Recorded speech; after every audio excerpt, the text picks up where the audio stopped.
Boom, boom, boom. Bum, ba, bum, bum, ba, bum, ba, bum, bum. Do, do, do, do, do, do, do, do, do, do, do.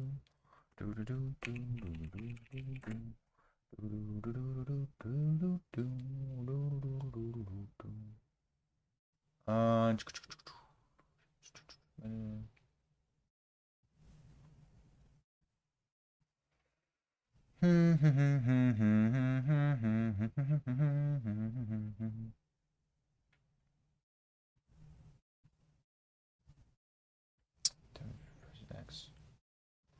Damage conditional on more multipliers stored on the enemy.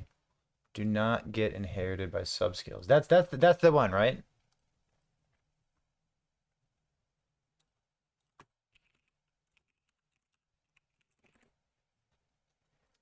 Pretty sure I'm right about that. Does that sound right to you? It sounds right to me. Calix is going on. Yeah, cool dude. VK Smite Fissure Door. Let's go, dude. We're gonna make some videos today. How do you feel about that? What was that about multipliers? For this thing? Someone said I did my math wrong. You're already here? Is that it? Is it's conditional more damage multipliers based on a affix that's stored on the enemy. That doesn't get inherited by subskills, right? Like more damage against time rod enemies? Yeah, right? Yeah. Fucking people. Okay, so just real quick, right? So the more multipliers in Smite. This is Fissure's 36 effect per second. So let's remember that. 36 per second. And this is 100% more damage and 250% more damage. So if you're doing that, you have like your more multipliers are this. And then this is your 250% more damage. And then your 100% more damage, right? This is your more multiplier here. I'm not crazy. This is how more multipliers work. No? Am I crazy? We getting bread this stream? Unlikely.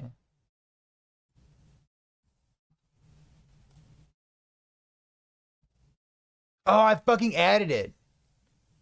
Oh, you're totally right. You're completely correct. Oh, yeah, you're totally right. Man, it has been a minute. Thank God that I'm willing to, like, be wrong. That's so good. There you go.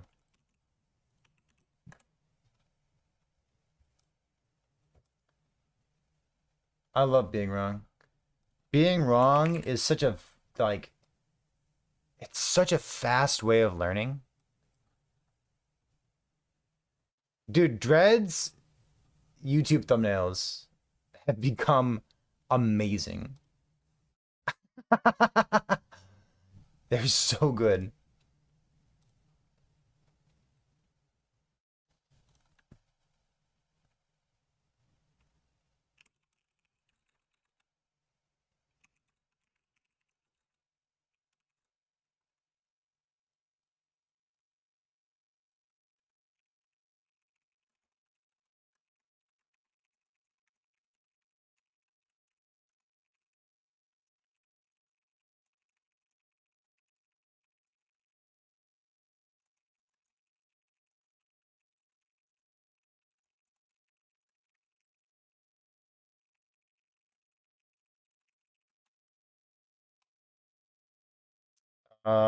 Let's pin that comment real quick. I'm gonna start making my YouTube thumbnails by hand with my drawing thing. Pin, pin comment, done. All right. Click. That's increase modifiers. What chat? Obviously, when you make bread, You bake bread. No one cooks bread. You bake bread. You fools. I might not know math. You cook cornbread? Who the fuck makes cornbread? Get out of here. So I heard something.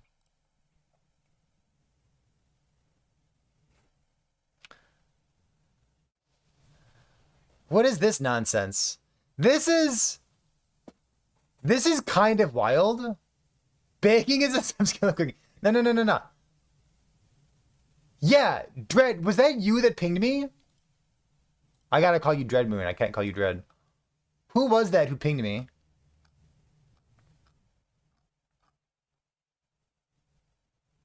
Yeah, Vlad pinged me, and like Vlad is a great source of knowledge. So he must have like asked the precise question to get this. Mike confirmed that the void beams from the passive tree are a sub-skill of Smite. So it inherits the sacrifice more damage, the increased damage from idols, and the flat damage vitality scaling. Which I don't think the flat vitality scaling is important because it already has that on the skill itself. But it's a fucking sub-skill?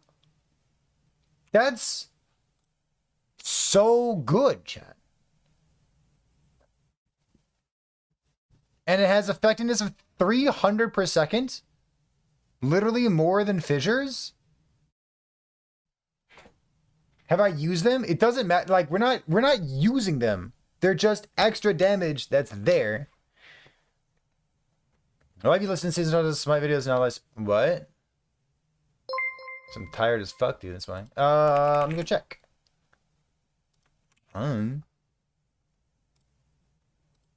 What's it listed as?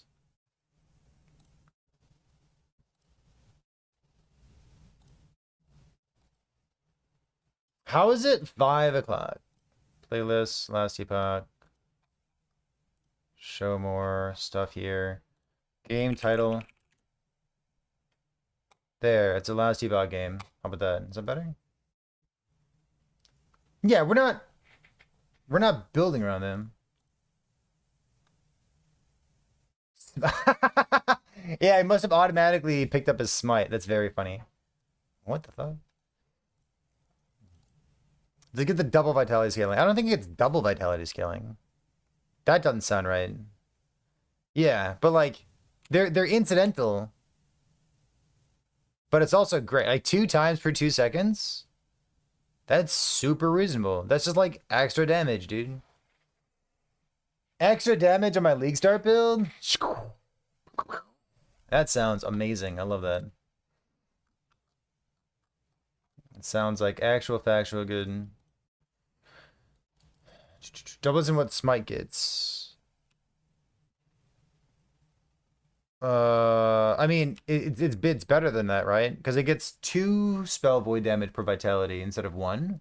But if it's a sub skill, then it probably inherits the scaling. I don't know. That's kind of weird, right? Because like a sub skill should inherit the attribute scaling of the parent skill. So like the 2 spell damage per point and the scaling off strength should not work, right? I don't know. Abyssal Echoes. Yeah, I don't know. So the Abyssal Echoes here is enemies take 24% increased damage over time. And that's basically it, right? Like it's a whole skill for that. You could replace Abyssal Echoes for Symbols of Hope. You'd have to spend points in the skill tree for it though, because I've got 0 points in Paladin right now. A Volatile Reversal is like, it really ain't doing that much. You know? Like it's kind of a clunky skill. Maybe it's not doing that much. This might end up being what do you call it? Healing Hands. 24% more versus slowed. Huh?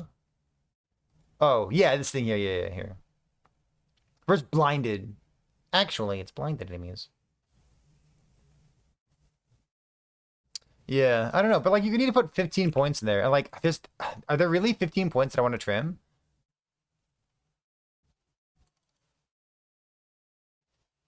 I think I'm really gonna like this build.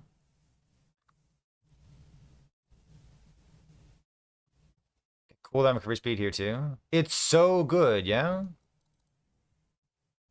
Like, I guess I don't have, like, a free 89 crit multi.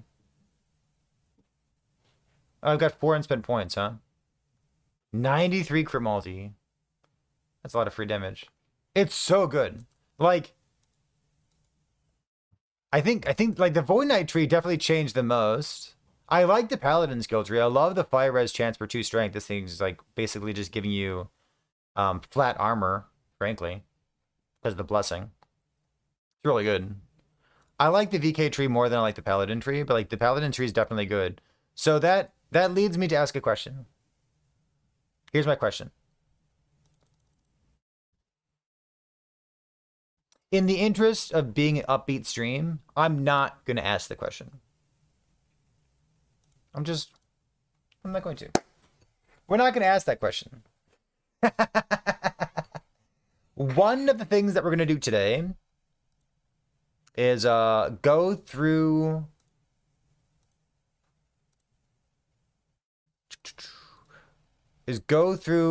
all the planners that we have. And I'm going to delete this one. And we're going to make a video about them. Before we do that, let's keep cooking.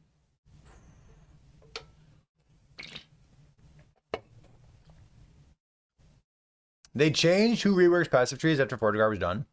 Maybe.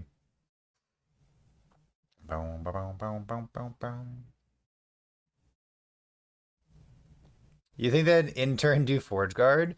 Forge Guard, the update to the Forge Guard skill tree felt like the same first pass that Shaman got.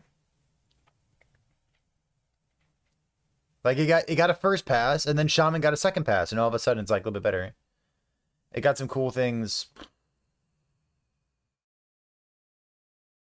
Skill tree. Yeah, the skill trees are garbage. The skill trees like they've changed since like pre-launch. But like, have they? Really? I'm going to close some of these. Chat, if you have a build that you want to talk about or share or flex, right now is a good time for that. What I want to do today is record a video of talking about the things we've brainstormed here on stream, because honestly, each of these builds is sweet. And you know what? I don't know anything about the Smelter's Wrath build. Should I spend brain power on Smelter's Wrath? Kelvara, be honest with me. I saved this here from you just in case anybody said the word Smelter's Wrath to me. Is this something that I should spend brain power thinking about and perhaps recommending to somebody? Or should I just delete it? Just be honest with me. It seems decent.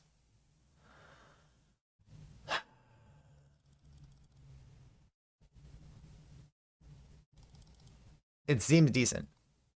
All right. I appreciate that honesty. That's good. Somebody said the Rune Master build. Yeah, the Rune Master Lightning Blast build is no spark charges. It's just straight gasoline, dude. I think the Rune Master Lightning Blast build is honestly good. Looks like it starts Smites. Yeah. So the Smite stuff. Did we get confirmation on that? Oh, we did. Oh, you know what? Let's cook that. Okay. Wait, Rune Master stuff. Okay, so this is just like what's his name's build. Got it. Okay, so let's fuck that. That overlaps, like just at a glance, it overlaps with Frozen Sentinel's build. And he's put a lot of thought into one singular build, so I don't want to spend time on it. Let's talk VK. We're going to cook for a second here, Jed, okay? So we have confirmation that the multi-strike Smite stuff does work. Mike put doubt in our brains. And he said, maybe it doesn't work. Who knows? I don't really know, dude. Pew, pew, pew. I don't know, man. Can't touch me. Pew pew pew. It does work. So we now know that it does work. God bless.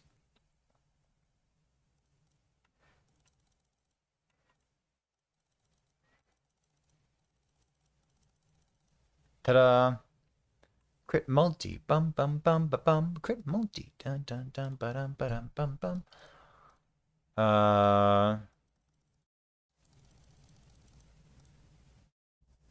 I want to heal my hands.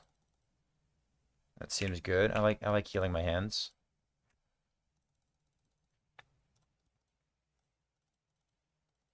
Are we melee for any reason? Are we melee? Are we spell? I wonder if it matters whether we're melee or spell.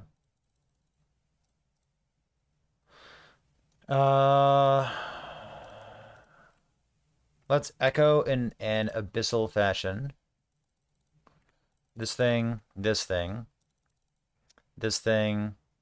Melee damage, void damage, leeches health. Increased leech rate, stuff over here. I think I can just go like these nodes. Like, do I need fucking Mark of Rot? It takes so many points to get Mark of Rot. Like, I kind of don't want it. Is that weird? Can I just say fuck it and don't take it?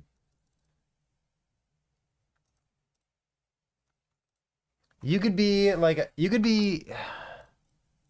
like the healing hands recovery mechanism, and like you could use the unique helmet instead for increased critical strike chance. You think it's bait? That's so interesting.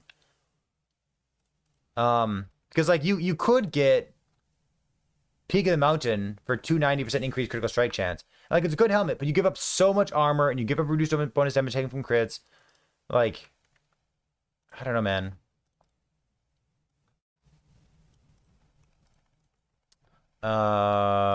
Do we need Smite levels? 1, 2, 3, 4. 20% more damage. I could also like 10% more damage per points. I could trim like a crit multi node or something. So like are Smite levels useful to me?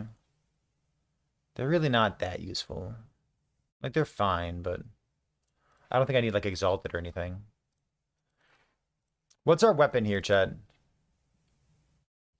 We're probably using a... Oh, wait, hold on. So, an important question about the Smite build is, do you want to use a shield? I think the answer is yes. Because, like, you're still melee. And shields are really good. You know what I mean? Chad, give me a vibe check on this. Multi-strike, multi-smite. Are you dual wielding? Why Echoes? Because it gives attack speed and damage. Suts is why. Dual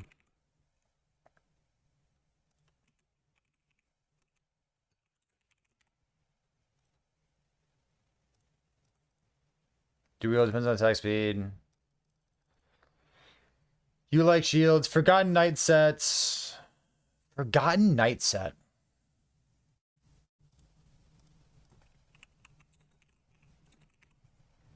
The Forgotten Night set gives us 3 times 12, 36% more damage. That's pretty good. Yeah. I like that. I like that shout out. So that means that we can't use a unique sword, huh? So we're giving up like Polaris?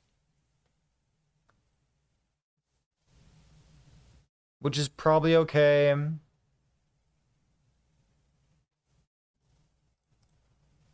Probably okay.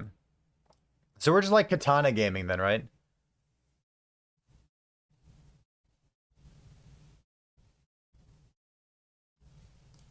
Oh my god.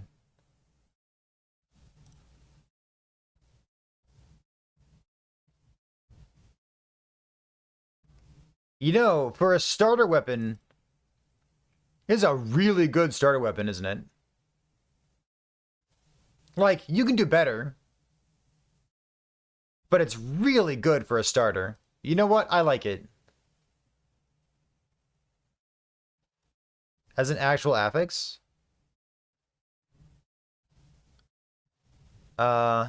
Shields are good.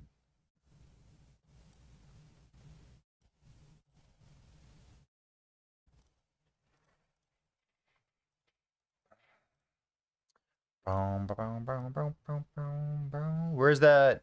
Where's that beer? Where's my beer? Uh.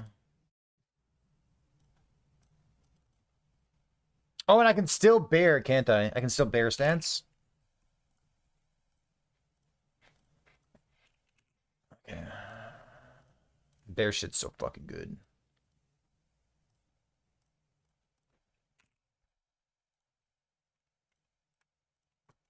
Every build bear.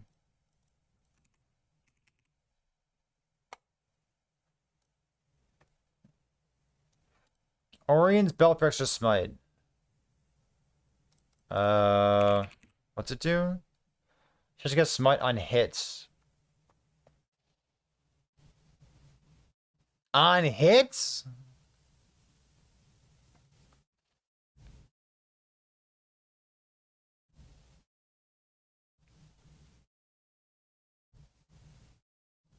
Who the fuck made these unique items? Who made these? Oh, it's only 0.6 per second. I mean, like, I'm not going to use it. I'm going to keep using the Brewmaster belt. But, like, what? They're both so good. Jeez Louise. It resets when you use a potion? Yeah, but I use potions all the time. Holy. Yeah. That's, like, I'm not going to use it. I think the Brewmaster belt's really good. But, like, holy shit, these are some real unique items. We keep in mind, chat, I'm still asking for recommendations for what to do for the build contest. Oh, let's be real.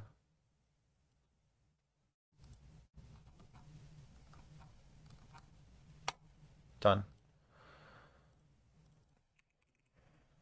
57.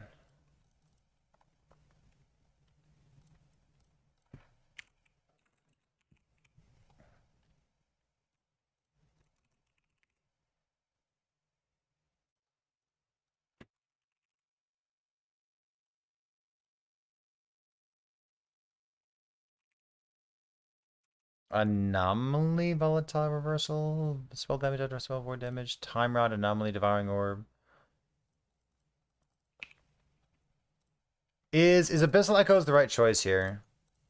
Like you're just manually casting it.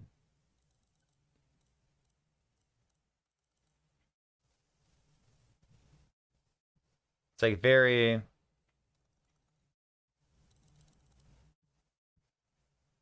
honest. Time rods. I guess the time rod matters. You get +4 to it. Yeah, like vitality is good too. Nihilist stuff. Let's grab some of these real quick. So we're playing spells. Oh wait, hold on, no, hold on. Pause. I forgot. I got lost in the sauce for a moment here. The reason that I want to talk about this build is that the mana cost is big. God, we have so much flat critical strike chance. Holy. Cooldown recovery speed, vitality, this thing's good. Cast speed, no. Timer out duration. Increase void damage over time, spell damage, leech stuff there. Increase spell damage. I'm not sure what else to do here. This thing is good. Okay, so the reason I wanted to talk about this is that our smite cost mana. We have 5 points here, so it costs 10. But like each one is gonna proc, or each one's gonna consume mana off this node here. Omnipotence. Definitely not Omnipotence. Can Smite Fissure proc Time Rot? Smite Fissure is damage over time. It has no hit component to it, so no, it cannot.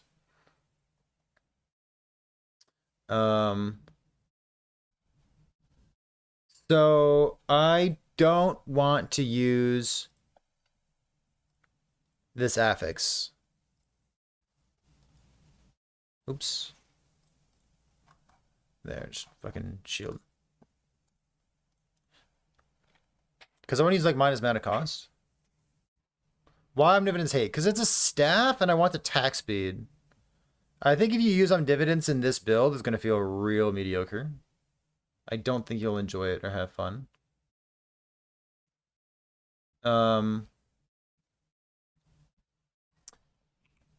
Your Smite has a 3 mana cost.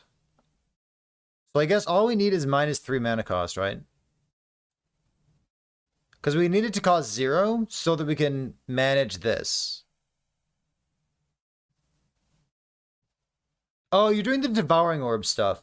Okay, that's interesting. So, like, no healing hands, I guess? Or, like, are you dropping healing hands? You're dropping Abyssal Echoes.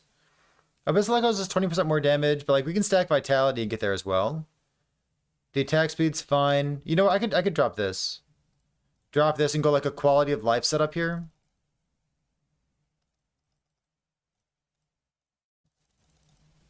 Duration, couple notes here, like this. It's like all quality of life all the time, not spec for damage.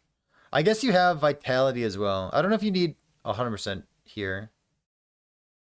Fuck it. Okay, so that. Essence Weaver. No, I want minus mana cost on my weapon, so I don't want to use this thing. I need a Scepter. Or a Wand? I guess Scepter. Are we a Scepter gamer? I think we are. Scepter gamer. Arborist. Arborist, tell me if you've seen the baby picture. Otherwise, I'm gonna show you. Welcome back for 22 months, even though you're my mod. Alright.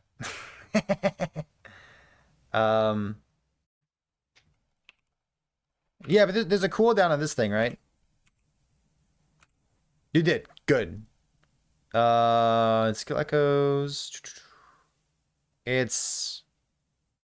Can I take this somehow? Like, I want the attack speed. I want this thing. I want 3 points here. Good strike chance. I don't need these points necessarily. Refund mana. Well, you have 3 of them.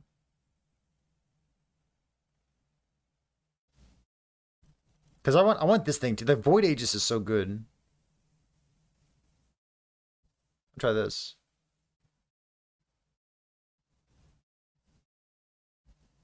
Did I say Arborist? Oh my god, my brain shortcutted to a different username. I said Arborist out loud. Arborist. Arborist. My brain shortcutted to Arcana Reborn. You have a different username. And the way that names work, if you've never used them before, is that one person will have one name and the other person will have a different name. That signifies that they're different people. Right. So I didn't sleep a lot last night. Well, right. That is how it works. Curiously enough. I want these points here.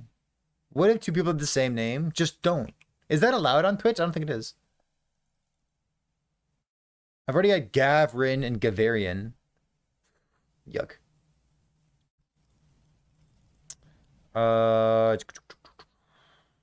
What's here? Max X minus attack speed. I love minus attack speed. That's why I play the game. I could do this thing too. The mana gained here.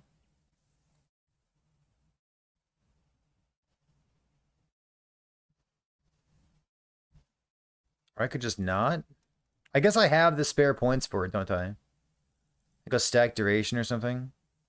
The stack duration might be helpful. Mad Ladle Multi-Strike. I don't know how much attack speed you're going to get. This is interesting. I like this. So you took the explosion node because you want the duration to pop.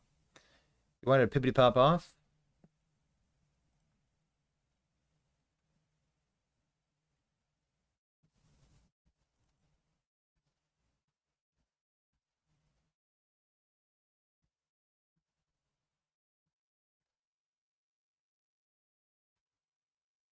Bunch of mana efficiency? Bunch of mana efficiency, huh? I took the cooldown recovery speed as well.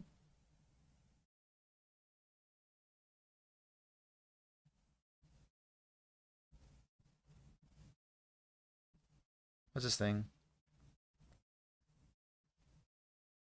DK Fissure Smite. Cast speed for fissures. Yeah. So Dread said 100% cast speed.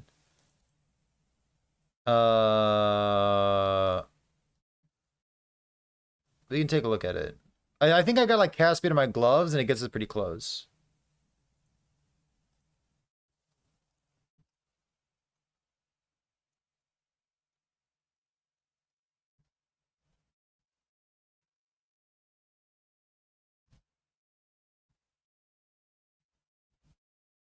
Take the cooldown recovery speed.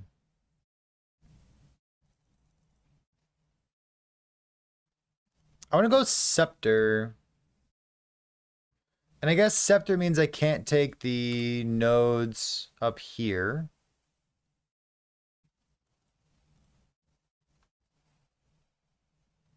Like, I guess you could dual wield, but like I'm not gonna dual wield.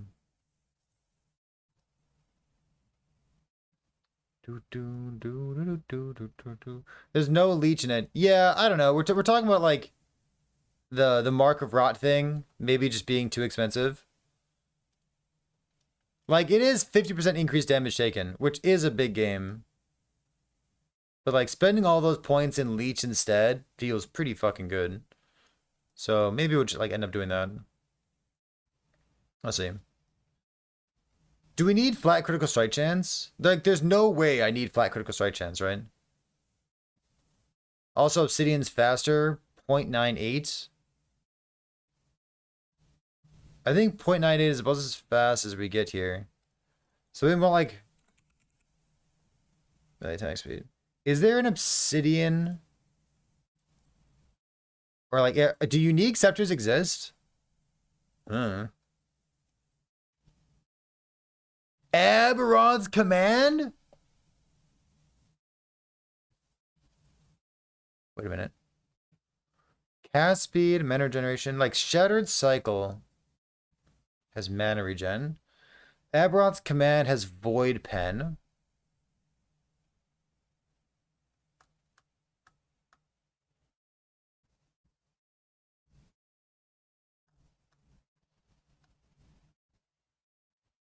I guess the Void Pen? Yeah, Fire Sword doesn't do anything for us. Like, it's got minus, or sorry, plus movement speed, but...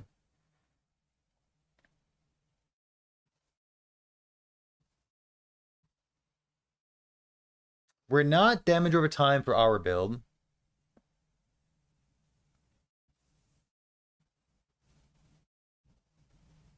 It's really cool. Like, 2 LP? Because, like, you really want melee attack speed, too, don't you? It's kind of sick. Because I want the mana cost. All I need is -3 mana cost, so I can seal it. And then... maybe I go, like, void damage? Oh, we need to make sure we have void... oh, we already have void essences. That's fine. Blind, chill. We have time rod already. We have slow already.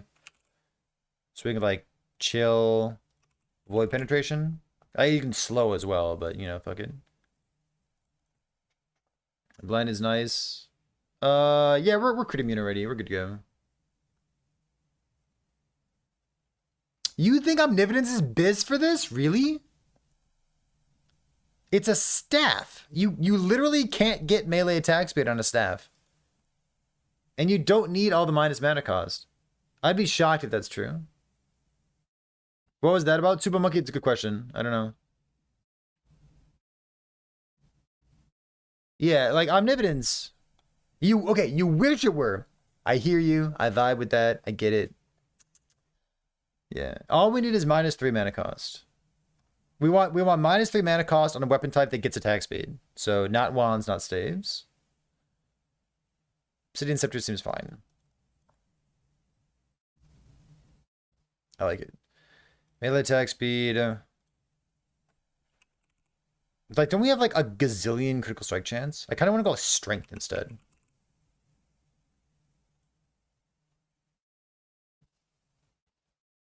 Don't need leech. I can go like armor shred. We'll see about that. So what's our critical strike chance? Critical strike. So we have what? It's like a million crit chance. It's so good. We have 13 plus 5? Is that it? This note is so good. 18 critical strike chance. So we have 8. It's 18.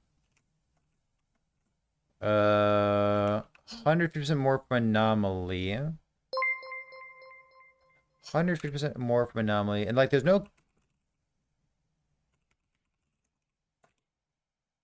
else here, right?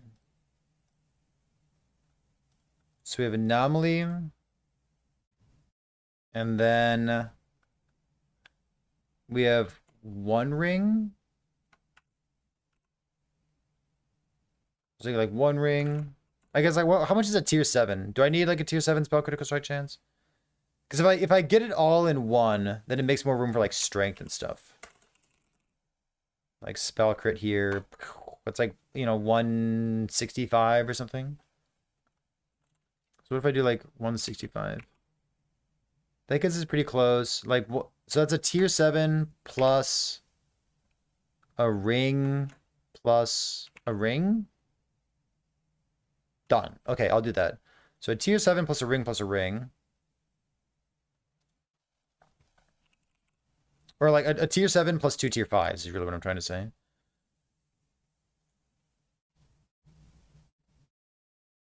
Could do tier 5, 1, 6, 7. I guess I could do like 2 tier 7s.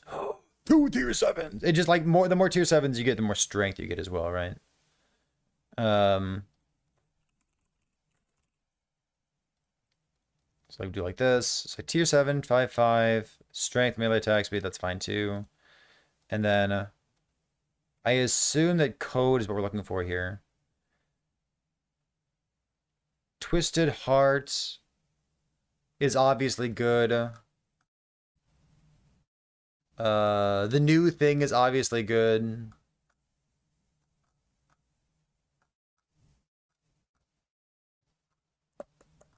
What's your starter? I would just go like this for a starter, right? Plus levels is pretty good.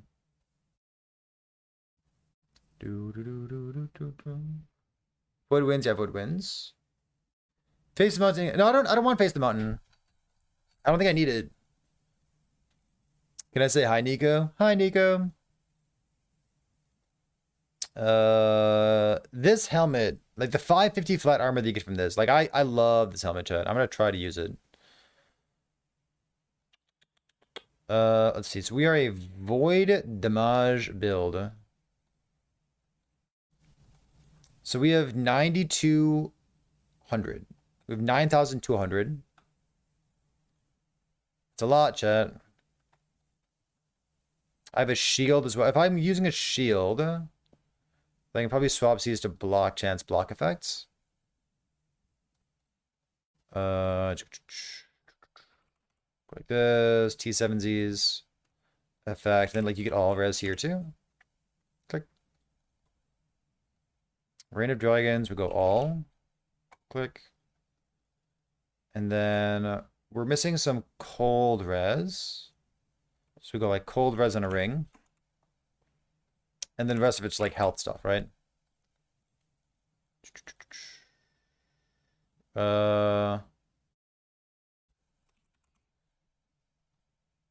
Void crit chance is fine.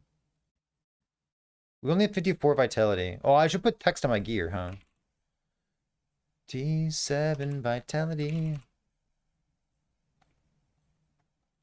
Health, smite, void, melee. Level of I don't think that matters. Void damage, added spell damage, like this. It's better boost vitality or increase void damage. Depends on like how much flat you have. But vitality also gives you defense. So when in doubt, vitality it out.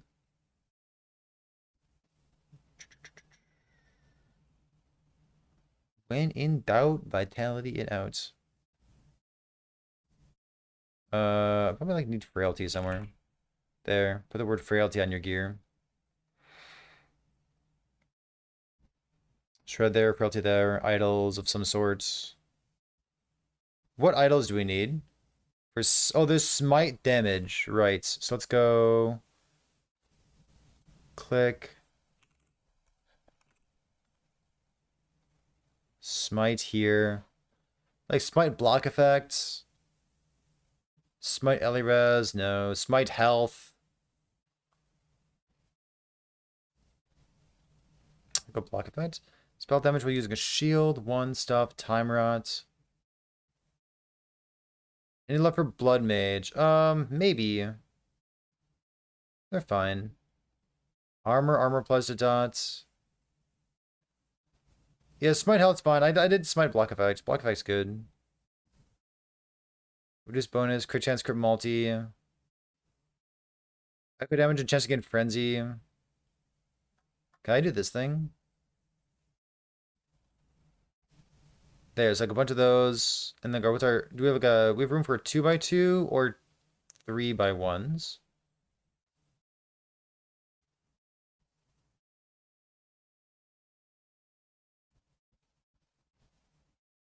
Let's do 2x2s and assume that they're good. Electrify, armor plus the dots, crit chance, crit multi, throwing res stuff. Where's the crit chance, crit multi stuff? Physical, bleed duration. This thing?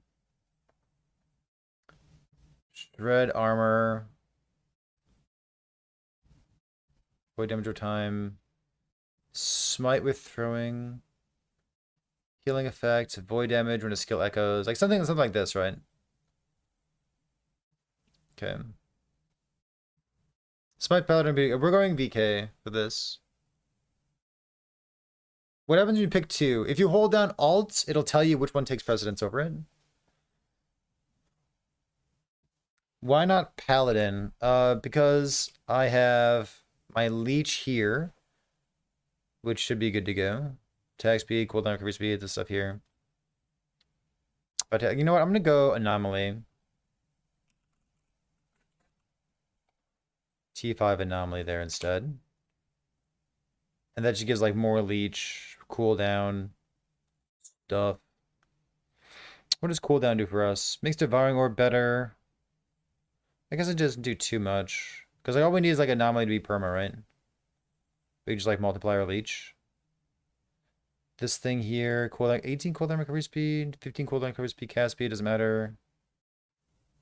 Yeah, hopefully that's good. 2 points there. Yeah, okay. So this is melee attack speed, VK, smite. Multi-strike, multi-smite. Is there a generic rule to which situations or case-by-case basis? Case-by-case basis. Matters like, are you ranged? Are you squishy? Are you melee? Do you have a lot of like armor and stuff? I don't know. I'm a smite on block. No, I'm not sure how much it matters. Like, I don't know, it's a couple extra points. You can put points in there if you want to. Armor per stack? Oh, it's so good. This sounds really good. Attack speed here. Like you could trim the mana gain per stack thing when you drop below 0 mana, and just hope that Devouring Orb can help mitigate your mana as well. Because like it is gonna cost mana. We have the -3 mana cost. So like Smite's free, but on single target, you are like you punch once, and it's gonna cost So you have 3 stacks. So the first one doesn't cost, so it's going to cost 6 mana. And then your echoes have a chance for 2 additional swords, so it's going to cost more mana there, right? So you can't make this go down. All you can do is make Smite go from 3 to 0. So I think you just like need stuff. Like maybe is this good? Should I take desperate measures? 1, 2, 3, 4. I need 4 points for that. I don't need this, do I? Healing Hands Rive for season 2. I don't think it's as good anymore. I think stacking healing effects to get damage is not where you want to be. I think you need to stack damage to get damage. Stacking healing effect to get damage is not as good as it used to be. I wouldn't do it. If that makes sense. Hope it does. What am I playing? This, I'm playing Fissure Smite. I just put a video up on YouTube about it. No, I don't want to ooh myself, though.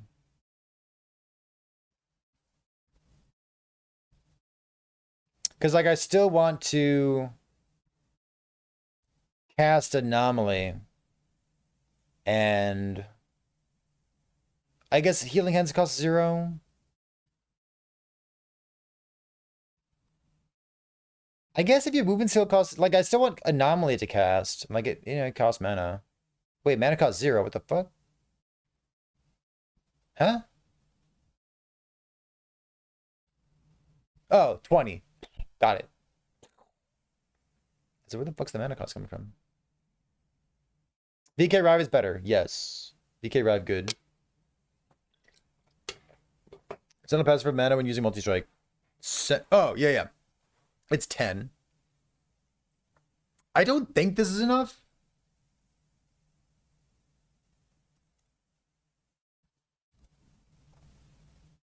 I don't think it's enough. Mana gain when a skill echoes with an 8-second cooldown. Who made this, dude?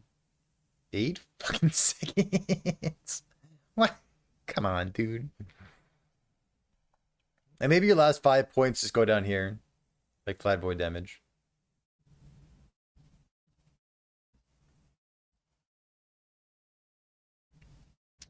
I have spell crits.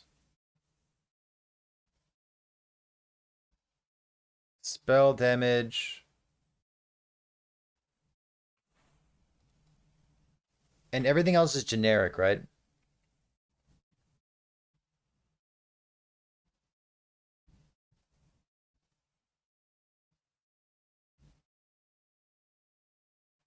This should be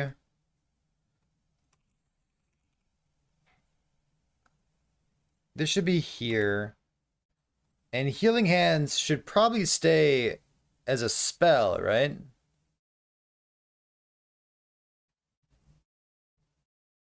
It should probably stay as a spell. Not that it really matters. But I've got like spell critical strike chance and everything else is generic altogether, right? Void damage 60. Because like I've got no void damage that isn't also void. And these affixes have the same range on them. So I shouldn't have percent void damage. I should have percent spell damage instead.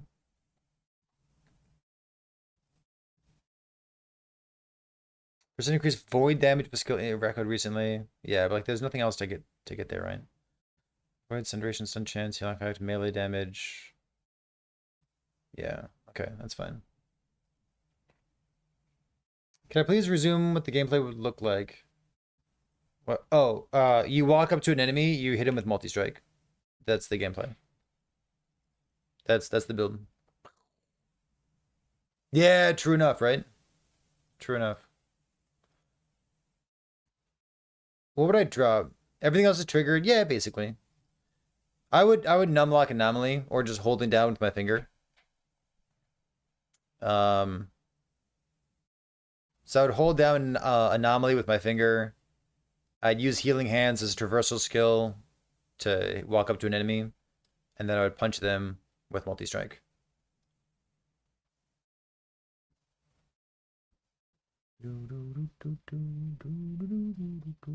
Done. Yeah, right.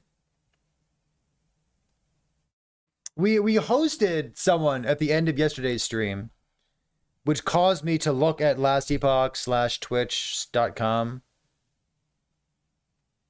And there were people, maniacs, logged in.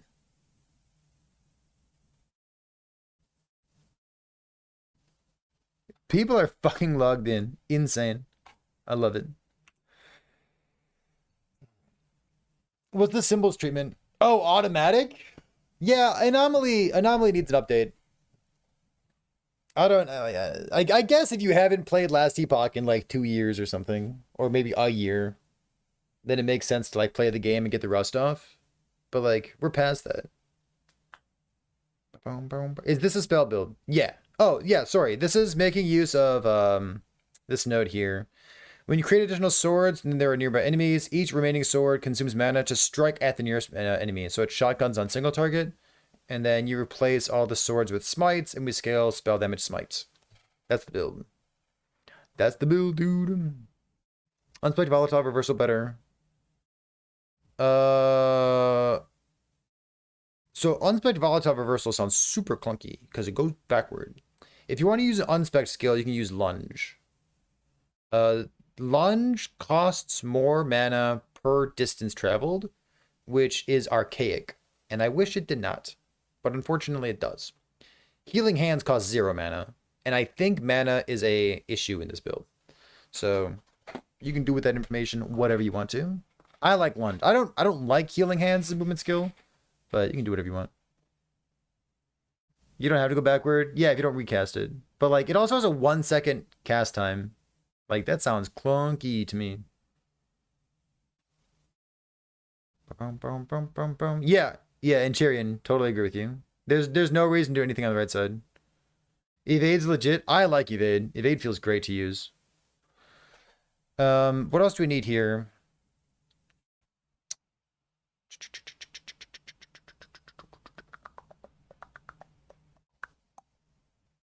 What if I need like T7 melee attack speed? We don't have that much life. Oh, I've got nothing on my belt. Let's go Health Arena. T7.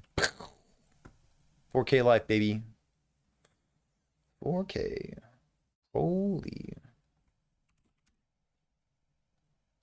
How many attributes do we have? 60. Oh, we don't have 90 yet, do we?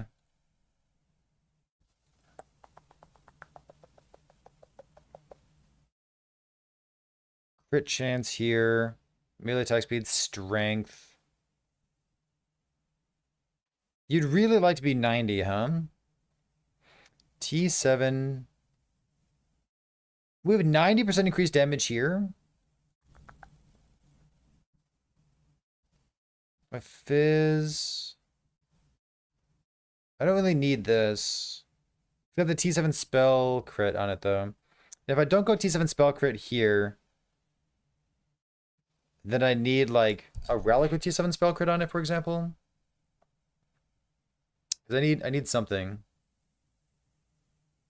But it's got vitality on it, which is important for us. Because, like, we want to hit 90 vitality. We might need idols for vitality. I don't want to switch this. Don't want to switch this. Already have this. Like, 2 LP fixes it with, like, vitality on it. Yeah. Well, it's the movement speed that looks so enticing here.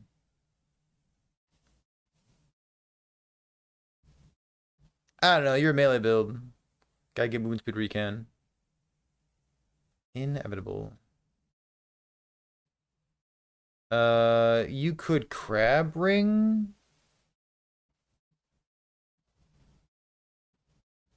This is legendary potential 70. How much armor do I have? 8,400 currently.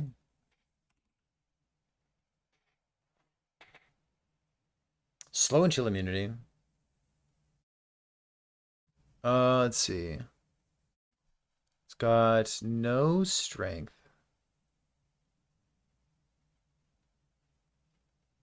But it's got vitality.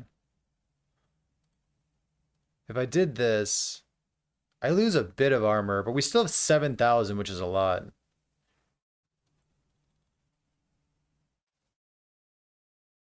And then like with high rolls, you go above 90.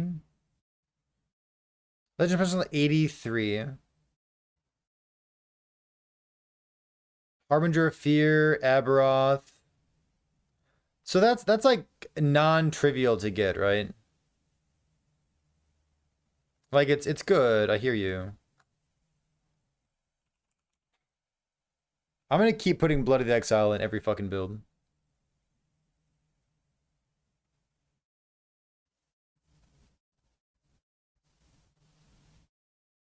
Percent increased damage, stuff here.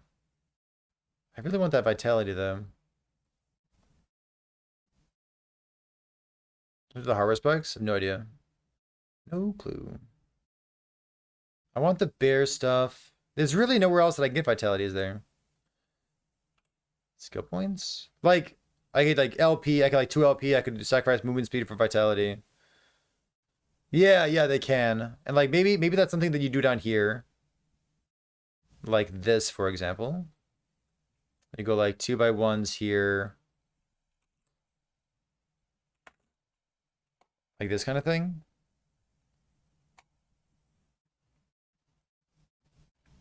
Maybe you just like slap 2 of these into your build. For 4 to 5 vitality. Poison res or something. Oh, we're vitality build. We don't need poison res. It doesn't matter. It does matter. Melee damage, throwing damage, spell damage, increase spell damage. Okay. Spell damage, increase spell damage sounds great. Kind of like that. Spell damage, increase spell damage. Vitality? Wait a minute. That's not even bad.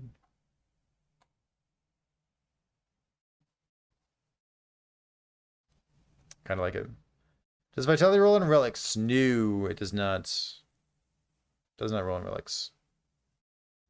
You're going to play Ailment Rive? Which direction would you put you in? We looked at an Ailment Rive build yesterday. I don't really like Ailment Rive. So first of all, I go two-hander, definitely. First of all, I go two-hander. Second of all, I probably wouldn't do it.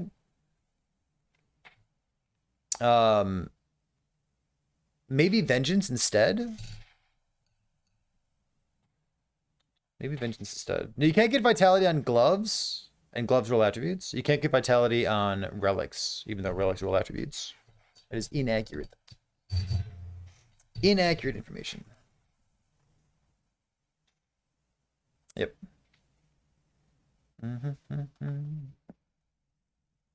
Avalanche with Halvar set shards. Go on. What do you get?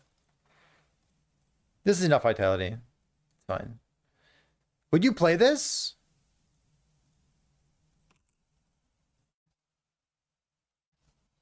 Build planner. This is 1.2.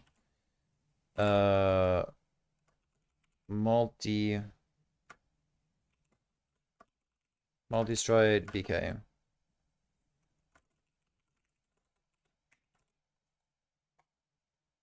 There.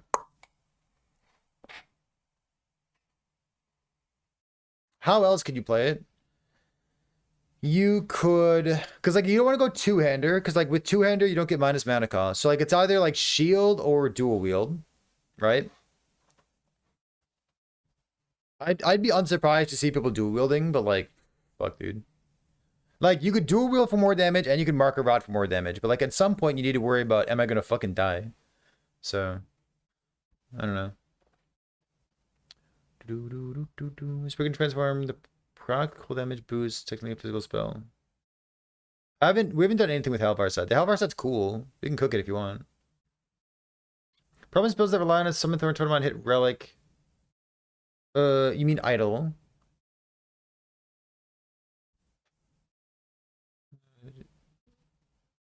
Oh no, I'd go Pale Ox for sure. Pale Ox is big. Penance Paladin. No. What is Penance?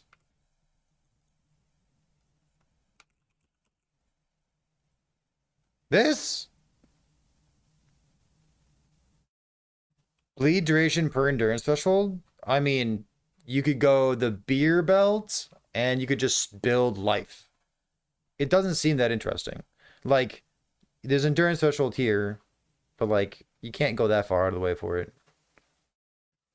Is the reason why Warpath VK is hyped for 2.0? Nope.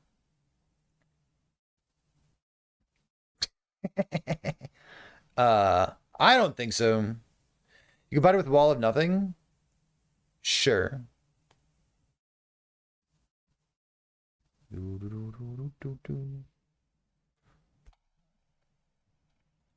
Chad, if there's something that I missed with Warpath, I like learning. Learning's fun.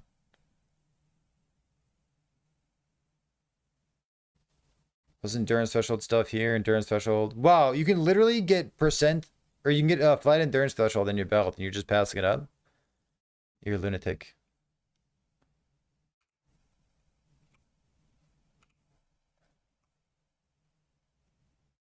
Bleed duration per 20 endurance threshold. Per 20? Is that 100% increased duration? Is that it?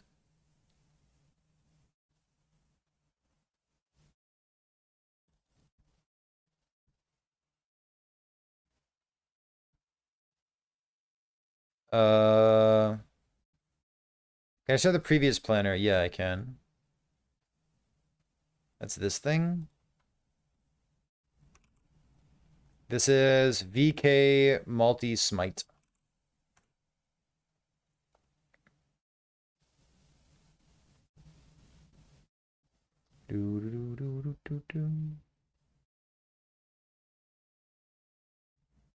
There was a unique that would only work with direct melee attacks.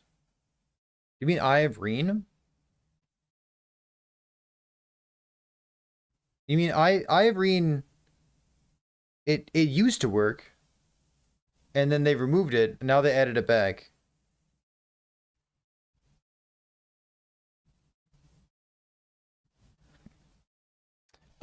We looked at.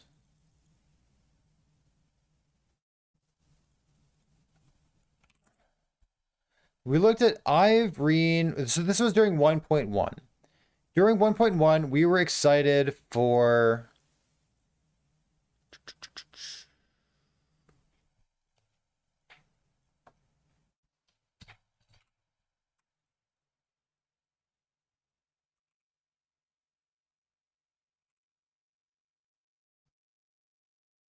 Where's my sword? We're excited for this because this sounds really cool. I have Rune plus Aberrot's command.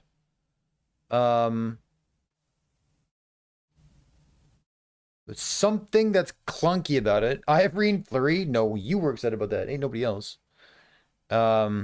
This was exciting during 1.1. It did not work because they nerfed Eye of Rune, which was hilarious. Now that they've unnerfed it, you can play this. One of the clunky things about this, which I don't think was patched, Rive.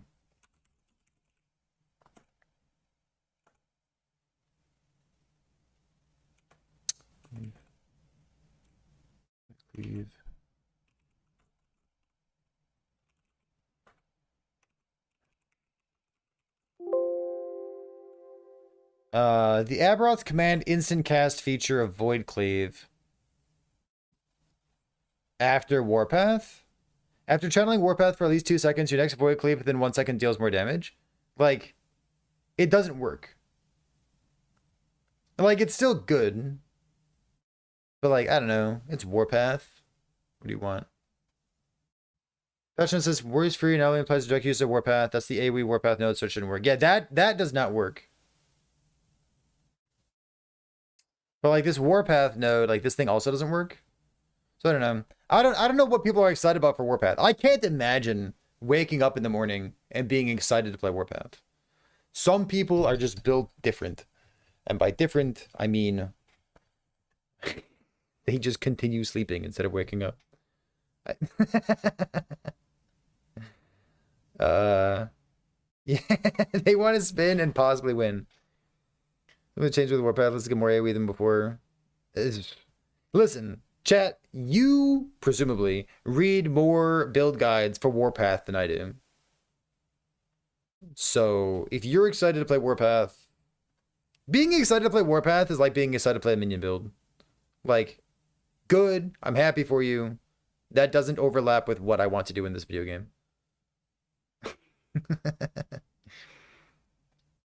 Momentum does work. Yeah, if you stop channeling warpath.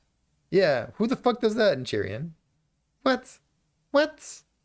The Infernal Shade build. I've never played the Infernal Shade build. If you're interested in that, I think Dread's streaming right now. You can pick his brain on it. What if your minion could also spin? I think Forged Weapons look good. I would willingly season start that.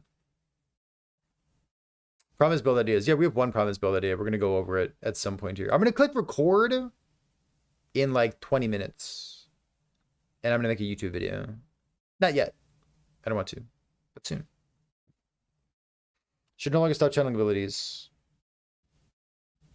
Yeah, so Gav, that's true, but like this node, it's not about interrupting, because it doesn't interrupt warpath. But this node doesn't give you damage. It says after channeling warpath for at least 2 seconds, your next void cleave within 1 second deals more damage. It says after channeling warpath, and what it means is after you're done channeling warpath, which is boring. And like it's still good. Like it's still void cleave. Like there's other more damage multipliers you could take instead.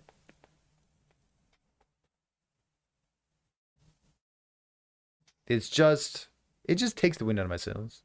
Will Sentinel be like the first Rune Master season, dominating the meta? I doubt it. I think you're going to see a lot of Sentinels early on because some of the racers are like hyping up Judgment as a skill to use. A lot of people are looking at Time Rots. Yeah. And like Sentinel's very beginner friendly. So like Sentinel updates gets like all the beginners pointing in the right direction, right? So you're going to see a lot of Sentinels. But is it going to dominate the meta? I doubt it.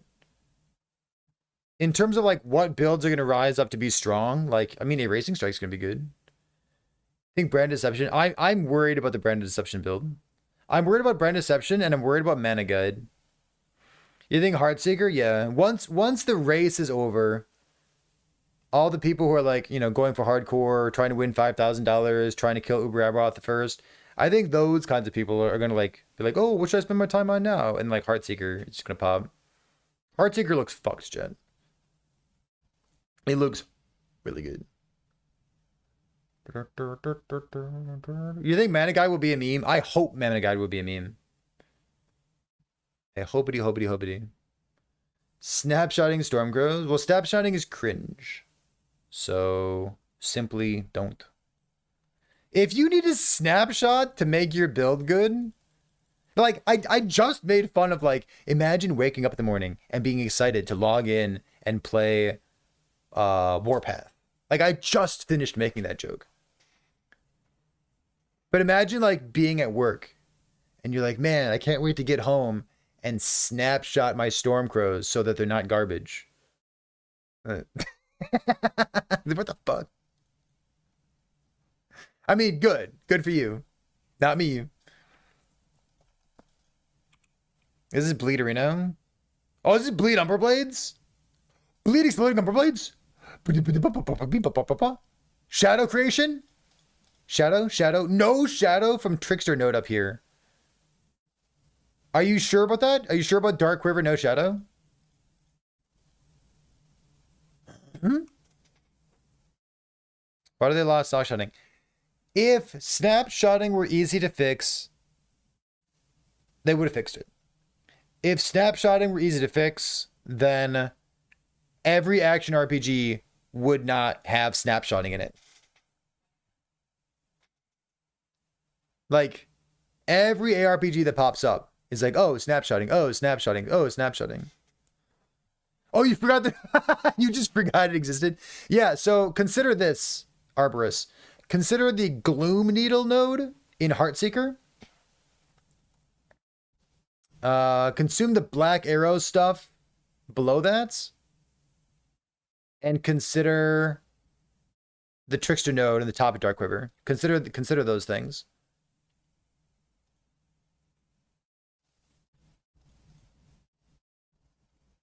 This is Bleed Umbral Blades, right? You spent a lot of points down here for the health gain on hit, mana gain on hit. Do you need that? I'm not convinced you need that. You might just have like more flexibility elsewhere.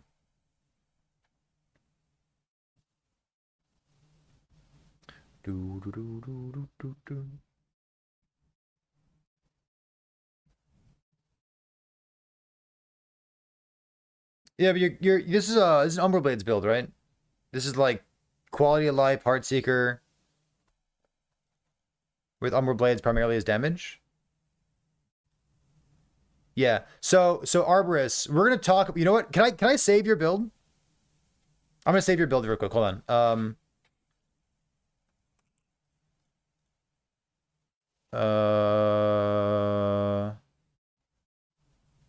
Heartseeker UB.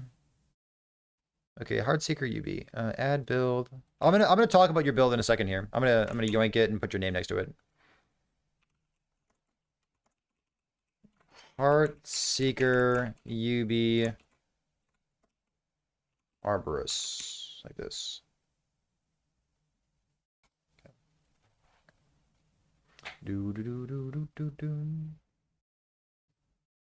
Poison Lich, swapping to crit Infernal Shade. Love it. Do it, dude.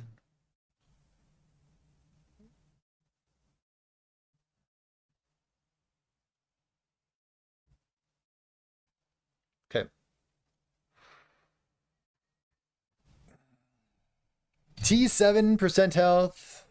2 LP. Health here. Recurve chance. Hybrid health. Hybrid health. You have so much fucking life on your gear. You really don't have that much life in your gear. And like you're only hitting 27k or 2700. That's so funny to me. Like, my poor marksman out here struggling. Where's the food? You're looking at it, gamer.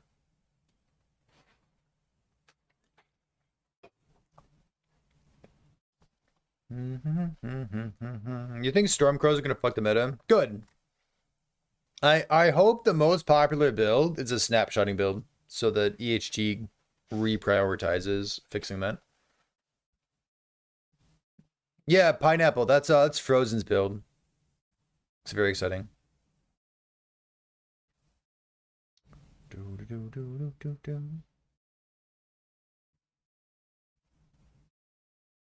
That is Frozen Sentinels build.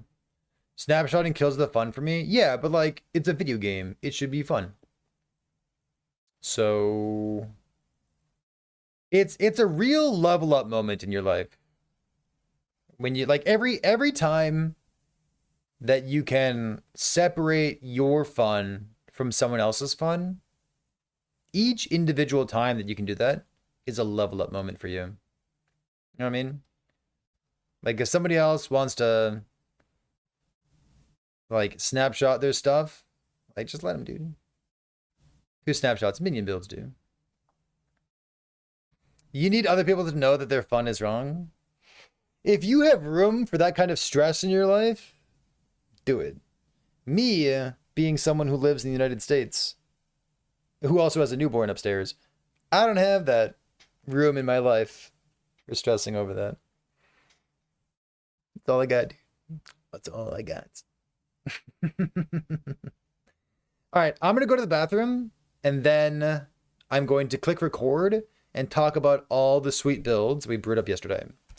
As a rundown, briefly, we're going to talk about 2 Heartseeker builds, the multi-strike, multi-smite thing, a melee version of it instead, a cool lightning bug primalist, a Smelter's Wrath build that I'm going to spend 3 seconds on, but I'm going to link it in the video anyways, forge weapons, a phalanx thing, which is really exciting, A Lightning Blast Rune Master, which is oddly exciting as well. I'm surprised to be saying those words. Static Orb with the asterisk.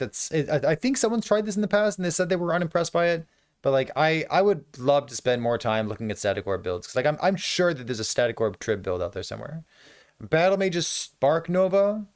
We could talk about another Battle Mage build at the same time, and then I'll continue talking about the VK Fissure Smite build. So we're gonna go over those builds in video formats in a moment after I go to the bathroom. I'll be right back.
Are we You've never written a piece of code in your life? You've never developed a game in your life? Chat. Yeah, take the DMs. Come on, dude. Get out of here.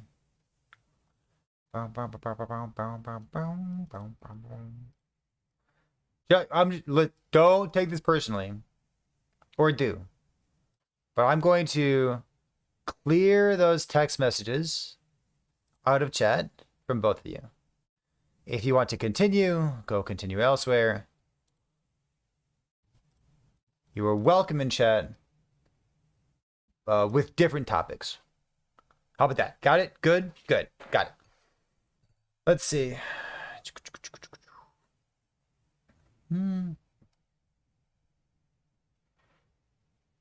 Remember snapshotting in PoE? Can I show you a funny video? Why is Warpath the best skill in the game? Get the fuck out of here.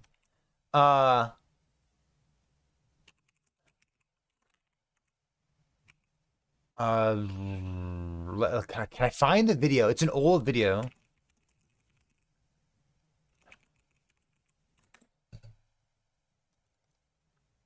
Oh, I found it immediately from 2014. Dude, I'm a gamer. What the fuck? Marauder Project, want more damage, how to snapshot Righteous Fire. From 10 years ago. G'day, Ziggy D here, back with another Path of Exile guide. In this video, I'm going to be explaining what icing is delicious. We want that sweet, sweet icing. And snapshotting is a way of really boosting your damage on Righteous Fire without much cost to your character. So, let's start. With Righteous Fire, it's pretty simple for us to do. Purity of Elements, just here, linked to Blood Magic. Now, Purity of Elements, it's using a second form of snapshotting just here, which is Does he do this the skill tree stuff too? And it will also remove the Animate Guardian. Now, although I'm losing the 200% damage buff there, and we're good to go. We now have our increased damage Righteous Fire. There's no way of seeing that, but we have to know that it's... Oh yeah. This is before Path of Exile was willing to admit that people wanted to use Righteous Fire as a primary source of damage. Because the initial idea of Righteous Fire was that it was going to be used to boost up other skills. But like, Ziggy D was one of those people who's like, oh, what if this thing was a primary source of damage instead? So then after, like, you know, years of this, they finally added AoE scaling. And then it eventually turned into the skill that it is today. There's actually more snapshotting that you can do than what he's talking about here. Because you can actually snapshot your... You used to be able to. You used to be able to snapshot your entire skill tree as well. To get like the blood magic node for like the reduced mana reservation stuff. And then you'd like spec out of it as well. Yeah, the reservation snapshotting. Yeah. Fucking love that. Love that. You were just talking to Ziggy? Yeah. The OG. Look at this abuse case. I love it. Sounds goofy. Sounds fucking stupid. But like, if that's what your gamers are going to do to try to make a skill playable, maybe you should just make a skill playable, you know? It's kind of like pirating media. Oh, absolutely. Do I remember that? I remember worse abuse cases than that, Kavar. Like on the 0.084, there was some race that was going on, and there were Path of Exile players coming in, and everybody was snapshotting like their EQ stuff, like the werebear stuff. It is terrible. What build's gonna win you $5,000 in hardcore? The build that allows you to pay attention the longest. Good, good. Just like, I don't know.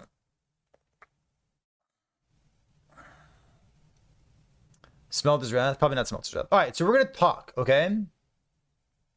I'm not going to read Twitch chat too much because I want to keep up a good pace. Auto Bomber VK. I would say like maybe Devouring Orb VK. Maybe Time Rod VK.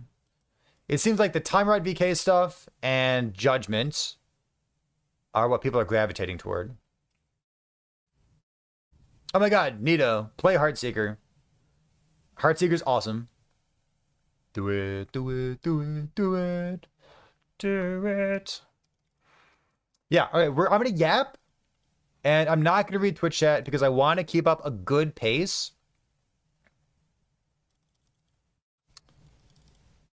Because there's a lot to talk about.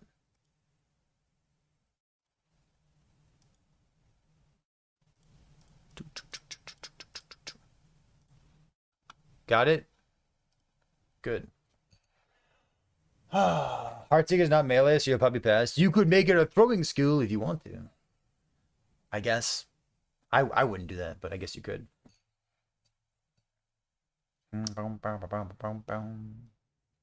Okay. I used to be really good at doing things in one take. I'm gonna try. We'll see how it goes. All right, let's go record a video. Hello, YouTube, and welcome back. I've got a big video here for you today. Obviously, on April 17th, we have Season 2 of Last Epoch launching, and in the meantime, preparing for Season 2, I've talked to Twitch chat and Discord, primarily Twitch chat, but there's a lot of people in Twitch chat, and we've been gathering ideas, brainstorming builds, trying to find out what people are excited about, helping people brainstorm builds, coming up with neat ideas for what we want to explore. And I have a list of 1, 2, 3, 4, 5, 6, 7, 8, 9, 12, 13, 12. 12 builds to share with you today. One or two of them I'm going to breeze past with just a couple notes. but the build planners for all of these will be linked in the description of this YouTube video here. So these are not necessarily like the best builds, but these are things that get me excited to log in to play the game. Maybe they're exciting for you, maybe they're like a launching off point, but I love, before a patch launches, brainstorming with people. It's just like, it's the best. I love brainstorming. I want to play, but I can't. So let's brainstorm right now. We're going to start off with the build that I'm planning on doing for my season start. I made a separate video for this. This is a Fissure Smite build. If you haven't seen this idea floating around, it means you haven't checked out other videos on YouTube, including my own and Dread's. So there's a new node in Smite that allows us to take fissures and also have them scale. So unclear about whether they were bugged or not converting damage or dealing no damage or something happened with fissures in the past. However, updated patch notes, it looks like fissures are real. We can have multiple overlapping fissures under an enemy at the same time. So we're playing a Void Knight, we're stacking Vitality, and we're scaling Spell, Void, damage over time. This build's neat to me because it does not overlap with a Time Rot build, and it's not like a Devouring Orb Auto Bomber thing. So it's a Void, damage over time, Smite build. So not too much that I want to go over here. If you're interested in a separate video, you can check out my YouTube channel for my league start or my season start build for this. One updated thing that I want to tell you about this particular build is that if Volatile Reversal ends up being not worthwhile, because really, we're not doing that much with Volatile Reversal. What we might do instead is drop this and take Healing Hands. Healing Hands, a spell that doesn't convert to Void, but some damage is still worthwhile, and we still have spell damage scaling. It can crit, we get critical strike chance. So maybe just like a tiny bit of extra damage from Healing Hands proc off of Smite. Maybe that's worthwhile, and then using that as a traversal skill could be a thing. Otherwise, Sigils is another option if Volatile Reversal is clunky and bad. So we'll see about that. The other thing that I want to shout out here is since posting the video, I've learned that in the Void Knight, one of the differentiators of the Void Knight version of Fissure.Smite instead of Paladin is that you get access to the Renouncement node. So this is up to 2 times per 2 seconds. You can proc a Void Beam. And a Void Beam, it looks like just a little fluff piece of nothing, but it's actually quite good. I'll get to the exciting part in a second. It has 300% effectiveness of damage per second, as opposed to the 200 effectiveness overall. It's 200% overall from, what do you call it? From Fissure, right? In any case, effectiveness.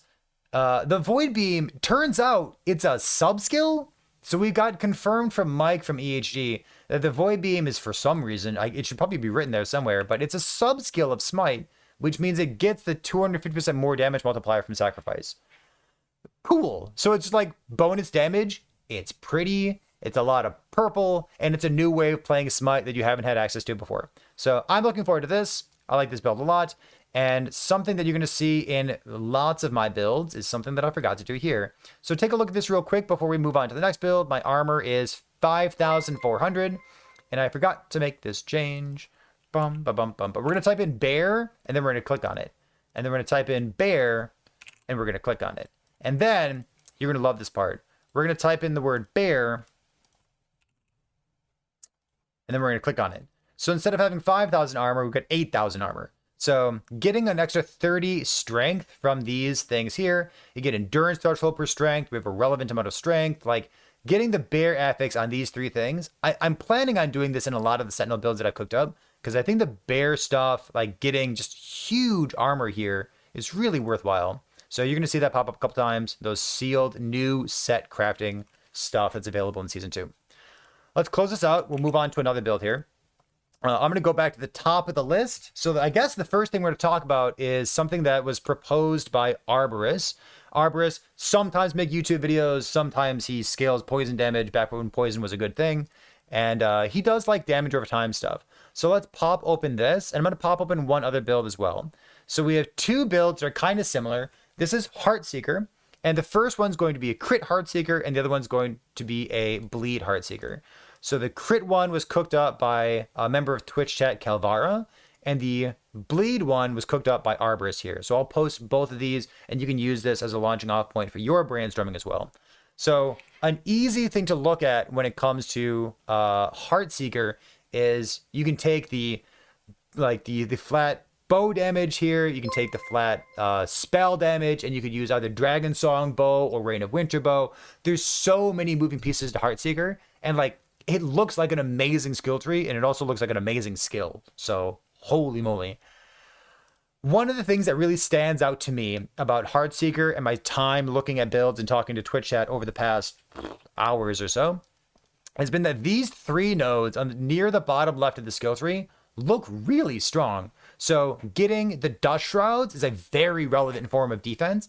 And like this combined with like the crit stuff where Marksman gets a lot of life gain on bow use, life gain on skill hits, life gain on crits.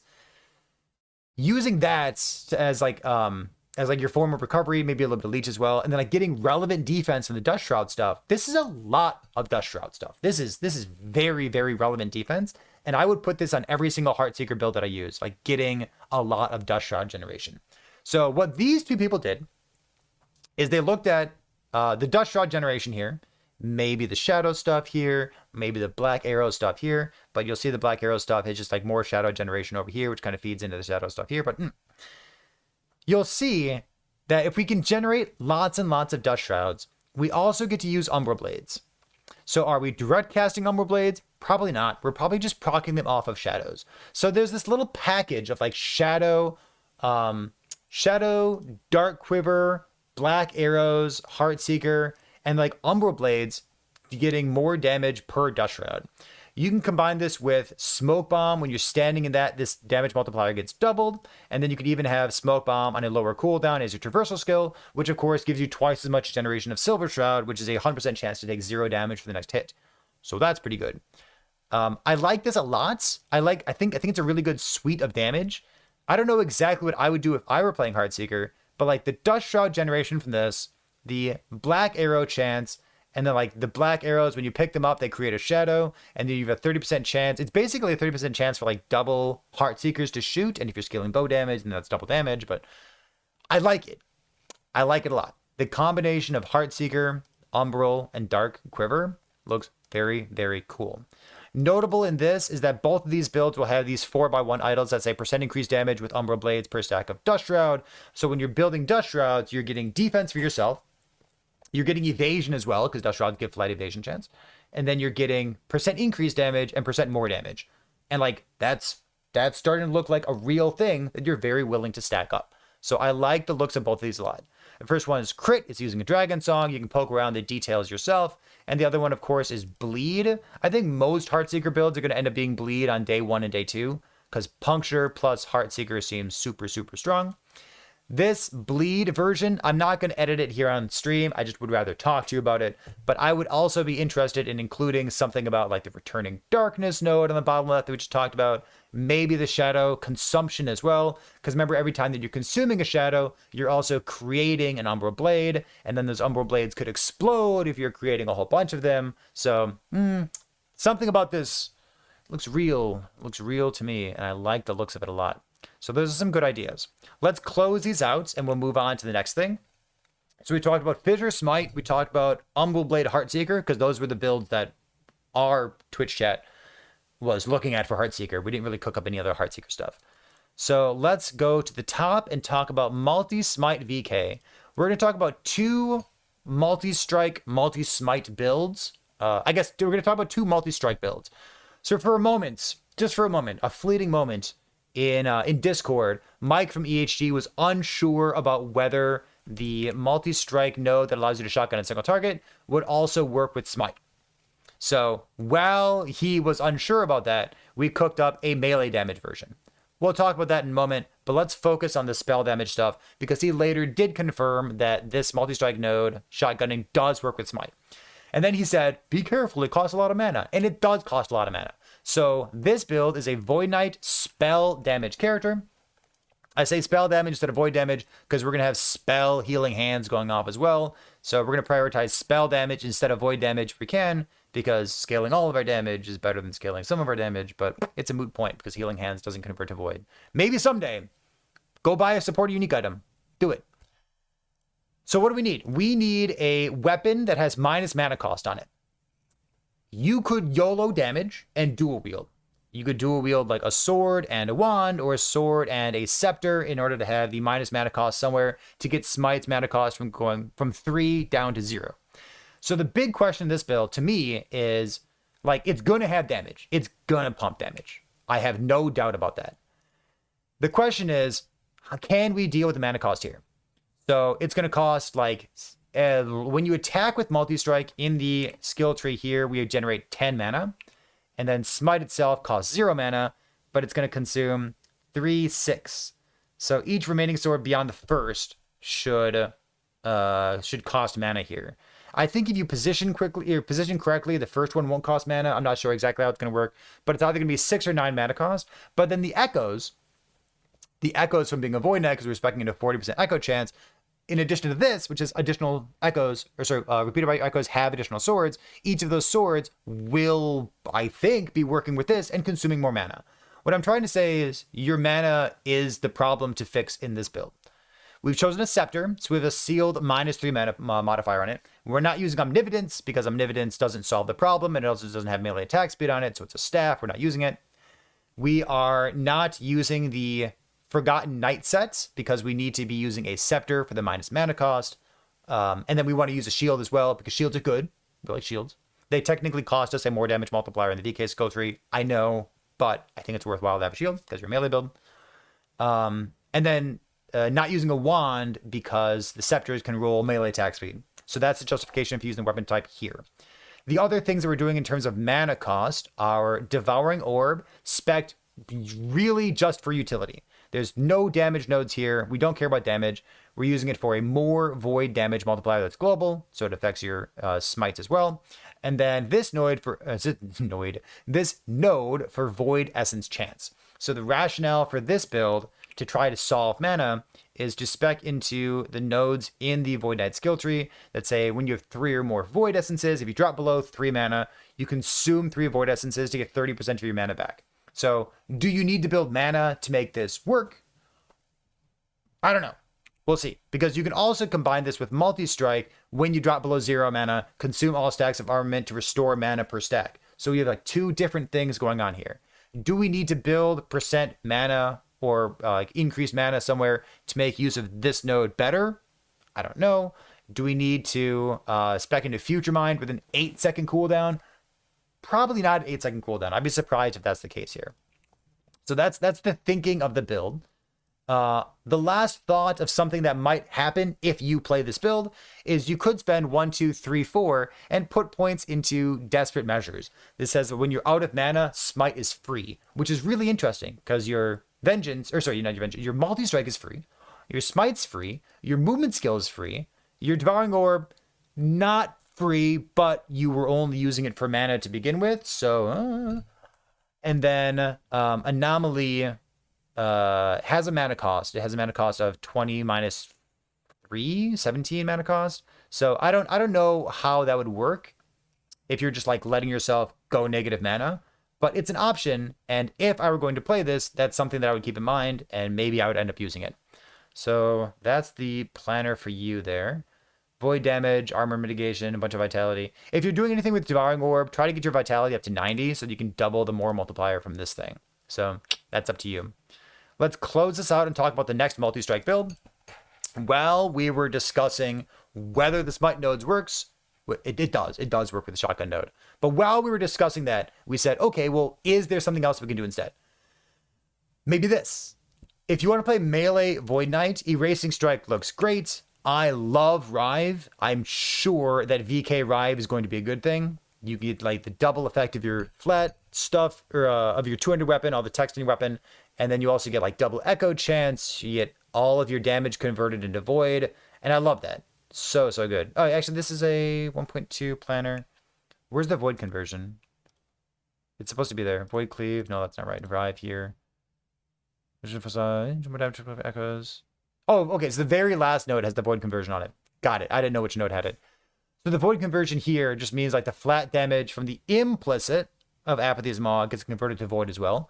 So instead of having like, 70% flat damage is void and like 30% of it is physical, now all of your damage is void, which means all of your damage being affected by more multipliers to void damage for vitality, and like all those kind of like void increases for like melee damage, whatnot. So this is a melee build. It means you have to use Shattered Chains because this gives you 20% more damage. You could use some different belts. There's some really good belts these days, but Shattered Chains, like the whole Doom thing, enemies take % increased damage and more damage per stack of Doom. It's really good. So likely this would end up being a Shattered Chains build, which is maybe boring if you played a bunch of melee builds in the past, but I do think it'd be very strong. There's nothing else really going on here. Multi-Strike does not convert to Void the way that Rive does. Because of that, we want as much flat melee void damage as possible, which leads us to using Apathy's Maw. We have enough critical strike chance here.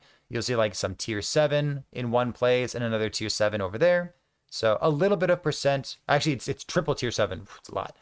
So I tried to cover the critical strike chance on gear because I only have like a 1 LP Apathy's Maw here. Obviously, your life gets a lot easier if you have like a 2 LP Apathy's Maw with tier 7 melee critical strike chance. I like attacking fast. I think it's really fun to attack fast. I also think like the animation for multi-strike is like kind of a clunker. It's like kind of a bit slow, feels weird. I think they mentioned in the patch notes somewhere that the animation was being sped up or something, but yeah, I don't know. It's like look for attack speed where you can, just in case it doesn't feel good. So, or just get a 2 LP and it solves all of your problems for you. Is there anything else interesting to talk about here? Yeah, it's like Healing Hands doesn't convert to void damage, so you like just build as much flat void as possible. Same thing with multi-strike. I'm sure it's good, but given that the Smite stuff works, and I think you can solve for the mana, I think the Smite stuff is much more interesting. So that's cool. Noteworthy that we have 9,500 armor on this Void Knight, because once again, we're going bear, bear, bear. As an aside, you'll note that a lot of these builds have T7 movement speed on a Blood of the Exile. Obviously, if you get like more LP, you go like Vitality on them as well. But like getting guaranteed tier 7 movement speed on Blood of the Exile is going to make your Sentinel builds feel way better. If you've never had this pair of boots in the past, Sentinels aren't really that fast. This is a great pair of boots. It is easier to get a 1 or 2 LP Blood of the Exile than it is to get something like Inevitable. Inevitable has Vitality, which is good. But the Blood of the Exile also have like strength on them. Strength gives you armor. So like you're giving something up. But Inevitable is harder to get. It's a drop from a Harbinger and from Aberoth. Presumably from Uber Aberoth as well, but I don't know the loot table. So that's like it's another endgame item to keep in mind. Let's close this out and talk about the next builds. We talked about my League Starter, Fissure Smite. We talked about Umbral Blades, Heartseeker stuff, and 2 multi-strike builds. The next one that we'll talk about is kind of different. Someone in chat actually just said like, oh, is there a Primalist build that you'd recommend? And this is kind of a cook, but it looks sweet. So I like the looks of this a lot. This is a Lightning Bug build. The Lightning Bug build in the past, if you haven't seen it, it's a Swarm Blade build that procs tornadoes and you shimmy your way through an echo. And Tornado was changed in patch 1. To proc Gathering Storms, and then Gathering Storms is a nice skill tree here. So it's good. A lot of the Lightning Bug builds in the past had a lot of attack speed, and you would dual wield because you had so much tankiness, and the tankiness came from having things like Cath Dodge from Serpent Strike, along with Aspect of the Boar, which is no longer there. And then you would put that along with things like Impervious and Hide Skin at the top of the Druid skill tree. So we've lost defense because we've lost Aspect of the Boar, which is it's notable to lose Aspect of the Boar because it's really big.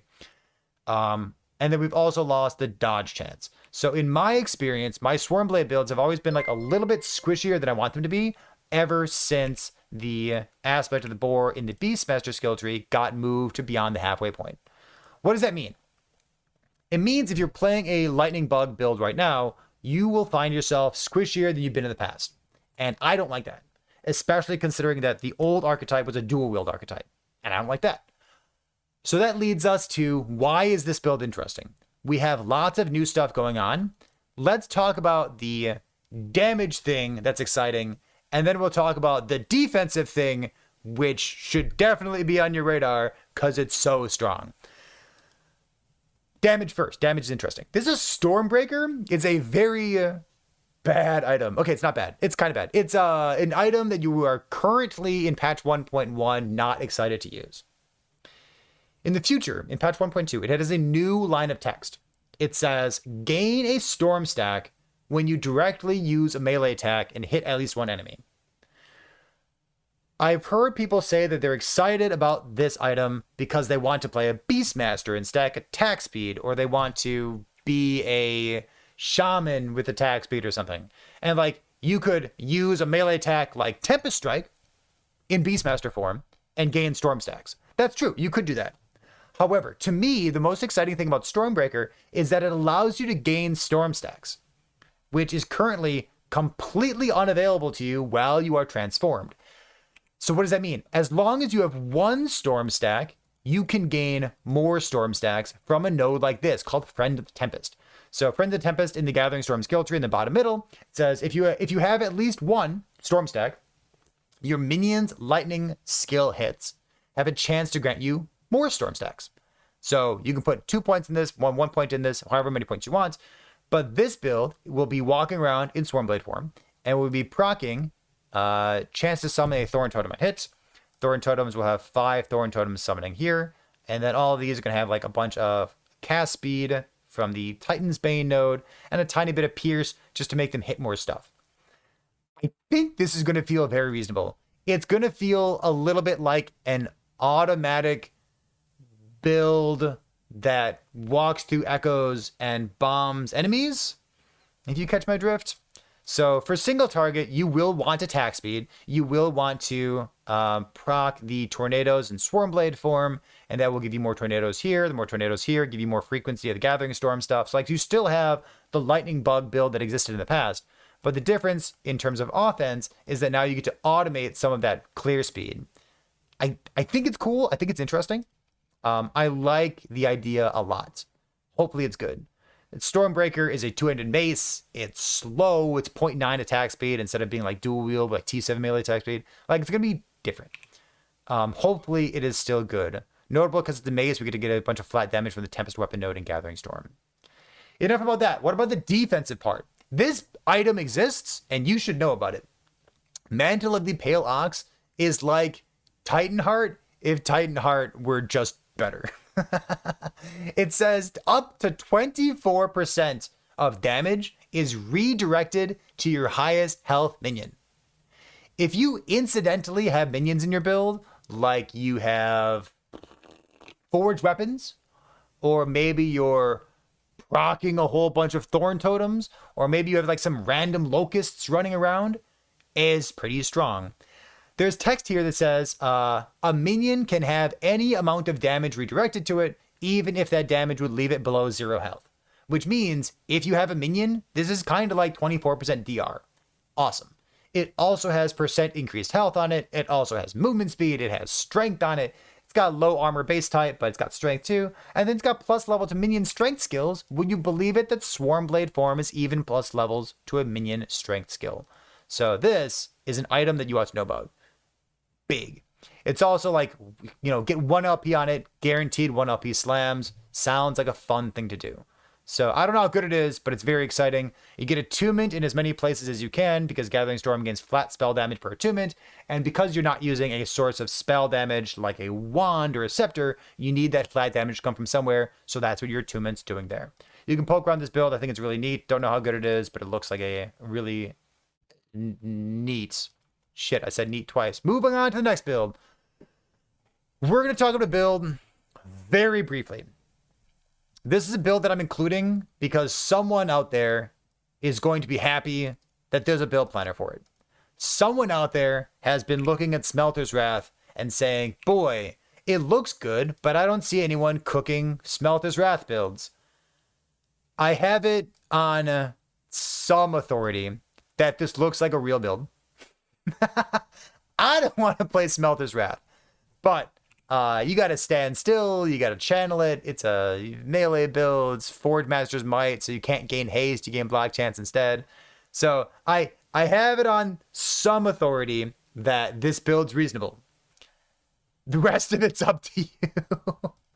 It's a Smelter's Wrath build. It's a Forge Guard. It looks reasonable. Links in the description. Play at your own risk. I've spent no brain power on it, but one of you is going to be happy. So this goes to you. Let's talk about a different forged weapon or forged guard build. Actually, wow, the next 2 builds are forged guard builds. Unreal. Okay, let's talk about this one. This one's very exciting. This is a build cooked up by Cursed Boy, who is also a content creator. So go follow him on Twitch or YouTube or whatever. So he cooked this up with his Twitch chat. And then we talked about it for a long time, talking about how to solve the mana. And the biggest question about this build, before I tell you about the build, the biggest question about this build was the Phalanx two-handed spear, new weapon, season 2. The bottom line of text says 100% chance to use Javelin when you riposte. Riposte is a sub thing of Vengeance. So if Javelin has a cooldown, which ours is not going to, then it must be on your bar and off cooldown for this effect to trigger, and triggering it puts it on cooldown. So you can't use this with like Holy Trail, for example. At least you can't use it with Holy Trail very well. We are not doing Holy Trail stuff. The big question about this is like, does it consume mana? If it consumes mana, then you need like minus mana cost on your rings. Maybe you need like Vengeance, restore mana when you use Vengeance, and you just gotta like figure out exactly what to do. Like maybe some tier 7 minus mana cost, throwing skill modifiers. But way more exciting, Mike from EHG confirmed on Discord. He said it looks like a bug, that it doesn't currently consume mana, but he said that they are deciding not to change it, not to bug fix it. If it is a bug, it's not a bug. Mike, don't screw me, dude. This does not cost mana. The fact that Javelin does not cost mana over this is exciting because you can really crank the mana cost up. We have a 9 mana cost by default on Javelin. We can make it plus 10 to 19 mana cost, and we can add plus 40% mana cost off of this node, adding additional Javelins. And then you could even pretend like you have clear speed by using the Siege Bombardment or Siege Barrage node along with Divine Fury. This now works. Doesn't work in patch 1.1, but it will work in season 2. So you'll have the javelins rain down from the sky, and then they will also go and shoot more projectiles horizontally through the screen. It's clear speed. Yay, clear speed. So this build, as you poke through it, is a Vengeance build. It procs damage off riposte. So an enemy is going to hit you, which means we need defense, which means we're using a shield. We're going to be a Forge Guard. You could do this entire build with more damage as a Paladin if you wanted to, but the fact that we have to be hit to have any damage at all makes me feel like maybe being a Forge Guard, maybe dual wielding a two-hander plus a shield, maybe it's actually a good choice. It's a lot of maybes, but trust the process. So Vengeance is spec'd all for less damage taken, less damage taken, less damage taken. When we attack with Vengeance, we can repost. An enemy hits us, we repost. That's when Javelin happens. Javelin is spec'd for more damage over time along with Electrify. And then in the rest of our build, you'll see that we're building both Ignite and Bleed. And of course, Ignite is more important because in our Smites that are be procced off of throwing hits from our idols, Ignite will convert to Electrify chance for this. So Electrify is a high priority. Ignite is a high priority. Bleed is not as much a high priority because Bleed only converts for one of our skills, not for both of our skills. So we have these idols here. In the past, you would have wanted 4 of these, but because they've been buffed to be up to 20 or up to 50% chance, up to 25% chance on each one, times 2 is 50% chance, and it has a cap on it.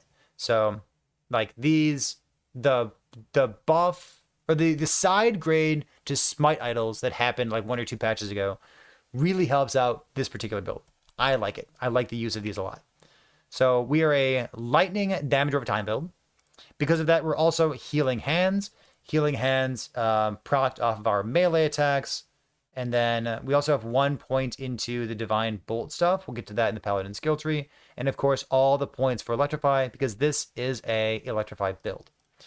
In the paladin skill tree, we have like 1 point here. It just means like on your melee hits, and then Vengeance and Repose both count as melee hits. These can proc Divine Bolts, which can help you spread your Electrifies to deal more damage, to have more better clear speed, things like that. What else is interesting about this? It doesn't cost mana. The most interesting thing about this is that it does not cost mana. It's so good. Are you going to use a Titan Heart for DR instead of using a Champion Regalia with the Bear Affix? Let's see, is nothing sealed here? Nothing sealed here. So it looks like you can make room for the sealed affix of Bear if you wanted even more armor, because you only have 5,000 armor right now. But you can fiddle with that if you'd like to, whether you're a an appreciator of Titan Heart, or whether you just want more strength and easier crafting instead of hoping for a 4 LP in Merchant's Guild. It's up to you, dude. It's up to you. I don't think there's much else that's interesting here. Yeah, it's like the Forge Guard skill tree ain't great. You could definitely get more damage out of this by being a paladin instead. More lightning damage over time per 2 crit multi, and you are literally a electrified build. So you're definitely missing out on like more damage from this. But like you're melee, so maybe maybe being a Forge Guard is worthwhile. So that is up to you. But the archetype is very cool. I like the Phalanx thing a lot with electrifying. Let's move on. We actually, believe it or not, have one more Forge Guard build to look at before we move on to a different mastery instead. This is a Forge Guard build making use of forged weapons. So the history of forged weapons, let me fill you in on why I think this is fine. First of all, look at this thing. It's fucking strong. I love this. Forged weapons in the past. When I've asked people about forged weapons, they're a minion build, so I gravitate away from them. But they're cool, and I like the fantasy of them. So, forged weapon builds, in my experience of talking to a lot of people, always have had issues with survivability. However, in patch 2, in season 2, there's 2 big changes coming to forged weapons. One, they bug fixed them. They were supposed to be taking 50% less damage this whole time. They didn't. So that's getting fixed. So now we have 50% less damage taken. In addition to that, there's a buff where they're putting another 50% less damage taken on top of that. Pretty cool. So all of a sudden we have forged weapons that are taking a lot less damage than they used to. We also have like, we're attacking with a melee skill and we can proc healing hands, and healing hands can like heal the things around us, and that's good. We like that. We also have like this healing hands technology. We're a Forge Guard. We have like, if we're using our healing hands as a movement skill and we heal a nearby enemy, we get cooldown reduction, so we can zoom more often with healing hands. But that's not the exciting part. The exciting part is Vengeance, because Vengeance is a real skill. In the past, the best way of summoning forged weapons was to use multi-strike plus forge strike. In the present, in season 2, Vengeance got buffed so that we have a chance to replace iron blades with forged weapons instead. So we have a 40% chance here. Chance to summon a forged weapon, a 40% chance. And then isn't that 8 of iron blades? They have a chance to attack with iron blade. They have a chance to be summoned as this. I thought it was a 100% chance. Why am I thinking that it's a 100% chance? Is it not a 100% chance? I think it's only a 40% chance. It's a 100% chance for iron blade. 100% chance for iron blade, but it's only a 40% chance to summon a forged weapon on hit. But you're still using forge strike in order to summon the majority of your forged weapons. We have Iron Blade. Oh, Iron Blade chance for attunement. Yeah, okay, never mind. Yeah, it's the same thing. So 100% chance for Iron Blade, but only 40% chance for forged weapons. Got it. We have relevant damage reduction from Vengeance, because Vengeance is a real skill and it's very good. Healing Hands is a movement skill with bonus cooldown because we have minions next to us and they're healing things, so we're keeping them alive better. Symbols of Hope, we can give a bunch of critical strike chance, percent increased damage, flight damage. Primarily, we're using Symbols of Hope for the DR as like a flame ward adjacent thing. For you people who've never played forged weapons in the past, the best thing to be doing with forged weapons is using Void Cleave. And Void Cleave kind of makes decisions for us because Void Cleave necessitates the use of a two-handed sword or a two-handed axe. So we have to use one of those two things. We can't use something like the forged weapon sets, for example, but more on that later.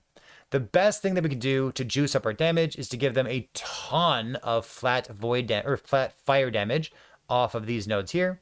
So we have 2 charges over here. We have increased molten infusion effect.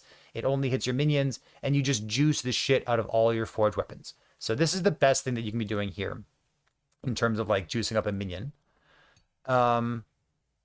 It is relevant that Phantom Grip was bugged during Season 1, during patch 1.1, because the last line of text on this said the stats on your glove apply to your forged weapons at 100% effectiveness.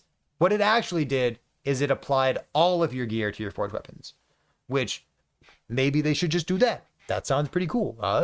So they fixed that, so that's no longer the case, which is why they went through and they actually added some extra buffs to the forged weapon, like inherently how they work and like the skill tree as well. So I like that because I don't like using bugs because they're boring. We want attunement because we have forged weapon or iron blade chance in the vengeance skill tree, so attunement's important for that. And then if you play these kinds of minion builds in the past, the best thing that you can do to have a good time is to invest into the defenses of your forged weapons. So forged weapons scale damage, scale life off of attunement, and then the scale damage off of your weapon itself. So the reason we're building attunement is that it gives us so much flat life for the forged weapons. Yes, good. You want at least 80. Probably not much more than that, but you definitely want at least 80 because of vengeance as well. In for the weapon, talking with Twitch chat, it sounds like Gazzy is also looking at some forged weapon builds. It looks as though Gazzy's approach to forged weapons is looking at Sword Catcher. And Sword Catcher is a Giga Chat item. I don't know if it's the right choice. Like if you get like 2 LP or something, yeah, it's good. But so it has a lot of damage on it. We can compare this real quick. Keep in mind that the the Void Cleave Molten Infusion buff that we just talked about gives you a ton of flat fire damage. And like you already have so much flat fire damage. So the fact that like we have like melee damage here and then melee damage for you and your minions, and like that gets doubled because like it's a copy of you and like the melee damage applies to itself. Like I get it, it's good. I understand it's good. It's definitely good. Melee damage here. But I think that the flat damage that you get should not be a differentiator. So we're gonna move past that instead. So we have parry chance. Forged weapons can parry, as far as I understand, which should grant frenzy to the minions as well. Increased effective frenzy, I don't know if that works, but giving them frenzy is pretty good. He's like attack speed. I love attack speed. So there's definitely merit to this. On the other hand, let me try to sell you on the Odachi. Odachi, as far as I understand, is what these forged weapon builds in the past were trying to use. And it seems like having a huge chunk of percent increased damage is a great way to actually crit cap your forged weapons. So this build planner, for example, is crit capped on our forged weapons. We have, without respect to Void Cleave crit vulnerability, we're at like 102% critical strike chance. So you could even drop some and then like be more reliant on crit vulnerability from Void Cleave if you wanted to. But we have a lot of crit chance. So the tier 7 crit chance I think is mandatory. Having the shred here is awesome as well because it means you stack up a ton of shred. The fire penetration because you're leaning on so much fire damage coming in from your molten infusion buff from Void Cleave. Then you even have a bit of a flat fire damage coming in from Falcon Fist because increased effect of the stats from your weapon or from your gloves from the Phantom Grip ring because we're using 2 of those there.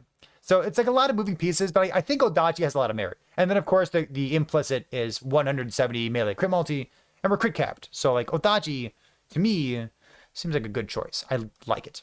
Of course, we have Mantle of the Pale Ox as well. This thing is nutso. It's got percent increased health. This is important because we have all that attunement giving us flat health. And then it keeps you nice and safe because it has the 24% DR. It's got plus levels on it. It's got movement speed on it. It's insane. How does it get any better than this, gamers? Death Rattle, we talked about having 2 extra 50% less damage taken modifiers for forged weapons. Can we use Death Rattle? I don't know. Figure it out. It's got crit multi on it. Maybe it's good. If it's not good, go use something else instead. But this is like play it by ear and see how your minions feel.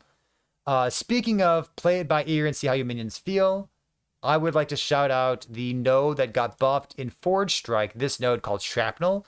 It says your forged weapons have less duration, minus 75% duration, but they deal plus 50% more damage. I think that 50% more damage is worth investigating, depending on how fast you can summon your forged weapons, depending on how much damage they're taking, how much you're investing in the survivability. I don't know about this node, but if you want to test it out, you go try out this node and tell me what you think about it. We are a Forge Guard. The skill tree kind of builds itself. You click on the nodes that aren't garbage. You click on the attunement nodes. You're tanky. You got Symbols of Hope.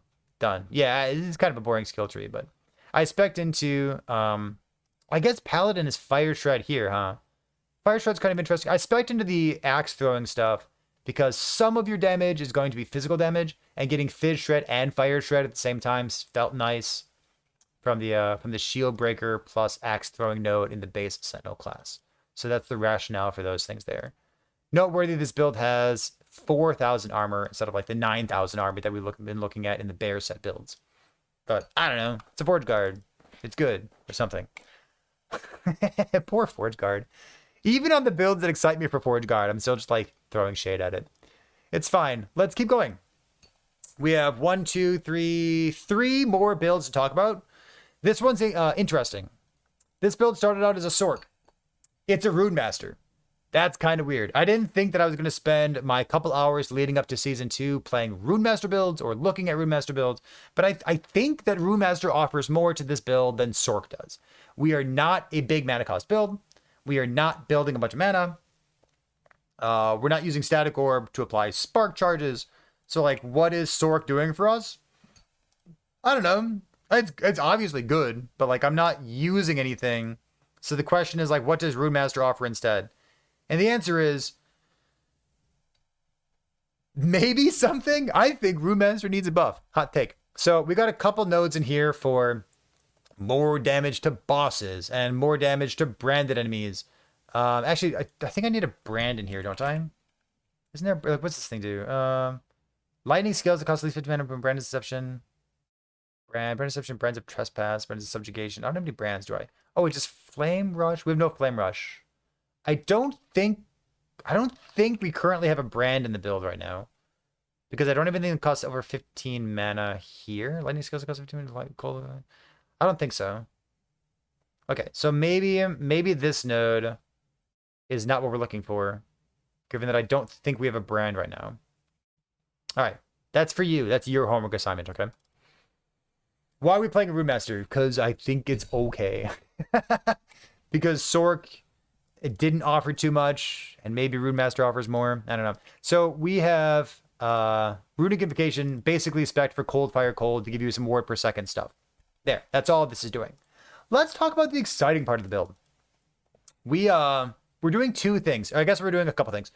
We're using set crafting, which is brand new. So we have the Velatria set, which is +1 spell damage per 2 intelligence. And we have like 135, maybe 141 intelligence on our gear right now. Basically, you're putting T7 intelligence on all of your gear and then trying to round out your life as well. Because I think we're going to be a life-based build. I don't think we generate enough ward otherwise to complete the 4 goal of life, for example. So we're using the Velatria Reforged set. We have a bunch of cast speed, some crit multi, and then a sealed tier 1 modifier. On the helmet as well, we have a sealed tier 1 modifier to get the set bonus. I don't prioritize having the shock chance per intelligence. We're going to have plenty of shock chance. I'm not worried about that. So just a sealed tier 1 should be good enough. So that's interesting. We're not doing spark charges because obviously spark charges don't work with the Velatria set, and having a bunch of flat damage based on intelligence sounds juicy and I like it. It's new and exciting. Let's talk about Lightning Blast real quick, because Lightning Blast is basically, it's not completely new, but it's got 2 big changes coming in the Season 2 patch, and everybody loves Lightning Blast. I remember Enki's Arc Witch build from back when I played Path of Exile. Everybody loves like Arc, everybody likes Arc Traps, everyone likes Lightning Blast. It's just like, oh, it's so good. And it's got MTX coming in Season 2 as well, which is the most important part. Other than, this node's been buffed. This node, instead of doing nothing, does something. So this node kind of gives you clear speed. You'll note that our Lightning Blast is spec'd for convergence, so we're going to have a lot of single target damage, and we're relying on the Halo effect node here to give us some extra like AoE damage to clear extra monsters. Hopefully it's good enough. It's going to be a lot of damage, definitely. Hopefully it's also enough clear speed. On top of that, Lightning Blast's default functionality has been updated for Season 2. So it says it chains to an additional enemy for each time it has been directly cast in the last 4 seconds, up to 2 times. So that means even from level 1, when you very first gain access to Lightning Blast, it's already going to be better in Season 2 for like AoE clear speed than it's been in the past. What that also means is you get +2 chains for like default Lightning Blast, which means that convergence is better than it used to be. Which means that we can like put points into arcing power for additional chains there, which means that we can make use of the belt here. So there's a sealed champion affix that, remember, champion affixes are always sealed, so you can't use them with unique items. You can't use them with LP. But it says to up to 25% chance at tier 5 for Lightning Blast to chain 4 additional times, which becomes 2 additional single target hits off convergence, which looks awesome. And then on top of that, we have Static, which has been updated in Season 2 as well. So when you have over 40 charges, you expend 10 to cast Lightning Blast. This is Lightning Blast crits have a chance to gain you an extra charge, so keeping this nice and topped off. And then Lightning Blast from Overload, product off of this thing, have a chance to chain 4 additional times. So like this, it's got base critical strike chance as well. I like the looks of it a lot. It looks like a really fun thing to do. Teleport doesn't really matter. Flame Ward doesn't really matter. Like the static stuff is new. The Lightning Blast stuff is new. Change target. Yeah, so this should work off of lightning or off of static as well. And then like this thing is Lightning Blast has a chance to get Spark Novas around the first enemy hits. So is that going to work with chains? Is that going to work? It should not work with chaining to the same target. I think it only makes one thing here. It should work with a double cast, and it should work with the static stuff here. Got it. Runic Invocation is not a movement skill. We have a spec for Cold Fire Cold for some extra ward per second. Teleport gives us armor, I guess. And I've been changing how I spec Flame Ward. I've been dropping the less elemental damage taken and instead taking 800 flat armor, because I think 800 flat armor is awesome. So that also means like if you're doing that kind of like flat armor stuff instead of elemental mitigation, you probably want to take like a bunch of armor and make use of Eternal Gauntlets for armor mitigation applies to damage over time. So there's a Lightning Blast archetype. It's pure Lightning Blast. It's no spark charges or anything. You just fucking spell damage crit, and maybe T7 crit multi, maybe T7 cast speed inside. You know what? I bet, like looking at this right now, like the Rune Master gives us, if we're using a staff, cast speed while using a staff. I bet that T7 cast speed probably feels better than T7 crit multi, because we're relying wholly on the halo effect for our clear speed. I'd bet that that's probably true. Okay, so cool Rune Master build. Honestly looks like a lot of fun because Lightning Blast is pretty and it reminds me of simpler times of playing Enki's Arc Witch. We're going to talk about two more builds here. Let's pull it up like this thing here. All right, so last 2 builds that we're going to talk about that we've been cooking up. One is Trib, Spark Charge, Static Orb. So in the Sorc skill tree, here's the rationale for the build. We were looking at this node being changed. The abuse of this node in 1.1, like the best thing you could be doing with this was Frostclaw, because it hit so many times. So instead of removing Frostclaw from the equation, they removed everything from the equation except for Static Orb. Notably, they also removed the mana requirement from it, so that'll come up later on. So if you wanted to play Spark Charges, this would be an exciting thing to try out. There's obviously other things you could do. You could like Mana Strike, Spellblade, Shatter Strike, Spellblade, Lightning Blast, Cast Speed. You could like do some Lightning Blast stuff. I've done that in the past with the Mad Alchemist Ladle. But this is like new, so we're cooking. We're just cooking with Static Orb. What does Static Orb give us? It gives us a Trib, and I think Trib kind of went under the radar. I think it's a good wand that got overshadowed by other things that were better than it when it first got introduced. I think in patch 1.1 is when this first came to light. So it gives +3 to level of lightning spell skills. So like that's already a great place to be. And most notably, it gives us, when you use Evade, cast Static Orb for 90% of its mana cost. Using Evade to cast Static Orb sounds incredible. It sounds super fucking good. It also has cooldown recovery speed for Evade. And if you wanted to, you could use a pair of boots that has like +1 Evade charge. If you look for like Evade stuff here, +1 Evade charge on Outcast boots. This is something, maybe Shrine boots. You could do this instead of using a Citadel boot, which has more armor instead. I like armor, so I don't know. You can play with that if you need to. So the rest of this build kind of boring if you played like a Spark Charge build in the past. Intelligence gives you everything. Intelligence gives you % increased critical strike chance. It gives you flat damage. It gives you Some ward retention for some of your ward generation, but that doesn't matter too much. So just like intelligence everywhere, with 181 intelligence over here. And then, of course, Orion's Descent gives you chance to cast Smite on 10 seconds cooldown reset when you use a potion volatile. The reason we're using this is that you remove all the text from this item and just pretend like it says plus 25 intelligence. Sometimes in Last Epoch, an item only has one line of text, and you can just yeet the other 7 out the window and focus on the 25 intelligence instead. So, int good. So we're going to try to use this thing if we can. What else is here? Intelligence, Flame Ward, intelligence stuff, level of Static Orb. Okay, so let's go to Static Orb. We'll talk for a moment here. There's some interesting stuff to talk about with Static Orb. When Static Orb was its most meta, we had Orbit Static Orb in the game. And this node had a minus 26 mana cost, and then it had chance to not explode, which was awesome. Everybody played it. It was super fucking fun. It wasn't OP, but like it was so cozy. It was like shinier, like LED flashing lights, Orbit hammer throw. You know what I mean? It was like all the dopamine. This node, and in the past, it got changed so that the small orb chance with scatter orb is 20%. So instead of being 100% chance to have all these extra things, it's 20% chance to have fun. And then orbit duration is minus 35%. So the orbit duration right now is 3 seconds, minus 30%. It's like 2 seconds instead.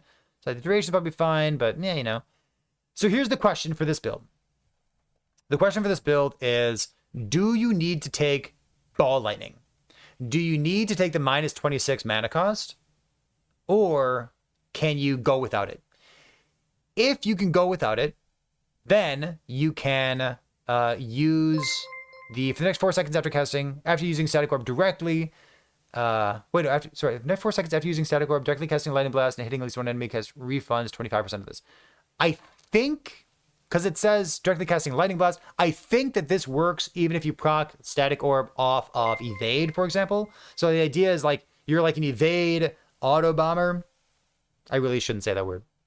Fuck it. You're like an Evade Auto Bomber, and then every time you cast Lightning Blast, you're refunding some of the mana from like your big mana cost Static Orb thing. So maybe that's a functional thing here. If you want to try the alternative approach, the alternative would be don't take these 5 points over here, put 1 point into Ball Lightning, and then your single target would just be continue casting Static Orb over and over. But there's 2 versions basically, right? One is no Ball Lightning, yes, Lightning Blast with the Spark Charge nodes on the right side here. And the other would be don't take these, do put in the minus 26 node, and then just spam Static Orb for single target damage. I don't know which one's better. We have Static in here because Static is cool. It got updated, and I think it's a relevant inclusion here. Flame Rush is here because it can proc even more Static Orbs for even more Spark Charges. And Flame Ward is here because it is the best defensive skill in the game, and you should use it. So I like taking these armor nodes over here, and there's your 20 points. The rest of it is just Spark Charge. Click every intelligence node that exists. Yeah, easy peasy lemon squeezy. Good. You've seen Spark Charges before. If you've never played Spark Charges, go play Spark Charges. They're so fucking good. You could play Mana Strike Spark Charge. You can play Spellblade with Shatter Strike. You can play Sork Spark Charges like this. You can play like Cast Speed Lightning Blast is your only thing with like Mad Alchemist Ladle. I've done that in the past as well. Just play it. Please, if you've never played Spark Charges, just go get some dopamine in your life. Go play it. The last build that I want to share with you, it has there's a 2-parter. The first one I think is neat, maybe good.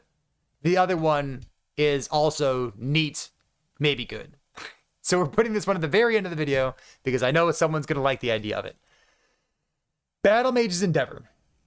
This item has been buffed over and over and over and over and over. I think 5 buffs. It's got a lot of buffs. The very bottom line of text is the most important one. It has up to 75% chance to cast Lightning Blast when you use a melee attack and hit at least one enemy. Is it good? You're not playing this build if you're worrying whether it's good. So with the change to Season 2 LP slams, you can get a deterministic T7 melee attack speed on your Battle Mage's Endeavor, which means that your availability of playing mean builds has skyrocketed because now you can slam 1 LP on this thing deterministically. Oh my goodness. So we have this. We also have the chance for Lightning Blast to chain 4 additional times as a sealed champion affix that cannot be put on a LP item. So we have to use this thing here. And then my idea for Battle Mage's Endeavor a year and a half ago, the last time that I played it, was to make use of Halo Effect. And then, of course, you know from the 5 minutes ago when we were talking about Halo Effect, it used to not do anything.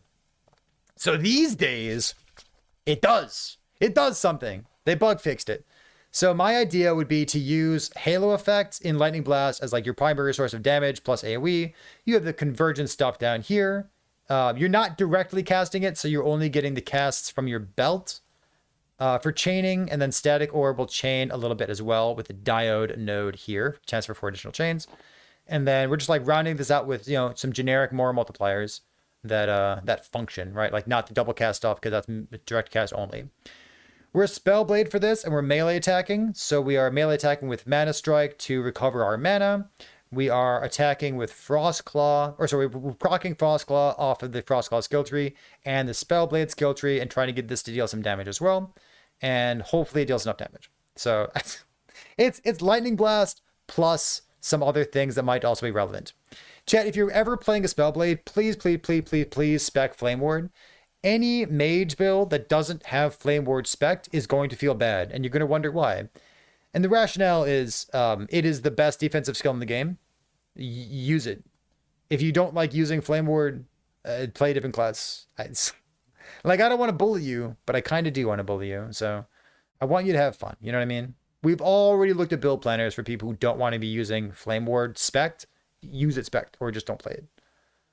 Look at me, dude. I'm a bully. If you made it to the very end of the video, make sure you let me know how much of a bully I am, okay?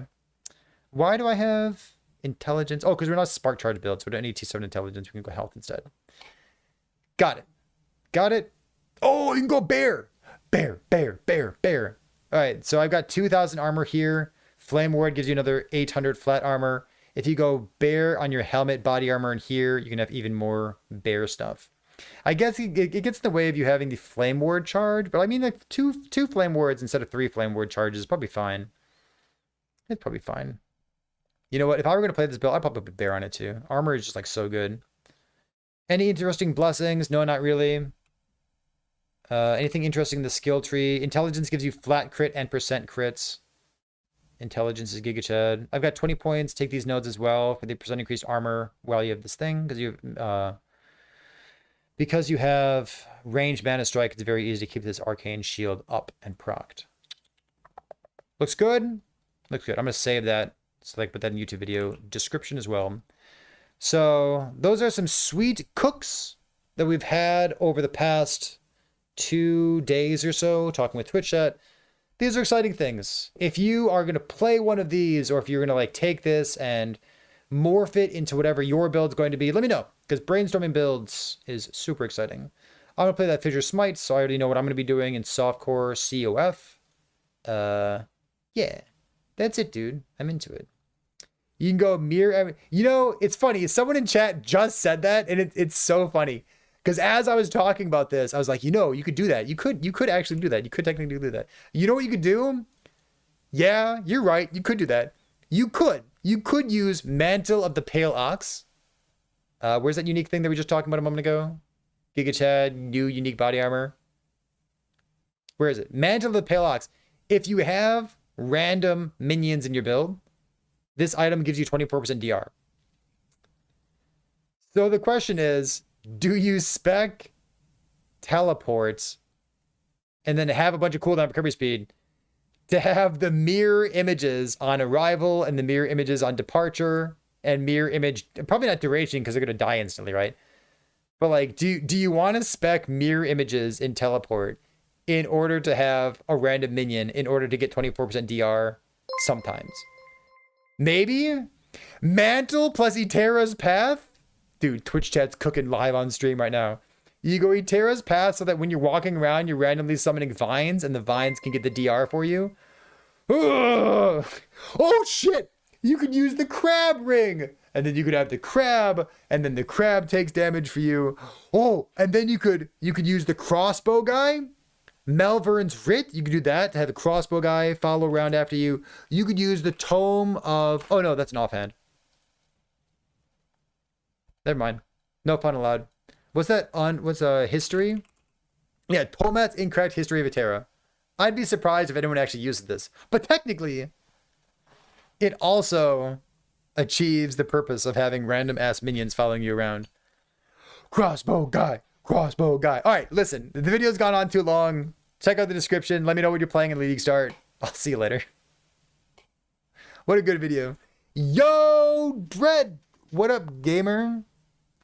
Welcome to everyone else who's coming over from Dread stream. I didn't want to pause because I was in the middle of recording something. I think we did an okay job of recording 12 brainstorms, doing like 5 to 8 minutes each one. I think that was appropriate. It was fun. I don't know if it's appropriate, but it's fun. Oh, that's a Vario? What's going on? Wait, you need something. Hold on, I got you.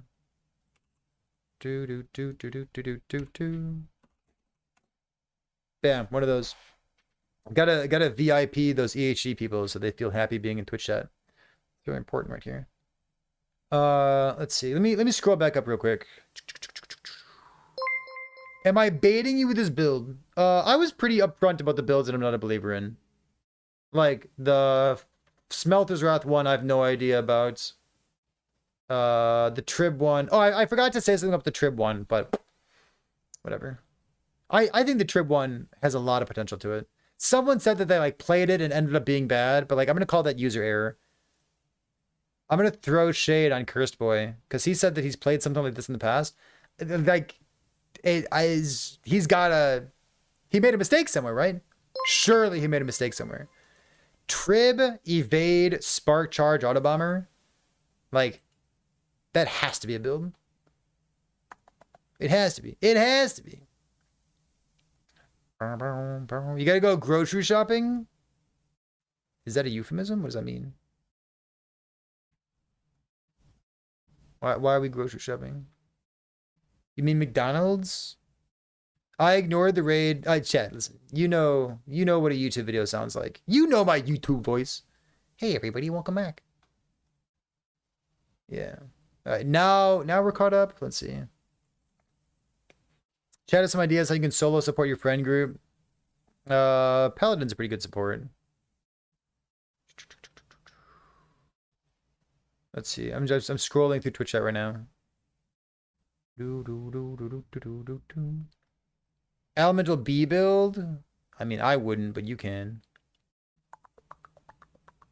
You saw the offhand on one of the troll websites as a snapshot item for plus levels? You mean like max roll? Aren't they snapshotting every minion build that they have on their website? Let's see. Free for all, thank you for gifting that. Appreciate that, dude. How are things? Excellent. Love it. Dread's got stuff to do. He's grocery shopping. VK Divine Flare. I don't know about the Divine Flare stuff. We can talk about it if you want to. But I don't know. We tried looking at Divine Flare and I ended up not being excited by it. Cause like, I don't know, like the clear speeds, maybe it's good. It looks playable and cool, but I doubt that Divine Flare has a purpose outside of single target damage. Maybe it's good for single target damage. I don't know. Can they delete snapshotting already? It's toxic. True. If snapshotting were easy to get rid of, they would have gotten rid of it already. If snapshotting were easier to get rid of, every action RPG wouldn't have snapshotting issues built into it.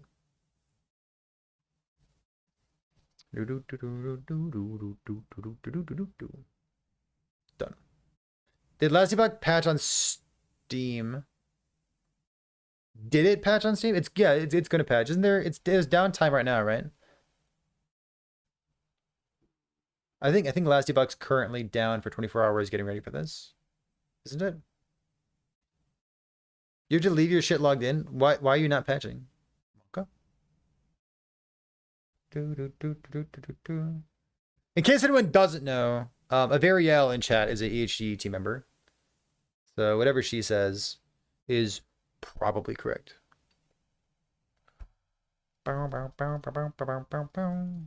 Solo companion build the new amulet and chess piece. We can talk to like companions if you want to. You're a Discord community manager. All right, listen. I use the word dev. What's the word I'm looking for? Willy-nilly? Loosely. I use the word dev poorly. There you go. EHG team member. How about that? A member of EHG. Loosey-goosey, baby. Liberally. I do. I think there's a letter missing in there, but it doesn't matter.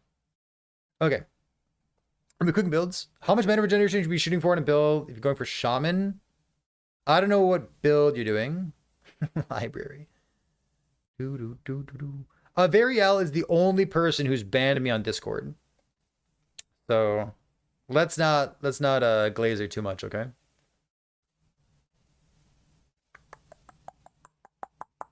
Deserved. True. Can use the VK Void while sending more path mana fear. No, there's no way you can. No way that you can. Because Warrior's Fury stacks over time. Only person in the world to braid. No! Chat, what are you playing? What's your league starter, baby? Let me go upload this to YouTube. It's important. I'll go make a thumbnail later. Chat, if you haven't seen Dread's thumbnails, you need to. Dread's thumbnails in the middle of my screen right now are just like, they're getting better and better. And by better and better, I mean like more and more unhinged. You ever seen DS Lily from Path of Exile? I feel like there's real merit to just like... It's so good. The perfect thumbnail. Let's go upload that video before I forget about it. I might even have that video go live before the end of the stream. Just because people be curious. You know what I mean? People do be curious. Yes, this thing. Is a clean hour long? Perfect. Lily's top tier. Lily is top tier. What a gamer. Stormbreaker. You want to cook that? So I mentioned that in passing, but like, there's no way that's real, right? I guess I could just like do a new one, right? Bill Planner. Is someone playing this? Really? Beastmaster. Attunement, strength, life. Are you melee damage, melee leech? Are you a spell damage build? Who knows? Strength like this. Summon bear. Do I need tornado? Doesn't really matter. So you want to, like, clarify for me if this is what you're playing.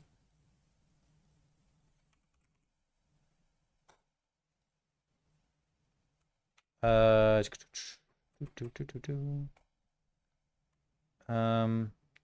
see, touch stuff, companion stuff. I don't have companion stuff. Are you? Physical damage, health, minion stuff, random nodes, maybe some armor shred, poison, shred. Okay, so I want, okay, probably good. Frenzy totem over here, and like you want to be like Tempest Strike, Gathering Storm, Warcry, something, and then like you need a minion for aspect of the links, right? Where's the Gathering Storm? Isn't there like Gathering? What's this thing say? You now expend Storm Stacks when you use Tempest Strike and hit at least one enemy with a melee attack. Storm bolts deal more damage. You expend Storm Stacks when you use Tempest Strike.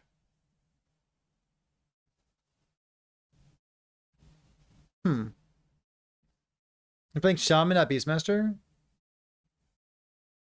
Why? Wait. Why are you Shaman? Don't you want attack speed?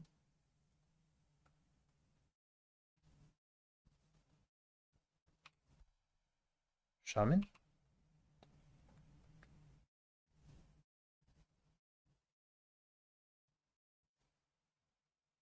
Your Shaman, Tempest Strike. You have no War Cry. And you have no Storm Totem, really?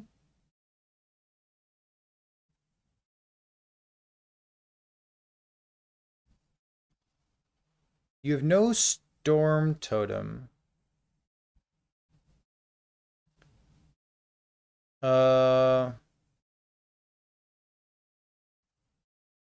This is for Frenzy Haste.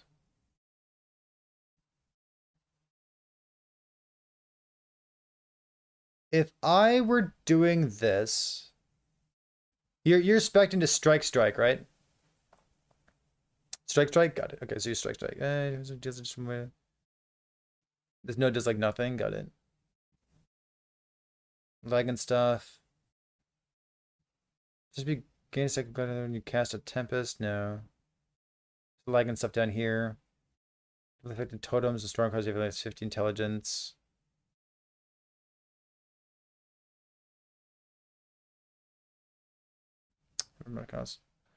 You think this is ZDPS? I'm not gonna spend too much time thinking about this because like my inclination is to go Beastmaster with attack speed, right? 1%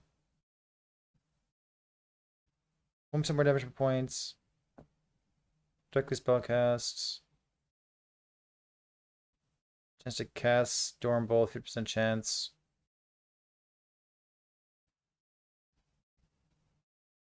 What does Beastmaster give you? Beastmaster gives you defense. Just because Maelstrom when hits. The endurance threshold stuff. Some flat spell damage, share damage. It's really like this node, right? Less damage from shots. Where's the repeat? Is it the repeat node? Less damage from shots. Oh, this your indirect Stormbolt casts have a chance to cast again after 0.25 seconds, so 20% more damage. 20% more damage. I kind of want Frenzy. Mace is a werebear. Yeah, I think that's a really interesting idea. I like that a lot. I think Shaman. I'm surprised not to see Storm Totem yet, because like Storm Totem's a really good skill. I don't know what I would change. But let me cook for a second and I'll see how we compare, okay? Let me put on the best item in the game real quick. Bonk. Done. So we're gonna play Strike. Remove Thunder. Oh, you didn't take off Thunder Tempest, did you?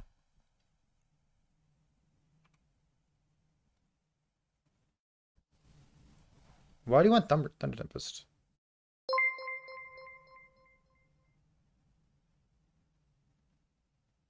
I don't know. Remove this. Melee damage per attunement. Freeze rate, no. Melee damage, but like spell damage build. So this. Shared spell damage. Attack speed, mana cost. Like nothing else matters. Or melee area? Area here as well. It's not lighting, so you kept. I don't think you want it. So here's the initial idea. Minus all the mana cost, Gathering Storm. We want to be lightning damage. Stormbolts consume a portion of your mana to do stuff. I wonder how much mana we can generate off this. Hopefully some. And then like, are we Maelstrom as well for critical strike chance? We might be. There's a lot of good points here. Can I go +4 Gathering Storm real quick? Bonk.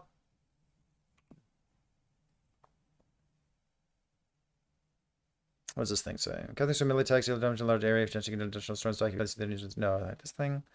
It's like we're using a mace, we'll take this thing. And then I guess we're stacking Attunement. Yeah. damage this thing. With a Storm Bolt, yes. And then we're not doing anything with this thing, right? Are we? We could do Thorn Totem as well. Yeah, with my last skill. Oh, I know. I really want a minion, don't I? Can I Wolferino? What does Howl do?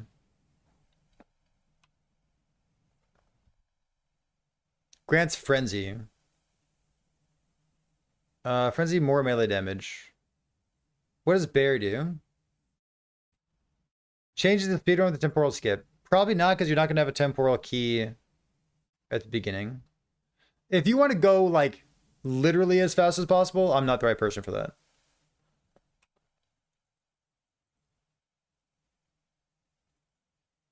If you want to go literally as fast as possible, I'm not the right person. Armor, Leech. Like, can I take these nodes? Let's see this real quick. How long?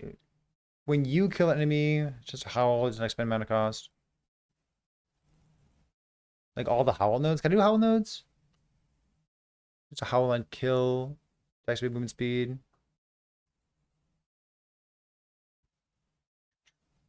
I guess movement speed better than damage. 2, 3, 1, 2, 1. I need 3 points. Okay, so like this is better, huh? Life. +1, don't need that. Armor no. Okay, so like a fully defensive wolf. And the rationale for Wolferino is aspect of the links, which I think is good. Vitality, endurance special stuff applies to this. Limit to 1. Damage reduction granted. Yes. Melee attack speed. It's 5 melee attack speed per point. Do I know shark stacking? Probably not. Like this thing. +1 companion, no. Limit to 1 companion, yes. Leech, leech, stuff. Strength, really don't need that.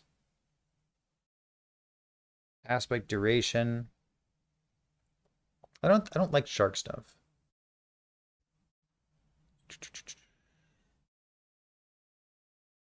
I'm not even sure that I need all the points in Armor Shred here. Dodge rating, haste, endurance threshold. This thing says your endurance applies to companions. Like 1 point there is fine. Like there's mere attack speed here. Is this LE tools? Yeah, this is LE tools. Care about attunements.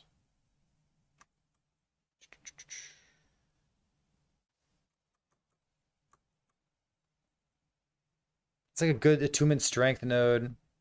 This has like strength here, life leech on crits. Life leech on crit. We're dealing damage. Are we? Are we dealing damage? Like 5 and 5? 5 and 3? Bonus attack speed. Health leech on crits. Because we're doing spell damage primarily, huh? Spell damage primarily. Bum bum bum. Bum bum bum.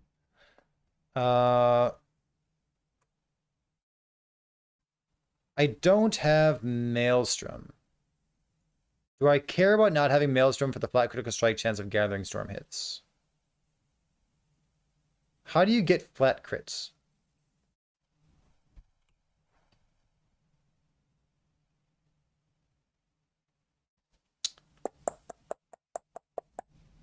How do you get flat crit? Hold Z. Yeah, hold Z. There you go.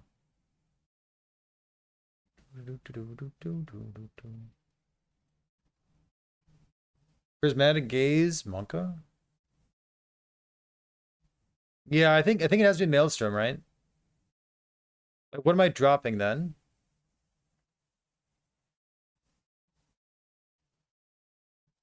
Maybe I'm doing this thing.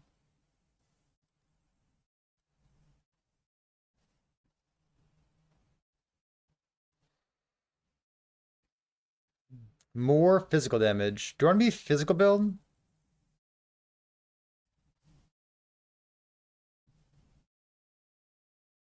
We could...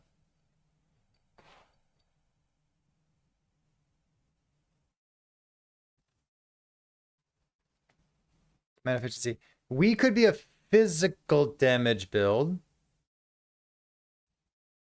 What's the benefit to that? It means armor shreds better. We get more damage off this thing. Because I want to be speccing into this anyways. It's got to be Maelstrom, right? I'd assume so. What is this? This is dual wield. Well, dual wielding. Yes, we're not dual wielding. We spin a storm, get a chance to get one instead. Deals more damage. What's this thing? 8%? Cast frequency? Cast frequency seems important. Oh, do I want Fizz?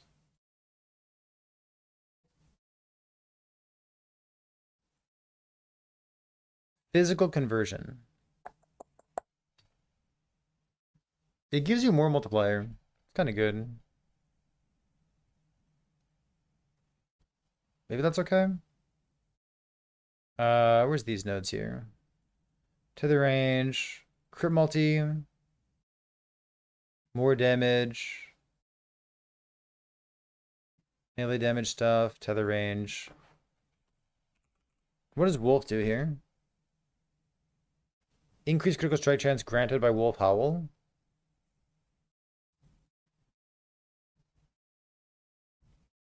Kind of a lot of crit chance, huh? So it's like Tempest Strike. And then we need attunement on the rest of our character, huh? Is that it?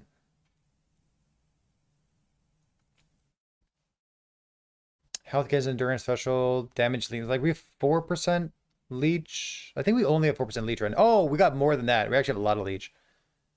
So 116, 124, 142. Oh, health endurance threshold. I don't think you know what? We might need the mana. Mana seems relevant.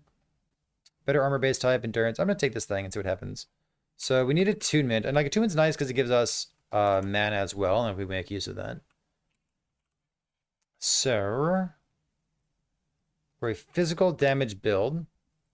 I've got 5 unspent points, and I can't do the cold damage stuff here. Physical, physical, physical. What are these nodes? Totem damage. Doesn't like this thing got changed or something? Health regen per stuff. Cold damage. We got like 5 points unspent. I don't need this. It's like 4% leech. This is 15. Like maybe I don't like need this leech. Maybe I don't need like this attack speed.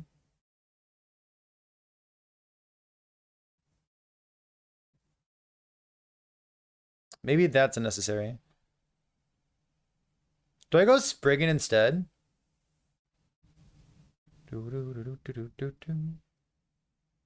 Is my build list accessible to you? I don't know. It will be when I hit publish on that YouTube video.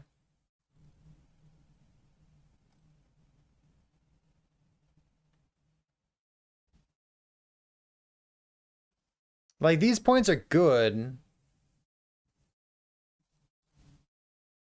But I don't need them, hey?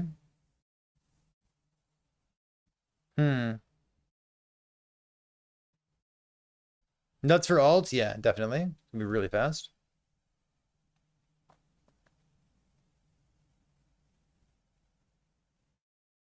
I need attunement.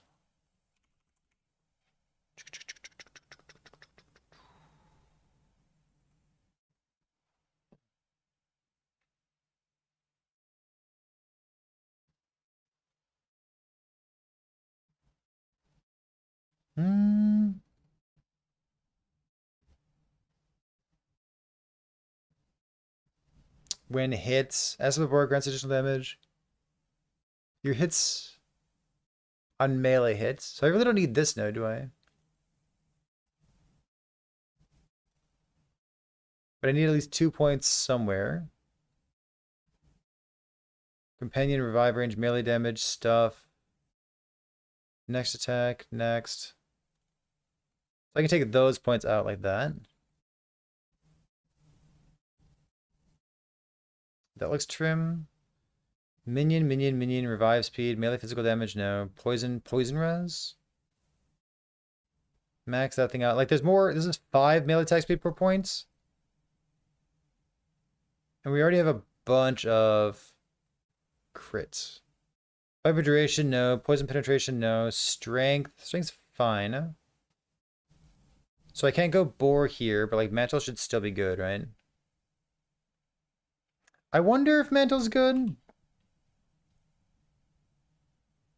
Because of wolf, right? Like, is wolf gonna stay alive?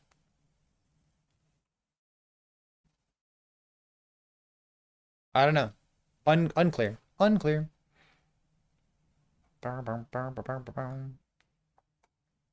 Let's grab some health modifiers. We need attunement. T7 attunements. Speed. We have some shred already. How much attunement here? T7 attunement. What else can we incorporate? Like, this is kind of a like level 1 build, right?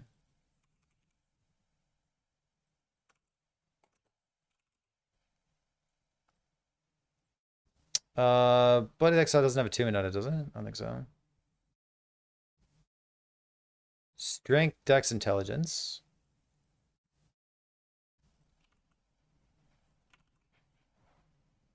Spell, critical strike chance. Yo. Wait. Spell crit, Fizz res, Poison res. Low LP. Done. Ta-da!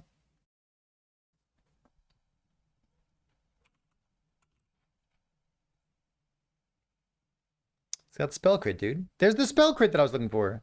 Yo.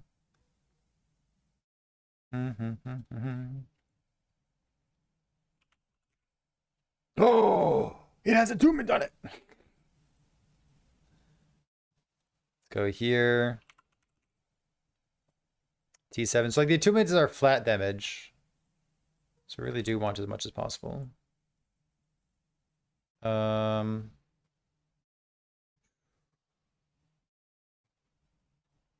Put this thing in there right now. And then offense. Spell crits 14 off of this thing. So by default,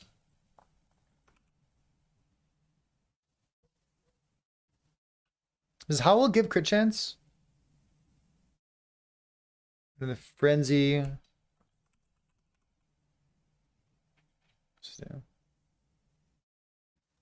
This thing's frenzy.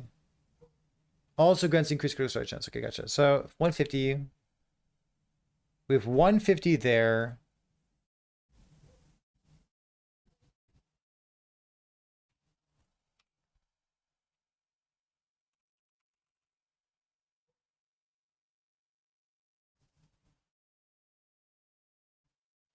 Multi. Thames using crit. What is this? 140 crit chance. So we have 150, 140, 290. We have 290 increase. So we have 290 increase. Call it, we have 5 flat plus like 5 from a relic plus at least 6, 7. Let's call it like 8 maybe. And then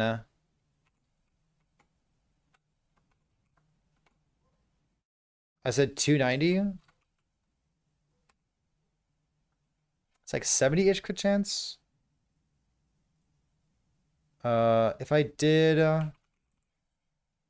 T7 like 1 point, maybe like 1.6, 1.5. Okay, so like 1 tier 7 gets you there. So a tier 7 spell crit multi somewhere. Or spell crit chance. Two mateer. Don't have an offhand. Bunch of tier 7 modifiers. How much attunements? We have 120-ish attunements, 126. So it's like 126 is flat damage, which seems fine. What is attunement doing for us? Like, it's giving us flat damage. Does it do anything else? Like, are we like double dipping anywhere?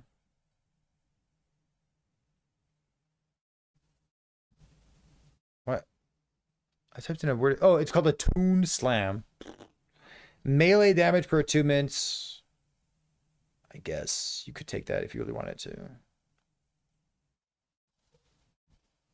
Fissure multi per attunements. Shock to fish red chance. Doubled with 62 mint. Oh my god. Oh, health per point of attunements? Is that relevant? Is that better than the armor fizz leech? It probably is, right? Because I have a lot of attunement to keep this guy alive. That seems relevant. Okay. What are we thinking? Big day tomorrow, you're gonna head out. Hey, Averial, thanks for being here. Appreciate that. May the Weaver bless your journeys. Yo, dude. If I didn't use this thing, I could Titan Hearts. Legendary LPL 64. 64, Titan Hearts.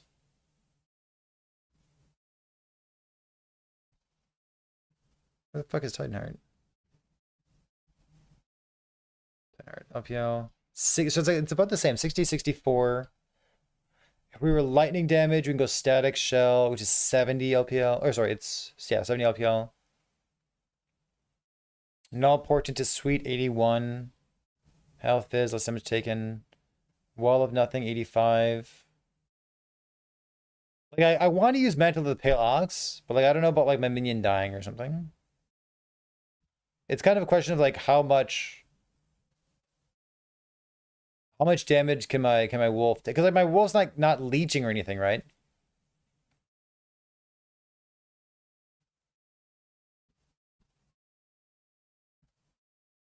Oh, does wolf gain life off attunement? It's strength, gotcha. Can I do bear stuff for more strength? Attunement, health, 156, 185, 372.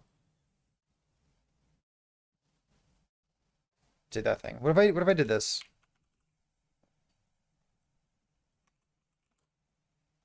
The bear stuff really speaks to me. It's fucking big. Support build, not paladin. Support build, not paladin. What have we talked about in the past? I think was it werebear?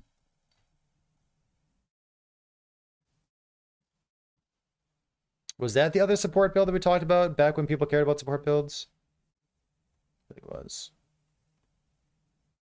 Beastmaster. Hybrid health, hybrid health. Health, hybrid health. Oh, let me put bear on stuff real quick. I actually don't have much health, do I? Let's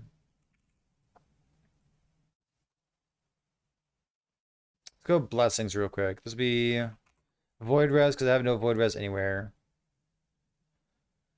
Regen, no. Maybe just like lightning res because we're physical damage stuff right now. We don't have any shred.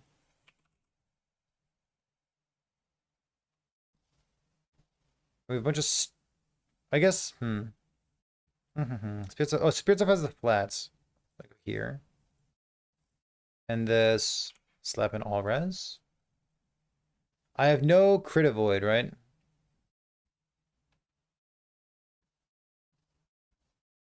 So maybe I can't do like plus all res.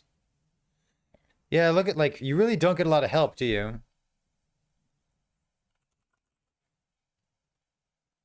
Like the attunement stuff's nice. I got 6 unspent points, kicker crit. Like I guess I want to go fortify, huh? So let's take the flat health off this. This is like 30% fortify.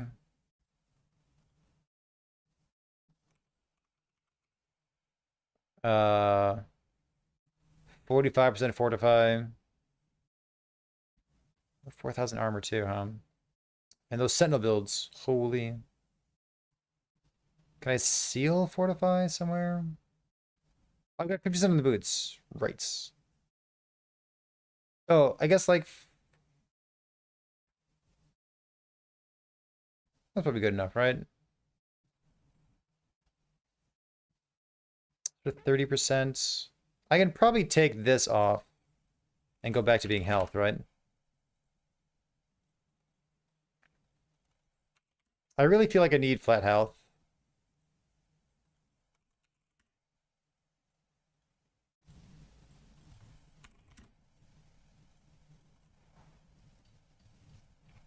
Where the fuck is my lightning res coming from? Why do I have so much? Completely unnecessary lightning res? Gaming? Stun, shock, mana. Mana's relevant for this build, huh? I need like fire, cold, necrotic. It's cringe. Because like, I still don't have like endurance. Not transformed, any companion. Is there no res that I can pick up anywhere?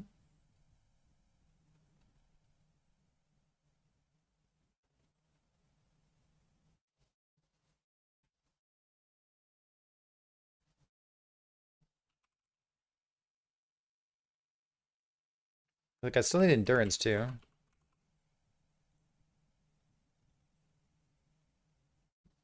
Suffix attunements. Raising hardcore. No, I'm not. I'm ineligible as a CT gamer.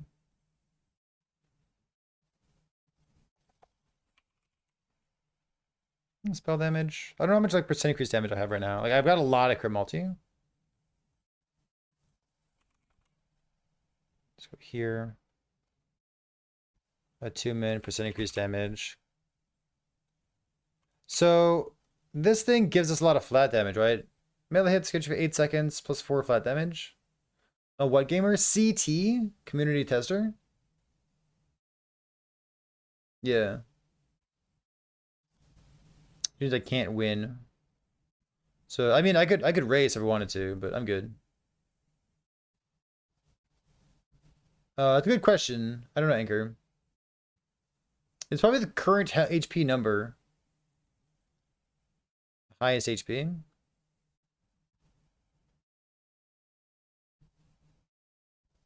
I don't know what idols exist. There's gathering like storm bolts? Storm. Let's look for the word storm, see what happens here.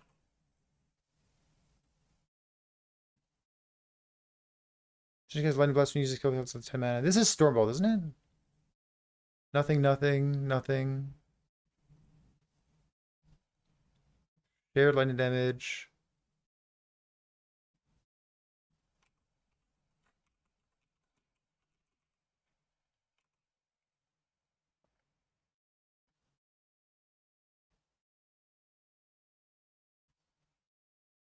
Frequency of expending storm bolts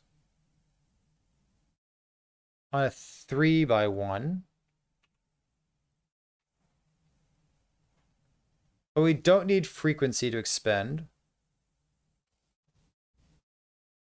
There's 8% more damage per point. I'd rather max that point out instead, huh? I don't know if I can just try. It doesn't seem that good.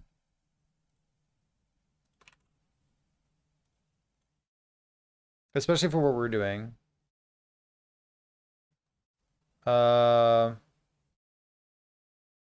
What else would matter? Oh, boar. Yeah, we can be a boar gamer. Punk. It's like we can like 2x2.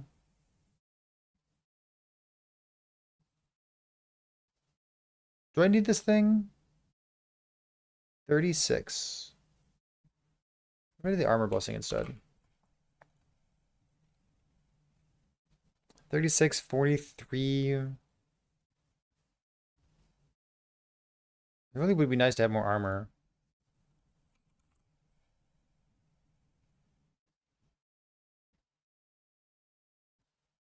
T5 puts me to 45. Puts me to 47. Just strengthen the bear stuff there.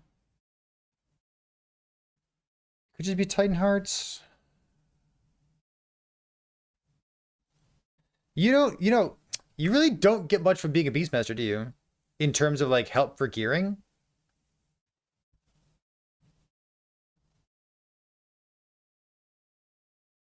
You don't get a lot of help. That's not great.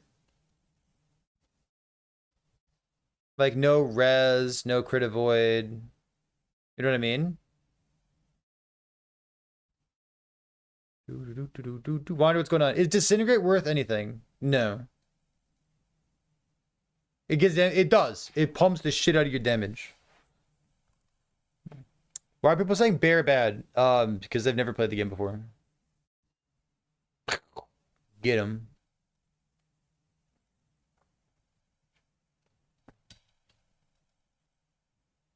I've got 500 mana. That's kind of sick. I don't know what affixes exist for this guy. Look at this chonker. What did you do? Gigantify an emote. He's fucking huge, dude. I love that. Thank you.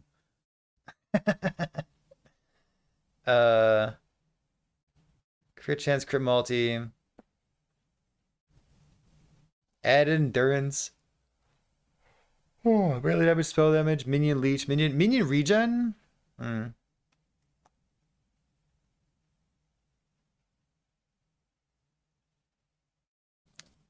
Fizz, res, bleed duration. Let's see. The 2x2s. What's up? What are these ones doing?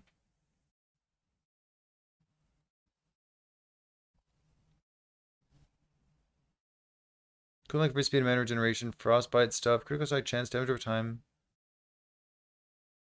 Movement speed while transformed. Up to 10%. Wow. Totem damage. Flat damage, minion attack speed, word get threshold. This is not what I want at all. Armor while transformed does stuff. Frostbite. It's like it's the same. Armor, reduce damage taken from crits. Eh.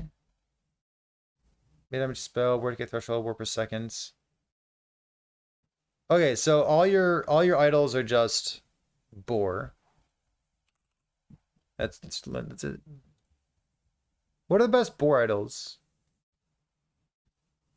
These are 11.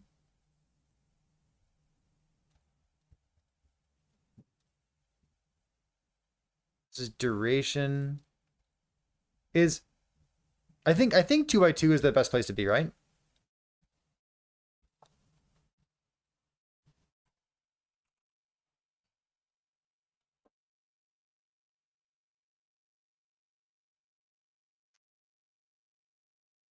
I think so. Sounds pretty boring.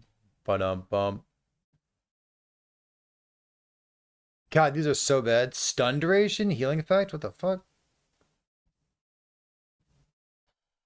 It does this. It's barely funny. Is this Stormbolt?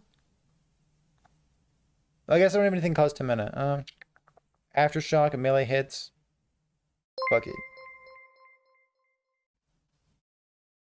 Alright, so your prefix is garbage, doesn't matter. Like, boar is really strong. But boy, the rest of this sucks.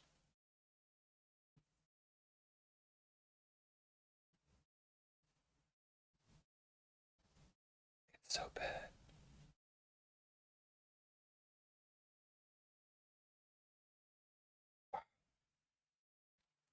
I guess I'll take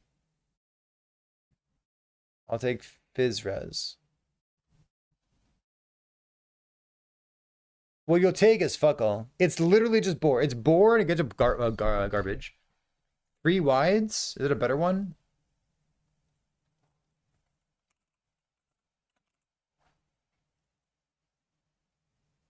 It's 8 instead of 11. That sounds fine. All right. Boring. Okay, so haze, Poison on hit, damage over time, damage over time, health regeneration. Frequency, no. Mana, yes. There, mana is literally relevant. Ta-da. Frenzy effects. It's relevant. Armor, reduced damage taken from critical strikes. Damage and endurance. Like, nothing's like particularly interesting. Like, these are all kind of shit, right? Is there a 4x1 that we can use? Up to 12 effects? Maybe? We'll see. Just summon a Thorn Totem, Bleed, Avalanche, Melee Attack, Avalanche, Crit Strike, Vitality. Vitality! Less frequency of Storm Stacks, added damage with Storm Bolts. Less frequency with Storm Stacks is interesting because we don't care about frequency because we're a melee build, right? Is Flame Reave good? With Spark Charges, yeah. Without Spark Charges, I don't know. No Vitality too. We kind of need flat health. Flame Reave Ignite. I would not go Ignite. I'd go like Crit or Spark Charges. Or rather, that would be my first inclination. I'd be surprised if Ignite can compete with those two. We already looked at all these modifiers. Nothing is particularly good. Movement speed, damage. Ship it. Alright, so those are your idols. Tiny bit of extra vitality as well. Over 3k life. What do I get up here? Maybe vitality. Armor. Chance to gain a storm attack when you use Gathering Storm. Nope. Crit multi, dexterity, freeze rate, ask for the board duration, lynx effects, shark, viper. Cool like speed while transformed, attack cast speed for stuff, intelligence level, earthquake, tingling roots. We want EQ for any reason. Mana is kind of like more damage. I'm gonna put vitality in.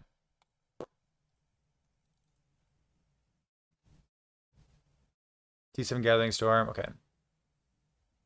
So somebody said Tempest Strike Gathering Storm with a Stormbreaker. And like we spent a couple minutes looking at this, right? You wouldn't use Flame Reave for Spark Charges, let's just go crit. Well, that just means you've never seen somebody use Flame Reave for Spark Charges. Which is okay. But like, it's something, dude. You use the pull node, so you vacuum the screen onto your character, and then all the Spark Charges shotgun. It is clear speed.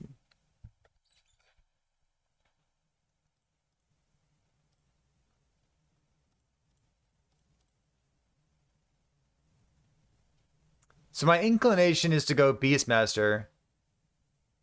No, there's none. Because I want a bunch of attack speed to make up for how slow Stormbreaker is.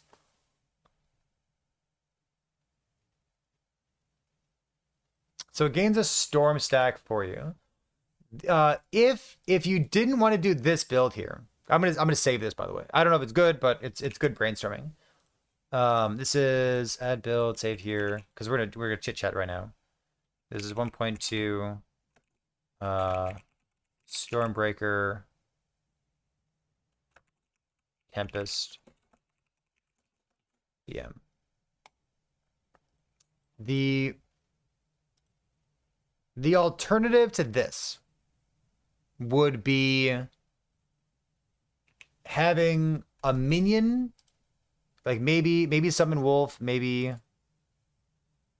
health regen. I guess health regen's fine. That's a lot of health regen, isn't it? You know, maybe that's enough health regen to merit using the other thing. The justification is, or sorry, the alternative. The alternative is using real weapons with like attack speed and stuff, and then having one minion generate, or so like you attack with Gathering Storm one time, you get like 1, 2, 3 stacks off of this, and then That probably doesn't keep up, does it? Because like you want your minions to like generate these with like, you know, Thorn Totem, Giant's Bane, generate a whole bunch of them. But like it's non-zero clunking it, right? Did I test our Electrified Javelin in CT? So if I did anything in CT, I can't tell you about this. There have been people around saying that the NDA for CT gamers was lifted when the patch notes was lifted. That is a misunderstanding of how the NDA works. So you can echo this to somebody else if you'd like to, but chances are the people to whom what I'm about to say applies don't care. They should care. It's a legally binding contract. But the CT stuff, the NDA is always in place. The NDA never lifts. It's like you can never talk about what happened or didn't happen in CT, the earlier versions, conversations that happened in CT, changes that could have been in the game but like aren't in the game right now. All that stuff is still under NDA. You can't talk about it.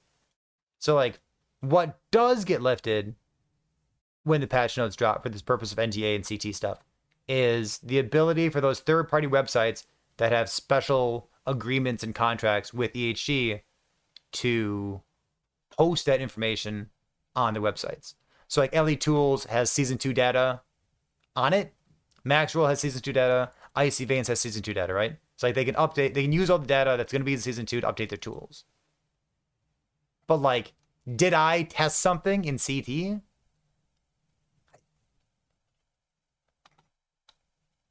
Stop fucking doing it. Stop it. Did I test something? Dude, log in and play the game. Coward. I'm gonna fight you. You know, there's like non-zero clunkiness. I like it. I think this is cool. Is this gonna be like the breakout build? Fuck no, there's no way. There is a way. No, there's not. It's melee. But like, yeah, I don't know. It's got damage. Come on.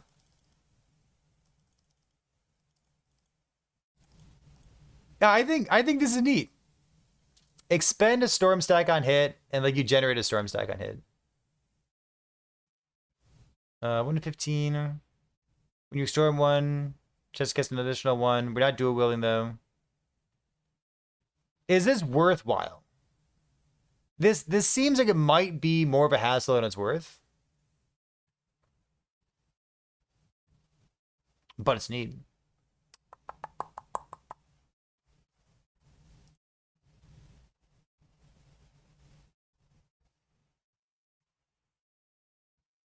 If I didn't have a soul of... Oh, is this thing common?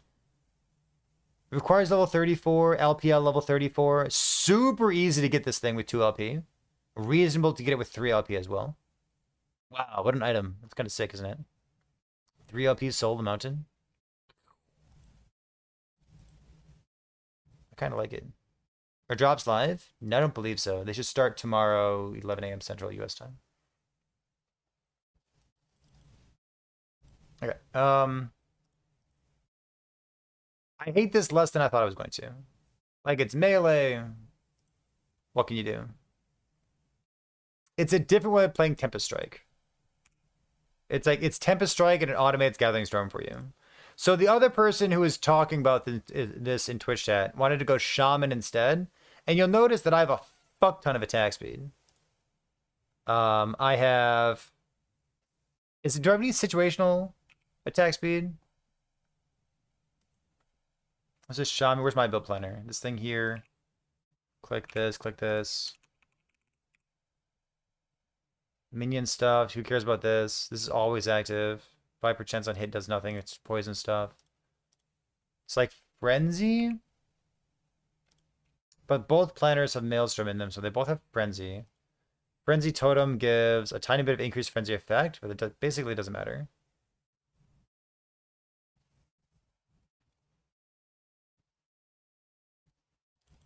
Crit multi there, more damage there. Okay, gotcha. So Beastmaster gives us a lot of attack speed. And critical strike, it gives us 290 critical strike chance. Maybe more if we get plus levels of Frenzy Totem. That could be a possibility. Tether range? Oh, you can take off the tether range. And how much crit multi? Giga? 120? Yeah. 300 critical strike chance. 50-ish attack speed. Lots of DR from Master of the Boar. And a bunch of crit multi. It gives us stuff. So what's the Shaman give us instead? The Shaman gives us like 20% more damage here, right? So chance for indirect storms casts to double cast. And like it's got 6 spell damage. It's got 10% attack speed. Melee attacks have a chance to cast Stormbolt on hits. Cool. And then like I guess where's the spell damage stuff?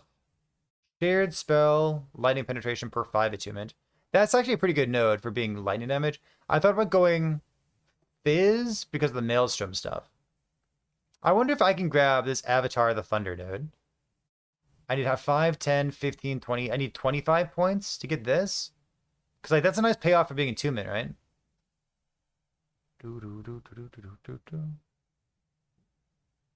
Cast shield throw if it's on a cooldown. I don't know about that, Mike.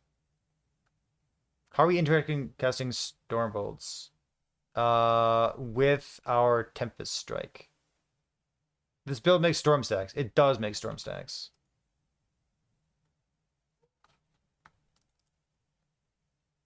True.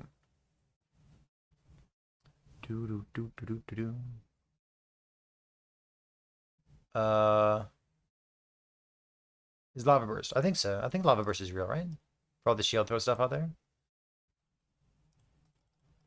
I think the people who are excited about shield throw are excited about the Stygians thing, right? I have 6 skill points. I got 14 points in here, huh? Okay, Druid for strength attunements.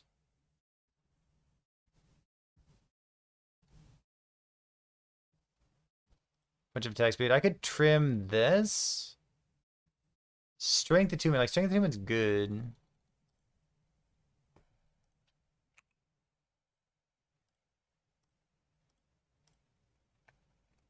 What if I stayed lightning damage? Then I get shock scaling as well for better like penetration stuff. It also means for blessings I go like this. I don't get the flat man anymore, but I get like lightning shred. Lightning's pretty good, huh? Spend this node somewhere else. I bet the penetration is better than this thing, huh? Because I don't care about the frequency. Maybe? Maybe it's better. I don't know. Where was that node? I got 18 points. I need 2 points here. What was this?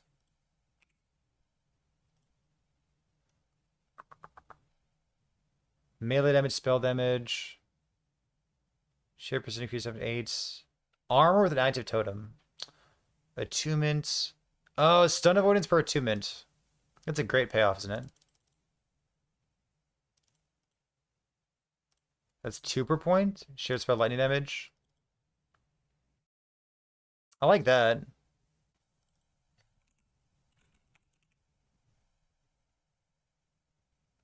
Then flat armor down here as well. It's 25 armor per point. I don't really... I'll leave 6 points unspec'd. Strength, melee cold penetration per strength. Endurance, stuff. 2 endurance, 115 armor per point.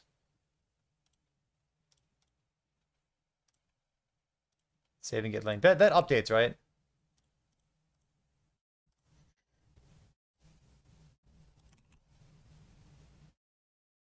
Update?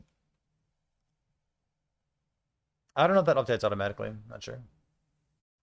How are the defenses? Should be relevant. It's got like 8,000 armor or something, doesn't it? I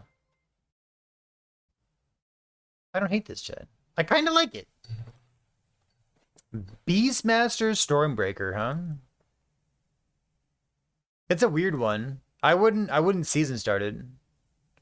But like, I don't know. Maybe you could. Am I gonna do for the build contest? I don't know what I'm doing for the build contest yet. Not sure. Let me read Twitch chat real quick. I'm excited to play a Racing Strike, but you're nervous about leveling it with the mana. Your mana should be fine with a Racing Strike, honestly. You can just like Void Cleave plus Erasing Strike for a while, and that's gonna one-shot most of your monsters. And you can always like use Vengeance or something to generate mana. Like, you can have big bonky damage for clear speed, and then like for single target, it's like just generate some mana when you need to. But you're probably gonna be Void Cleave Erasing Strike for a while you're leveling if you're doing that. Or you can do the mana generator, mana spender with like either multi-strike or vengeance while you're leveling, and then just like build attack speed or something. But a lot of those end game, a lot of the end game Erasing Strike builds want to build a whole bunch of mana, like put mana on your gear and whatnot, take mana blessing, and then take the mana or the void well node to recover your mana. But the mana's fine. Don't let the mana scare you off. You're gonna enjoy the build. Someone said I'm looking for advice. I really like the Void or the Rive Paladin you made. Are there similar builds? Yeah, I'd play VK. I'm a VK appreciator. I fucking love VK. VK Rive and VK Multi-Strike both seem like real melee builds.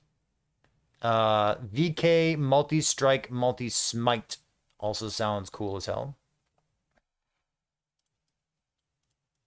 Multi-strike, multi-smite. Smite, something. Yeah, I don't know what I'm doing with the build contest yet.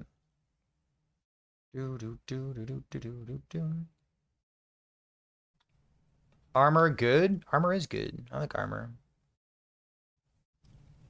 This build only has 4,000 armor, which is still quite good. But like it has aspect of the boar, so like this build is gonna be like very tanky. For sure. It's also like 15% leech. So fuck it. Rive Forge Guard, and you don't know what your 5th skill is? Ring of Shields, dude.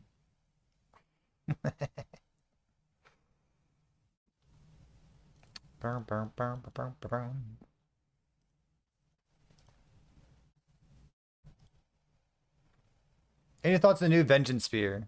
Oh, you want the link? We discussed this in the YouTube video that I have not yet clicked publish on. But here's a Phalanx Spear Vengeance Electrify thing. The weird part about this build is that maybe perhaps your boss damage ain't good. This does not look like a good build for Aberoth, for example, because you need to get hit. And every time you get hit, you cast your skill one time. But like, for most of the game, that's great. For Aberoth, that sounds terrible. Sounds really bad.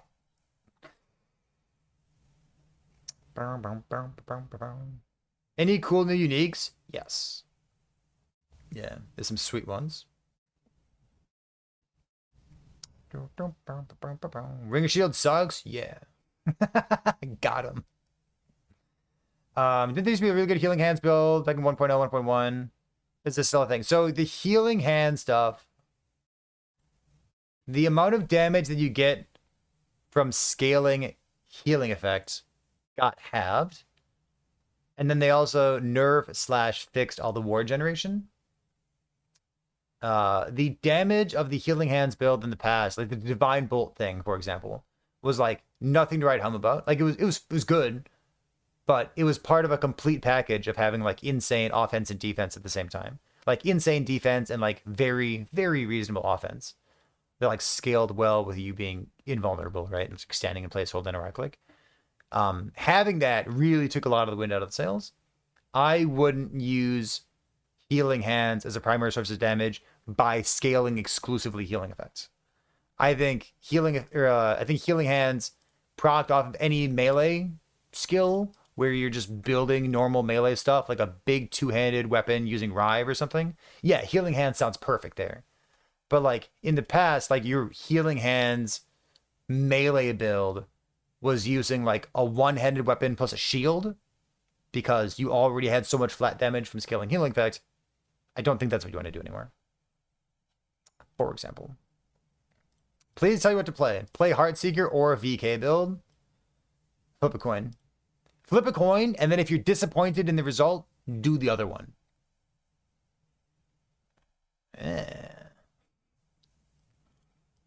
We're playing multi-smite build. You want a league starting to hardcore? Mine's got a shield on it. Multi-strike, multi-smite, VK scepter. It's got a shield, dude. It's got a shield, 8,000 armor. It's got 4K life. It's got relevant defenses. I don't know, dude. Sounds good to me. What time is it? It's 8:45, and we've been streaming for 3 hours. Let me run upstairs and check on the wife, okay?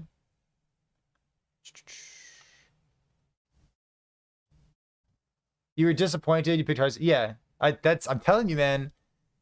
Yeah, I'm telling you. If you're ever torn between two things, flip a coin, and if you're disappointed, just do the other one. It's perfect. Are the 1.2 builds published yet? No, I have a YouTube video that is currently being uploaded. It needs a title.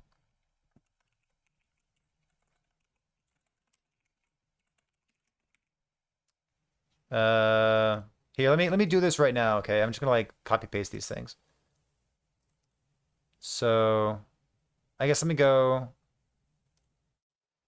This is the Shaman one. I saved the Beastmaster one already. I'm pretty sure I saved it, right? Beastmaster, Stormbreaker, Beast Temp. Okay, this thing. Okay, so this one. Okay, so let me put these into the description real quick. Can I copy a link? Okay, so this is oh, actually, the Stormbreaker one wasn't in the video.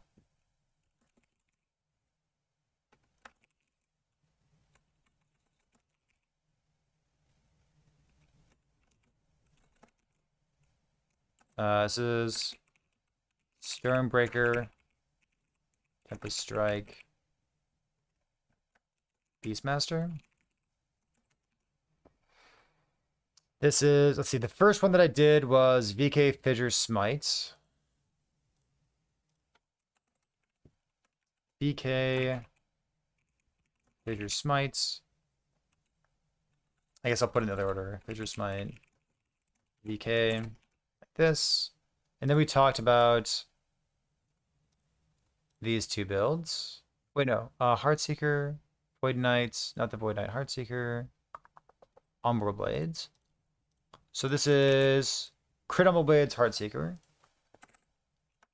Crit Umbral Blades, Heartseeker.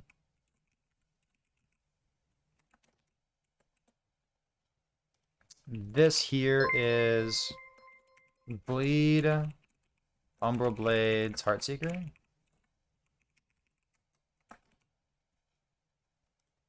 After those, we talked about... I'm pretty sure it's this one next, right? Close this, close this. We had the melee thing first. So this is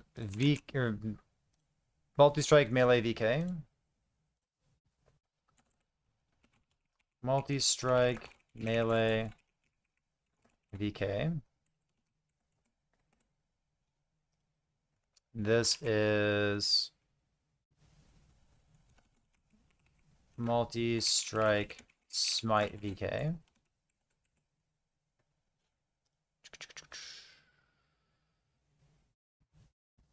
I'm gonna put the Smelter's Wrath one in there. Is there? Let's see, Smelter's Wrath. Smelter's Wrath. Forge Guard. I don't want to write FG. Like I'm comfortable writing VK. Everyone knows what a VK is, but like no one calls it an FG, you know? And then we had the lightning, I guess maybe the lightning bug. Yeah, I'll put the lightning bug before that. So that was Stormbreaker lightning bug. Okay. So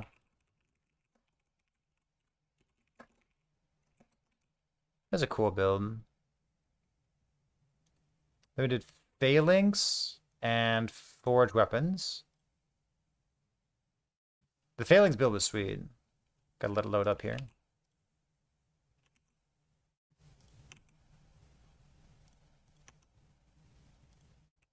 Oh, W pulls that up. Got it. So here's the Phalanx one first.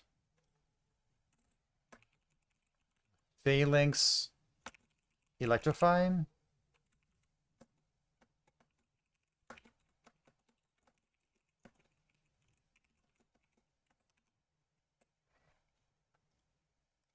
This is Forged Weapons.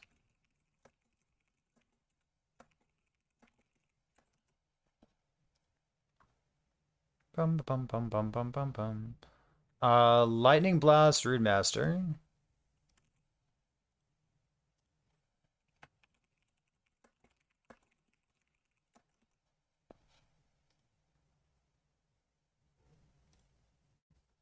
This is Static Orb Spark Charges.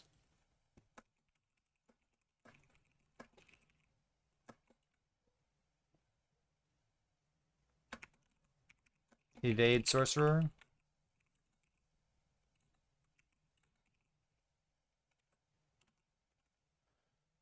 Evade Sorcerer.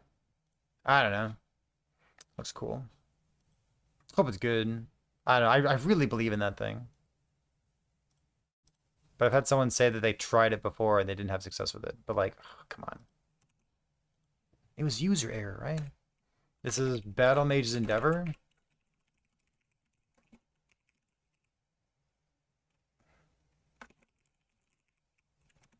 Okay, it's a Spellblade build, stuff.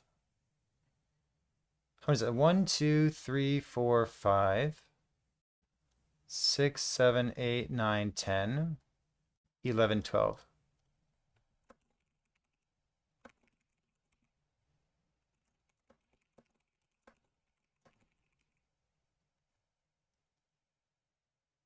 Okay. Do do do do do do do do do. Select this thing. Scroll up. Clickety clackety.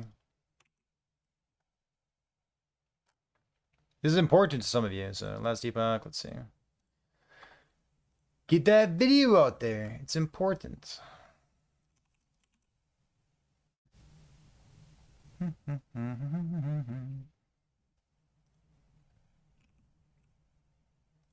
My last YouTube or last debug video got tagged as a Smite game instead of a last debug game because it was a Smite build. Very funny YouTube. Love that. Love that.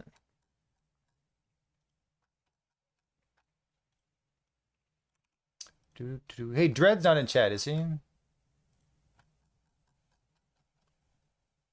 Did you know that Dread is just like the nicest dude?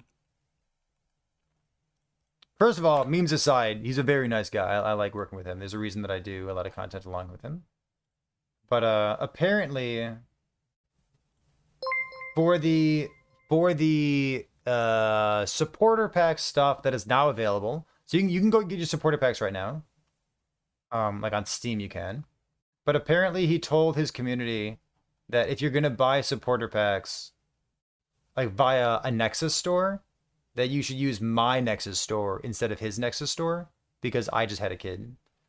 And like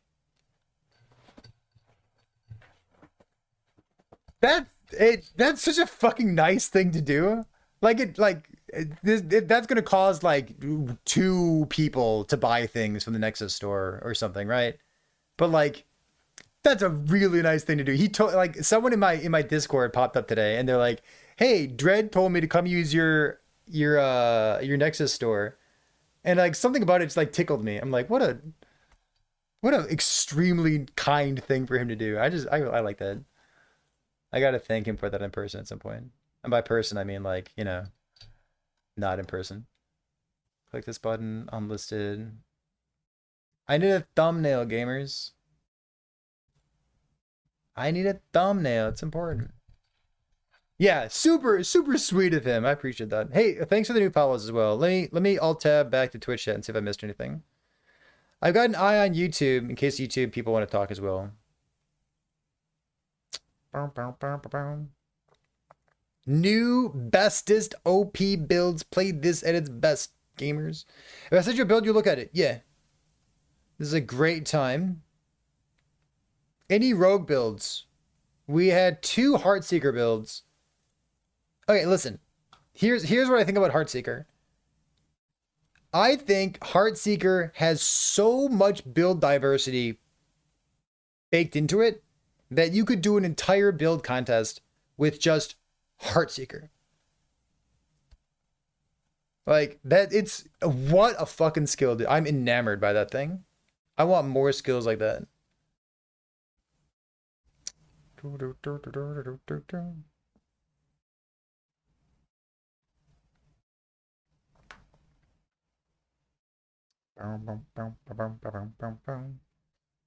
scrolling real quick.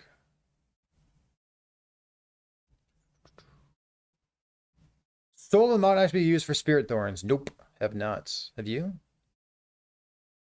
I played Spirit Thorns in the past. I'm glad that I played it at least once. It's cool to have like a little machine gun.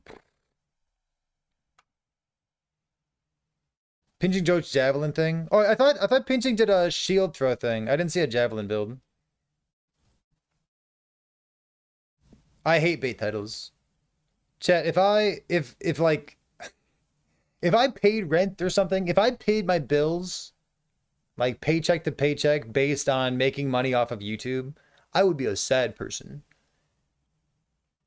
Because I'd have to pull out all the stops and have emotions on the face of everything. And like I hate it so much. I'm happy that I don't live and die based off of YouTube income. That makes me happy. Any cool builds with the sets? Not any cool builds. So we did a Rune Master thing like this using the intelligence thing. Like straight up Rune Master, cast speed, lightning blast. Like it's just super basic bitch lightning blast. Honestly looks very good. I don't know. I would play it. The javelin was the other set that I've been using. I've been slapping bear onto a lot of builds. I think bear is just like so strong.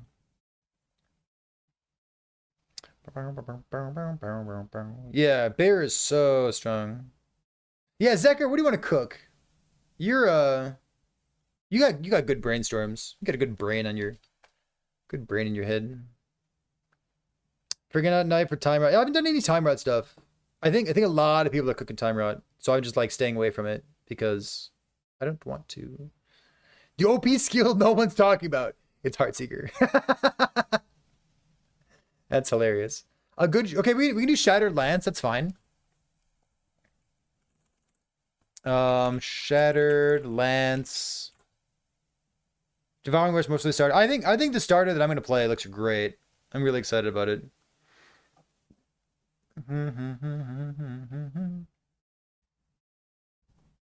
Yeah, Scorpion's big. It's so funny that Scorpion just like is somehow good despite people being relatively low on minion builds right now. All right, so we can cook a Shattered Lance build. Are you waiting for someone to solve gas bars? It's not happening, dude. I'm so sorry to tell you this. It ain't happening. I'm gonna write down set affixes. Guess we can cook that. Good. Let's try liking it. I want to try something different. What do you suggest? Coming from multi-shot and liking it? Do you want to play another bow build? Heartseeker. Bow build in disguise. I tried javelin, yeah. Oh, you don't want to? I don't know, play anything else. Play VK, VK, VK. Play forged weapons. Forged weapons look actually fine. Which I'm surprised to be saying. Forged weapons do look fine. Weird. From experience, I can tell that forged weapons deal a lot of damage in the campaign. It is like easy peasy. Is there a judgment? Yeah, I think a lot of people are cooking judgment right now. So like my relative interest in like spending my brain power on judgment's kind of low. But we could talk about it. Seems like there's a lot of hardcore gamers who are just like interested in having that thing. Swipe, bear, EQ. I'll write it down. Hold on. Swipe, bear. Yeah, I think because of the race, dinosaur. Swipe, bear, EQ. Shaman, upheaval? Upheaval? Oh, I think Maul Bear. I'd be a believer in Maul Bear.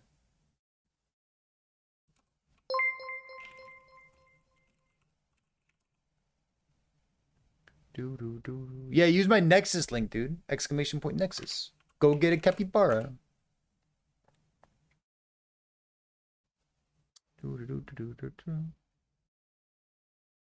Oh, the judgment build on max roll is hit base? I thought it was a spell dot. Oh.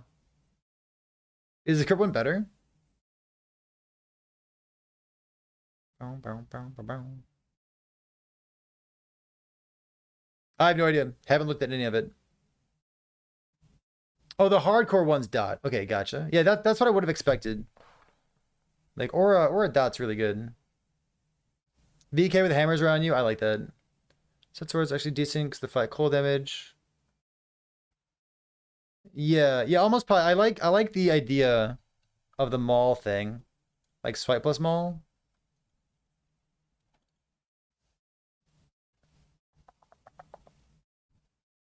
We can cook it. The VK build that I'm playing for gameplay doesn't exist right now. Is there anything new with discerning or hammers? No. You can get more damage per time rot on the enemy for 36% more damage by sealing the affixes on your 1, 2, 3 for Start of the Shadow Lance. Or sorry, for Forgotten Night set, Zeker. But other than that, I think it's about the same. There's a new more damage multiplier in Hammer Throw, but you already use plus levels to Hammer Throw very well. Chakram Rogue. You know, a couple of people talk about Chakram. I'll put that on a list of things that we can talk about, okay? You're gonna start Bear tomorrow? Yeah! Bear, bear, bear. Okay, I have a list of things that we can brainstorm. Let me go check in with my wife, because I haven't done that in a while. Go see what she's doing, okay? So I'm gonna hit an ad break for 3 minutes, and then I'll be right back after that. Thanks for being here.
If you donate $50, will I give away a copy of Last Epoch? Yes. Confirmed. Yep. I'll sign off on that.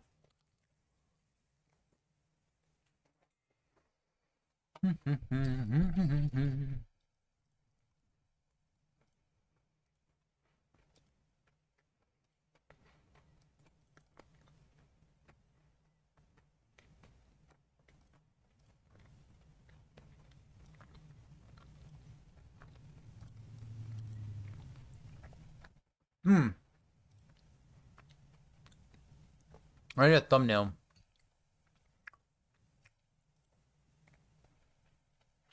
Hold on. Let me. You want to cook? Chewing ASMR. I know why you're here. Have I checked my thumb? Thumbnail, dude. Did I check on the wife? Why do I? Because I haven't fucking eaten, dude. Give me a break. It's like you stand up, and all of a sudden you're like, oh yeah, I haven't eaten in like 7 hours. I should be hungry. Yeah, I grabbed a chocolate bar, dude, or a protein chocolate bar looking thing.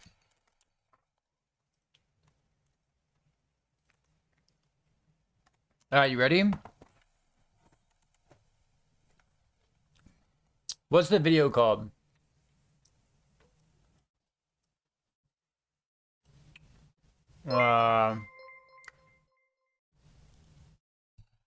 It's called Cooking 12 Builds for Season 2.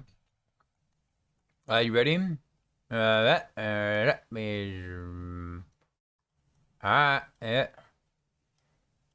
a Last Epoch video, so you gotta do this part. You gotta go like, bah! And put that part in there.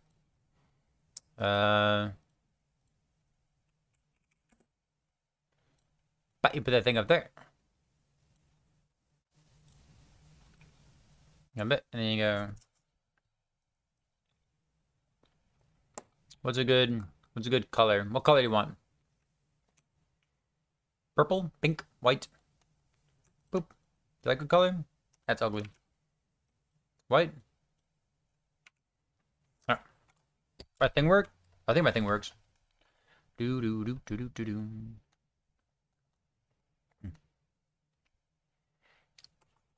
There, perfect.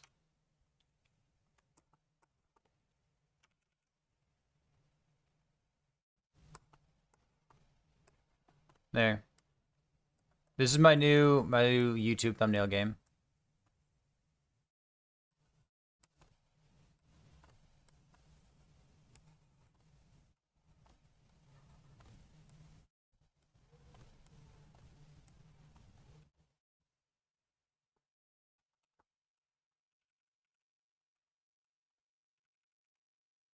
There, done. Fuck it. All right, ship it. Do do do do do do do. I don't care, dude. I don't got time for this. I'm a busy person. Do this, do this. Because if you want the build to go live within the next 1 minute, you need a thumbnail for it.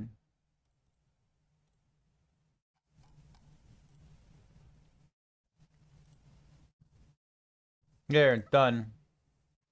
Public, public. Let's grab this thing real quick. Close this thing. Don't save this thing. Here. See? Doesn't gotta be fancy.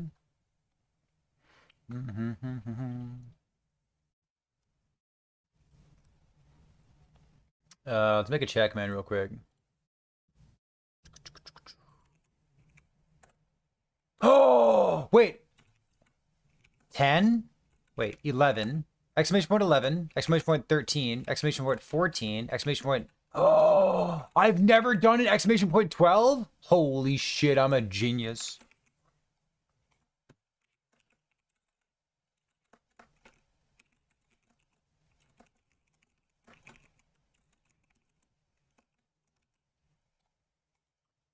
What? Look at this. Hold on. Whoa. I have exclamation point 11. 11 starter builds for 0.9. Exclamation point 12, which is the new Checkman. 12 builds for season 2. Exclamation point 13 is 13 sweet builds from a while ago. Exclamation point 14 was starter builds for... Oh! I didn't even try to do that. I'm a genius. It's all according to plan. Got it. All right, good. Pin this. Done. Exclamation point 12, baby.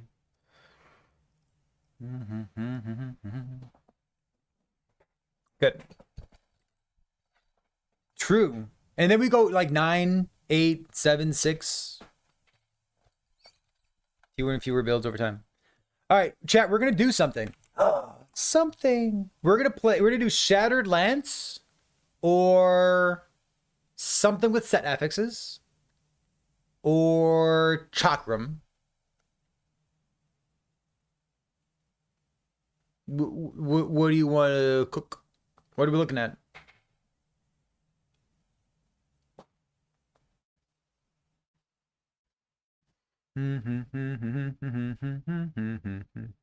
It's electric.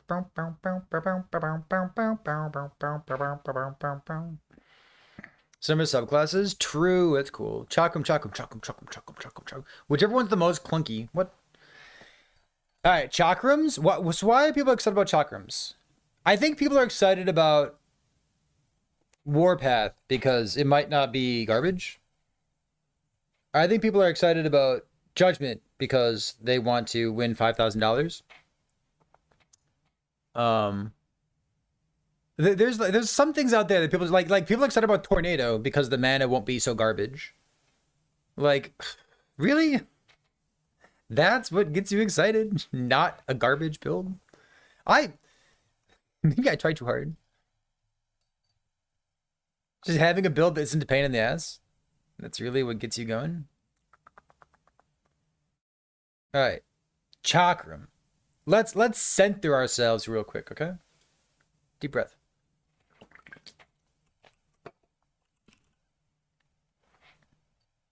Shurikens. 125% damage effectiveness from 100. Chakrams get 100% more damage from 30. Slightly increased hit area of shurikens. Double hit area of shurikens. The deadly aim node is allocated. Sure. Probably doesn't finish it. So Chakram just like, I don't know. Is that it? No context. Rebuke or Abyssal Echoes? Abyssal Echoes.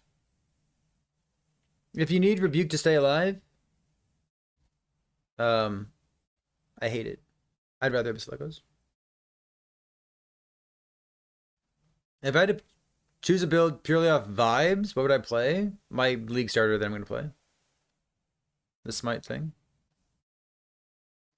Think about the Lightning Blast Remaster. What do you think about the Velatria set Ball Lightning? With a Ball Lightning node and Static Orb? Not big on it. But the Lightning Blast Remastered already has the Velatria set on it. I don't know. Is this why? Like, nothing changed. You just, like, take a Chakram build that already exists and it has more damage? Oh, Ball Lightning Invocation. Ball Lightning Invocation. I forget what that does. I guess you could ask yourself, what's the invocation that has the highest effectiveness of added damage? But, like, most of the invocations are pretty bad. Oh, you know what? You know what's interesting? For invocations, Plasma Orb has fire damage on the big orb, and it's primarily lightning damage for the small orbs that hit. You could do Velatria set Plasma Orb.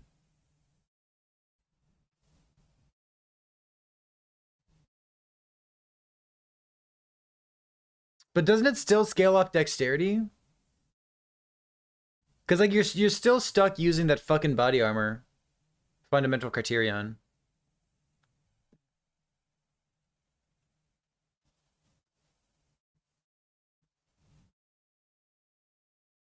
I don't know. The runic invocations, I'm so low on them.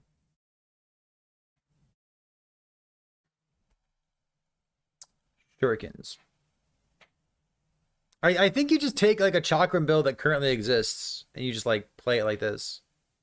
So what does that mean? It means like for clear speed, you can just like yeet your chakrams, and then for single target, you're definitely a sync strike build.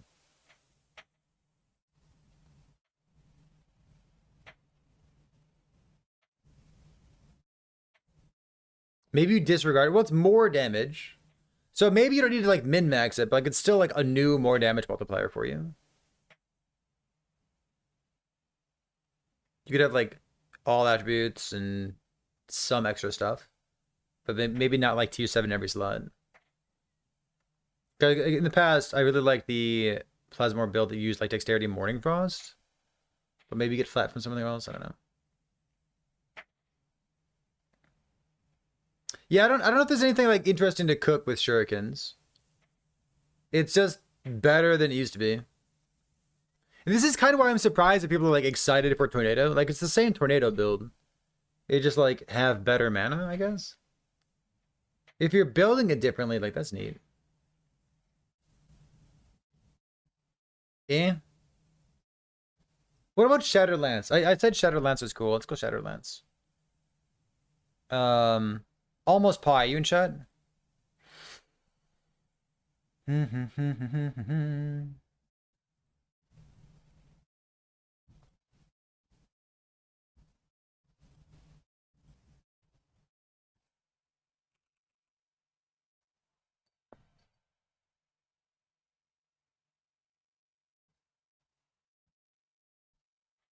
This is percent health regen, percent melee cold damage. I think we're just sealing it, right? Like it's fine, I guess. It's fine. I'm gonna seal it. I'm gonna start up by sealing it and see what happens later. Shard of the Shattered Chance. It's gotta be on a sword, right? A sword. Cavalry. 47 damage, 1.16, Dawnblade. So, are we Crystal Sword? 1.16 with melee attack speed on it. I feel like you're probably just Katana, right? Katana's faster. Has Crit Multi. What's nerfed and kept?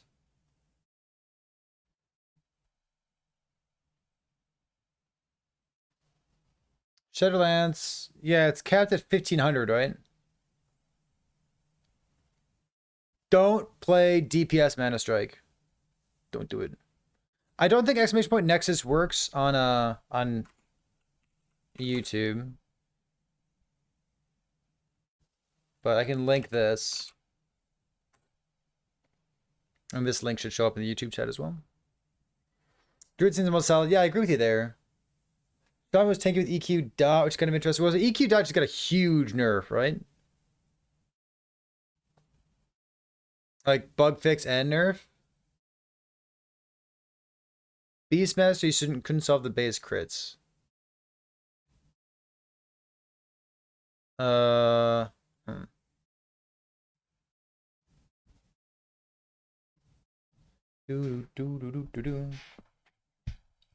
Is the Shard of the Shadowland stuff worth brewing? I'm really surprised that they nerfed it. Like it was good in the past. But like it was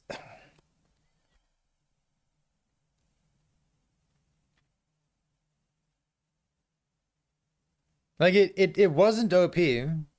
Like they added health regen. Maybe they were afraid that too many people were gonna like have fun.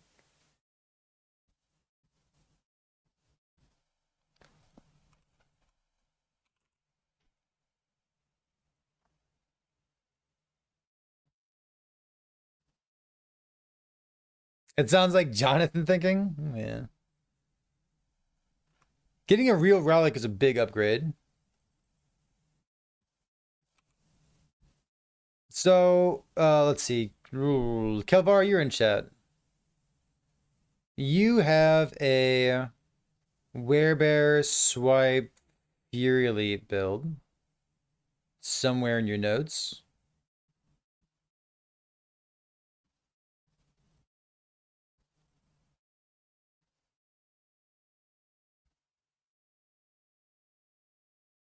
100 stacks. And we're low life, right? Are we low life? Are we dual wield low life?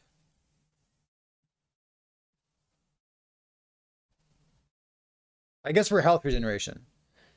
We're probably not. The rune's penance.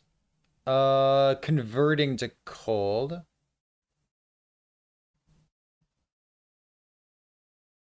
If you runes penance, I guess you have to like dual wield sword, but you can't dual wield swords, can you? I don't think you're doing your runes penance. I think you're doing something more like this, just like T7 melee cold damage.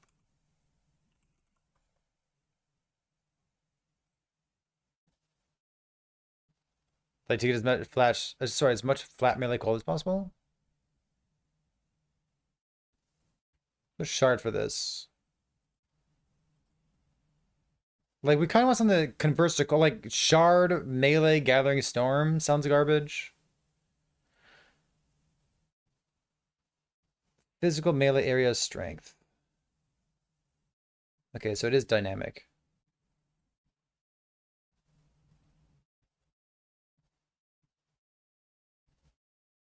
Does it get the cold tag at all?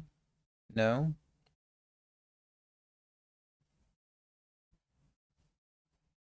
But like, we don't have any cold skills, do we? Well, we do.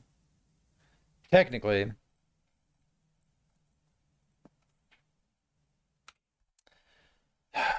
Hold on.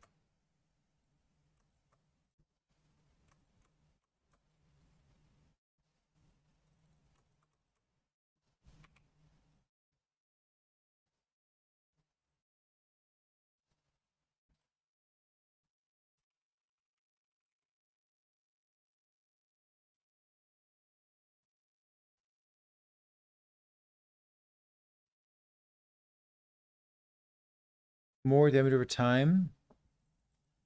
Attack speed, armor. Like, it's fucking bad, dude. So we have 60% more damage.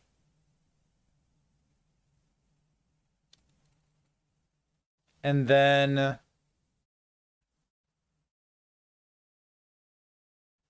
that's it. That's the whole build.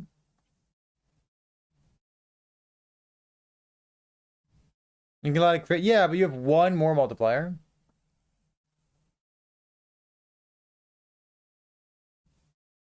You could on that particular thing. If you convert here, then you get this cold thing, right? Locust Swarm. You play Locust Swarm. And then you don't need any melee crit, right? Locust Swarm, no melee crit. We grab like a rage node there.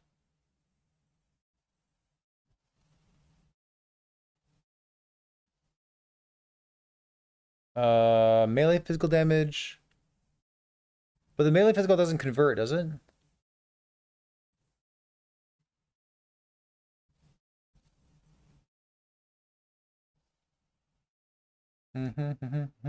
Swarm Blade crit nodes work for Swarm Strike. Well, Locust Swarm is damage over time. But do they work for Swarm? For Swarm Strike? Yeah, they work for Swarm Strike. It's global crit chance.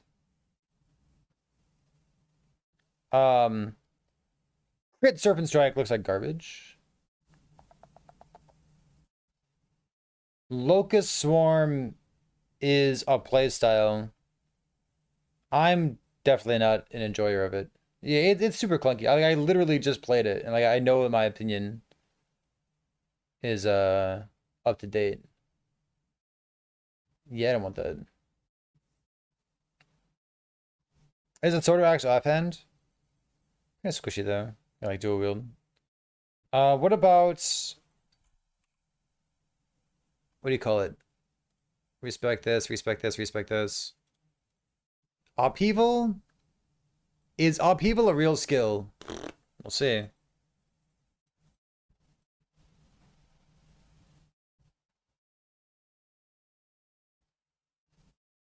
More damage to frozen.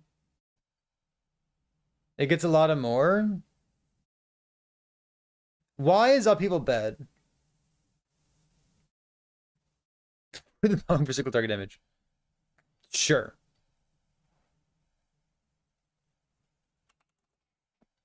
Mana cost considerations. We are health regeneration. This is plus 10 flats. I feel like we want to be Beastmaster, right? I would think. Here's kind of meme. I mean, you spend a lot of time clearing monsters. Health regen per strength. What attribute do you want to stack? Health regen per uncapped endurance.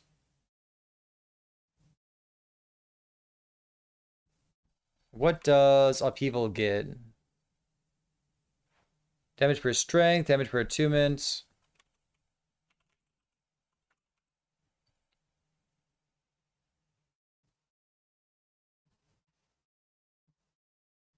What's the attunement stuff? When you use upheaval in one enemy, you're going to take earth armor for 6 seconds. Maximum stacks. Can you get additional armor? Armor per attunement. So like you could stack attunements. Someone's strength and attunement, shapeshifted, health regeneration, will transform modifiers. Yeah, but if you can't upheaval then.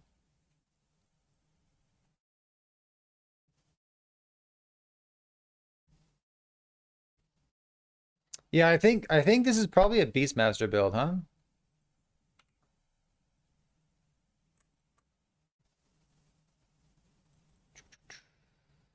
It's probably Beastmaster.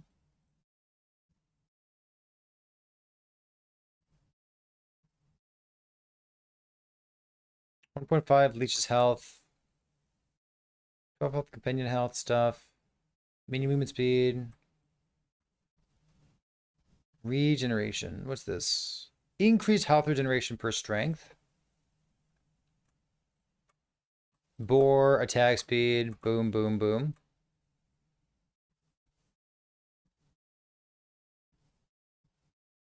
And then like there's one, I guess one strength per point, one melee physical damage per point.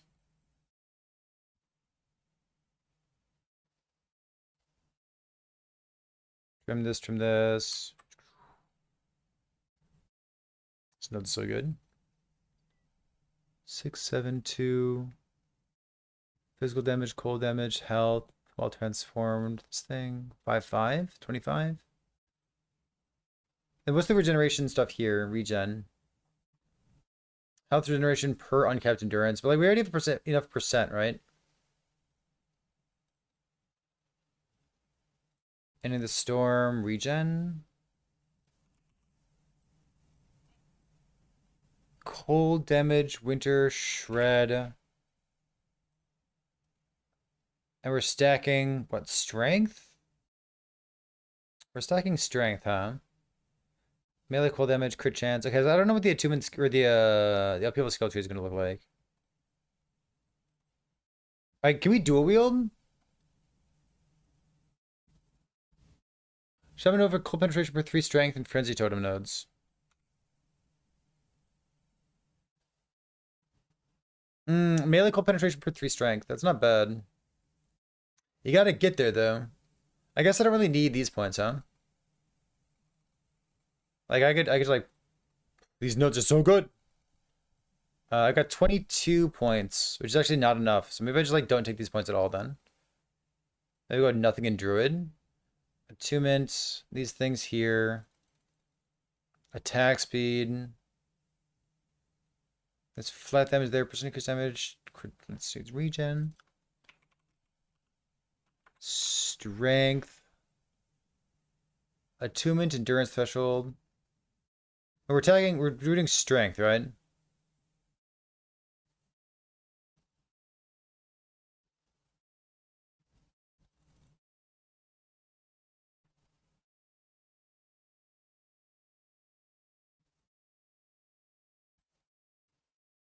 So at least something like this.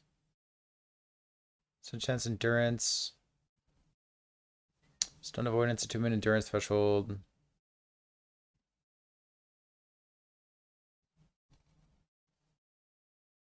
I think like this thing here, 2 flat per point, 1 melee damage, shared stuff. Frenzy totem, the same wolf as last time, right?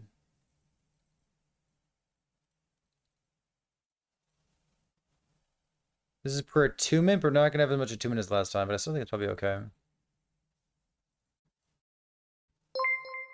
And then let's take a look at this. This isn't like some kind of nonsense minion build, is it? Or totem build?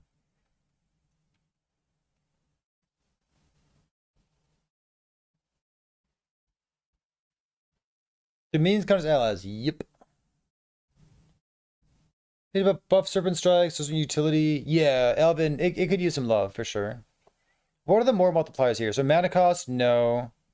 8% more damage per point. What's this thing? 4% more damage, no attack. No attack speed scaling! Are we taking the no attack speed scaling? Not as a Beastmaster. You wouldn't dare, right? Do more melee damage based on how close they are? That's a big node. Shockwave, chance. Frailty, physical penetration, range, minus points. To frozen. Base crit cannot be dodged, 1 point. Crit multiplier. When you directly use a pin, when enemy gets cause your next fear, like earthquake, takes 1 stacks and do this stuff. Physical penetration? Yeah, the wild close is good for sure. I got 7 points left. Area, like, is Shockwaves good? Because like, you said the clear speed is going to be Pepega, right?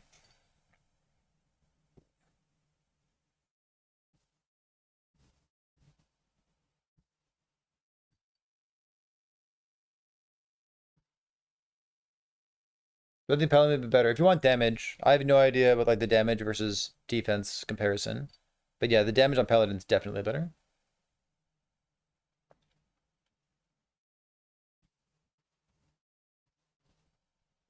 Yeah, it is. Like, does it get converted to cold though?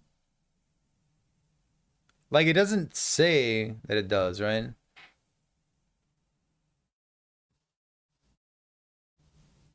Surely. Surely, right?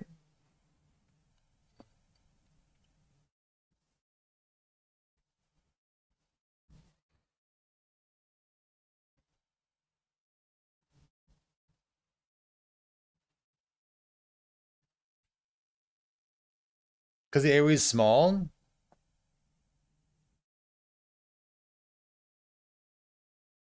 I don't know what you take. Like, there's crit multi over here, I guess. We have a tiny bit of flat crit. I'm gonna swap these. T7 melee crit there.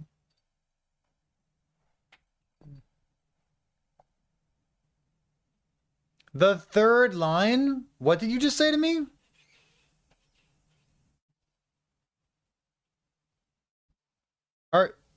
Are you putting a plus 16 mana cost on my melee attack speed spam build? Is this what you're recommending?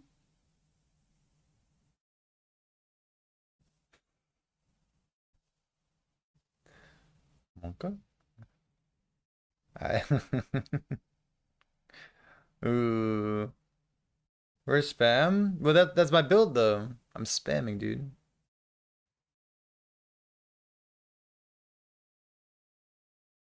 Area of the maze, bleed chance with an axe.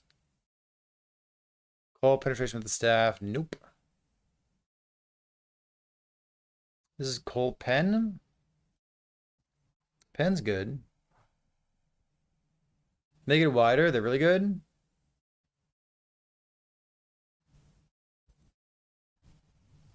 I have a minion. I have a minion. I'm not sure about how much my minion can take. I'm unclear. I'm gonna opt off of it real quick. Where's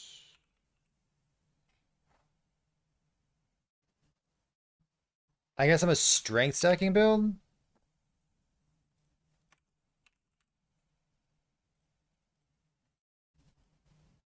This is a Doom build.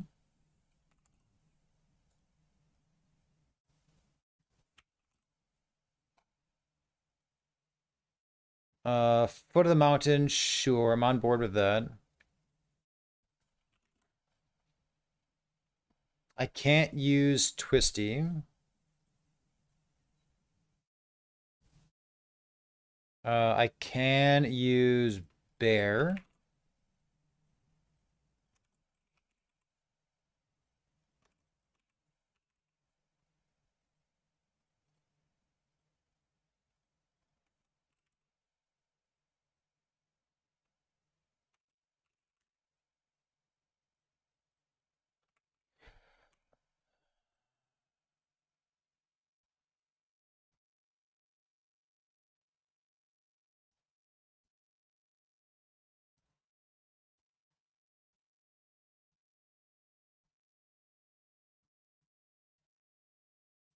Kind of thing.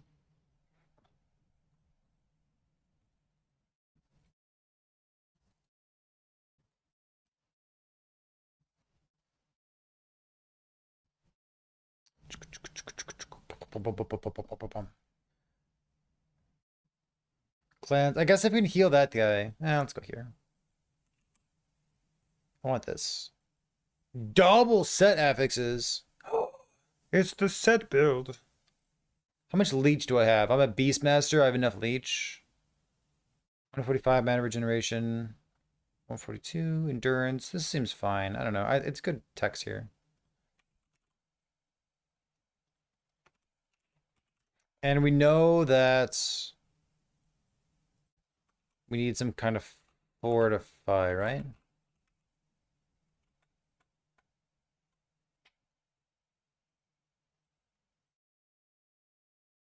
Percent health. This is how we did our last characters. This is like 40, 50, 60.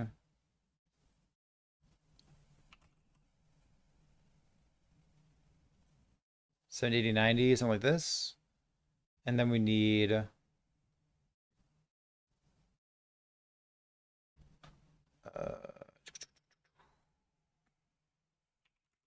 definitely need shred. This can be. Oh, do we have frailty already? I think we do. Hold on.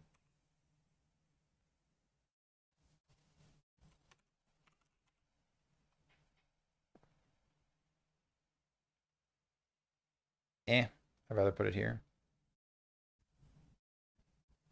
Oh, I can do frailty on this thing, right? Strength. Let's see. What's my crit chance? 10, 15, 16, 17. Put 100% here. Didn't I have like more points last time? I thought I had more points this time.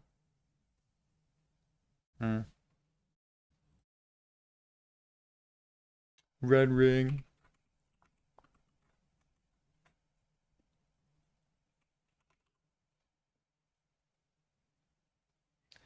This looks suspiciously like a melee damage build. Like, no, it's health regen. It's a health regen build, so we can't go low life, right?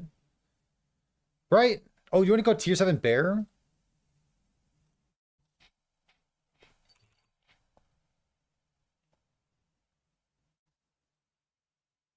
Health regen, endurance threshold.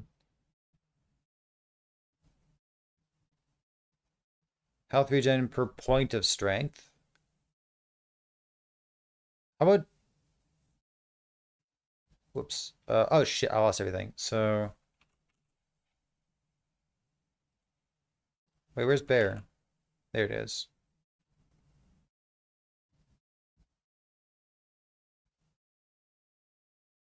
Oh, wait, here? Yeah, I mean, like, if you can hit tier 7... I mean... Sure. It does. True. What did I have here? I had fortify.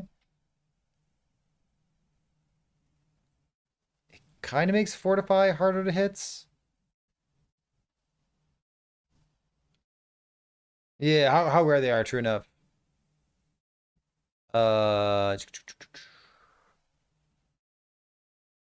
So we need I have an extra skill. Are I Fury Leap?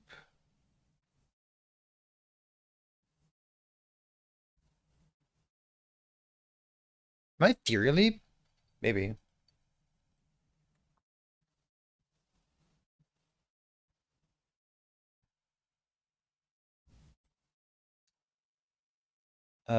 I need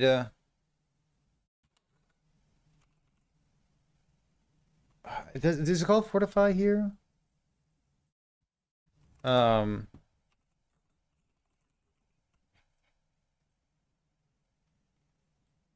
Crit Avoidance.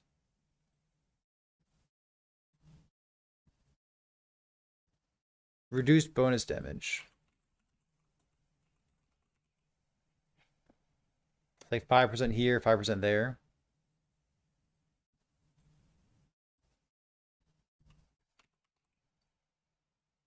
Ellie Res, not transformed. Frenzy effect mainly damage while you frenzy. Frostbite, crit chance, stuff. Can you get boar? You can't get boar, can you? That's boar duration. You really want just like boar stuff instead, huh?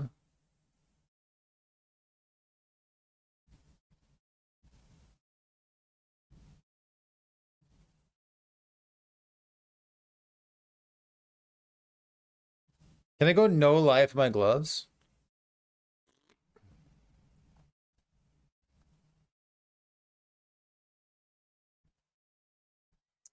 Well,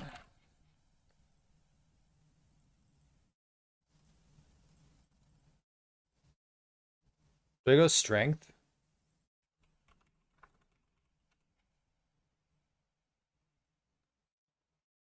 How much state do I have? Health regen.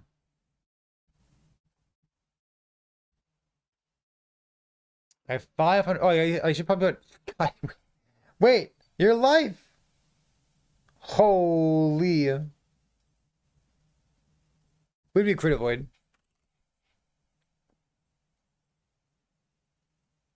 This has to be a crit avoid build.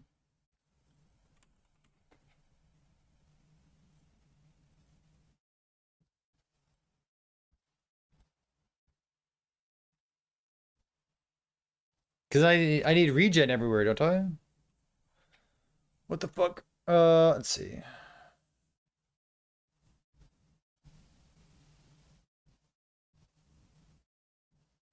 Yeah, yeah, they really trimmed it out, didn't they? Mm-hmm.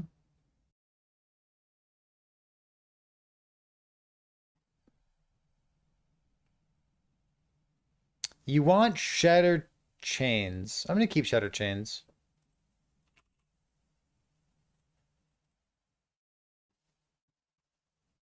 I don't know if you can use Foot of the Mountain.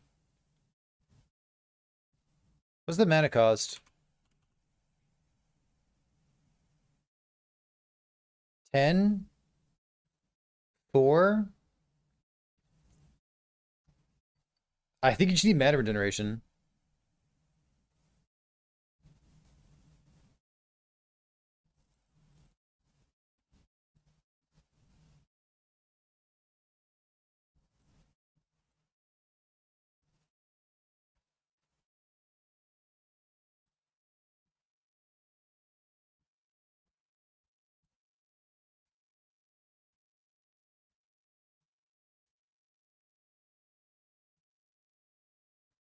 We don't really need Frenzy, do we? This is Frenzy, doesn't it?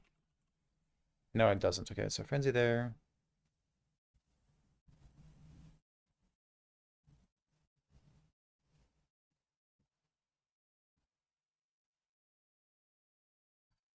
Hmm. True enough. Aspect duration. Do I need aspect duration for any reason?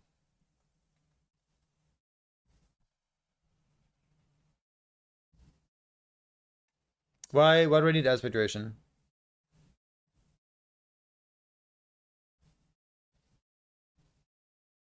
Oh, sure, no. Can I get 2 points for haste on hit? Aspect of the Panther? You mean this thing? Ancient Might? I don't know what Panther is. Unclear. Oh, that thing, sure. Do you want that?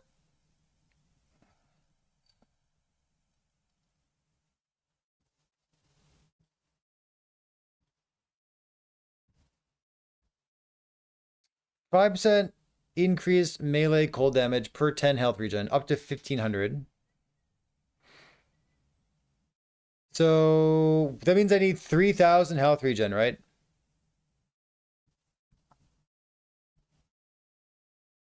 Wait. Yeah, okay, so I need 3000. So we're missing some health regen. Got it. I don't know if you can use Foot of the Mountain.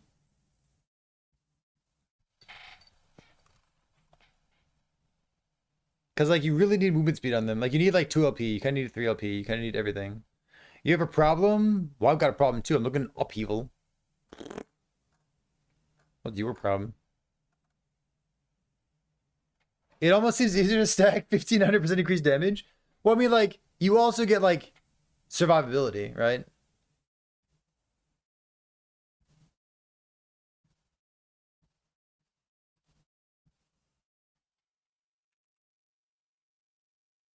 There's no regen suffix? What the fuck?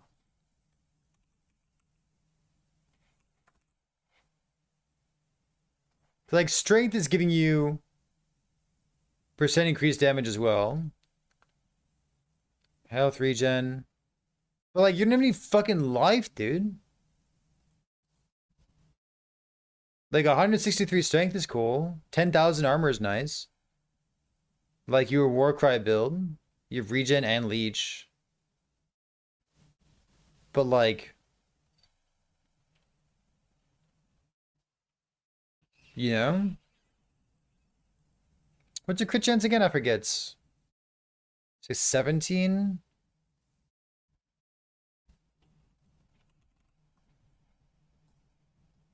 Actually, this is pretty close, right? This melee crit chance is pretty close to... Oh, I guess, like, aspect's not active. So it's missing, what, 140 or something there? 140 there, 100 from the other things. 100 from this. Like, you got plenty of crit chance. Could solve by Werebear? I mean, Werebear upheaval is not going to be a thing.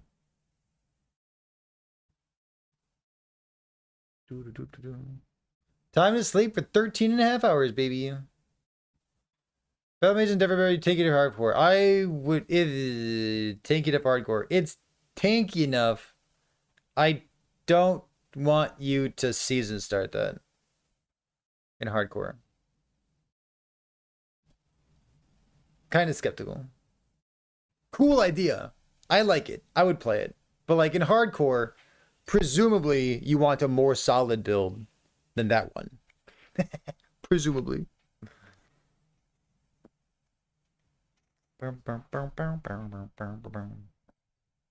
Okay. Aren't they like new? Yeah, health regeneration. That's cool. Health regen here. Where do I get crit avoidance from?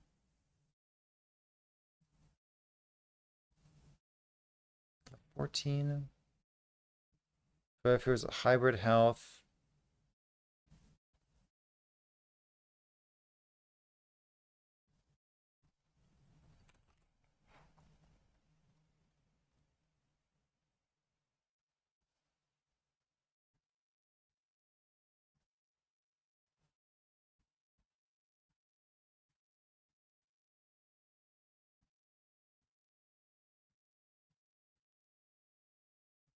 I need crit avoid somewhere.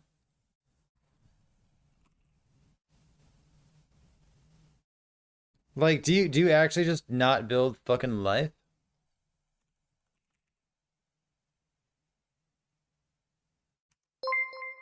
Uh, Vitality? Save me. Like, you got 10,000 armor and 2,000 life. It's garbage time.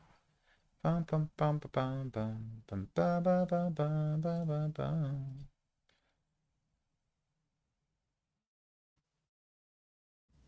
Did it up, Boots?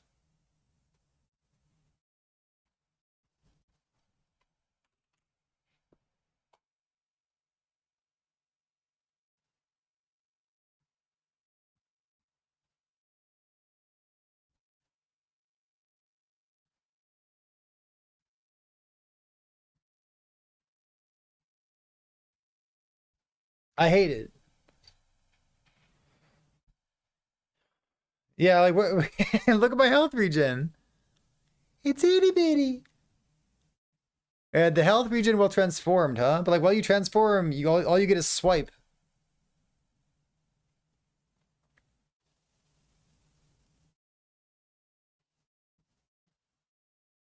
Yeah, I don't know about this. Is the lightning bug changed at all with the new patch? Any new unique things slotted? Yeah, we cooked a lightning bug build. The old lightning bug build, it's fine. It's a little bit squishy. We tried this as a new take on lightning bug, and I like the looks of it. I think it looks cool. The way they opened up this, yeah, like this. Like my suffixes are lacking. My health is lacking. All my suffixes are taken, and I still have no resistances. And like, where do I get life from? Yeah, I don't know about this.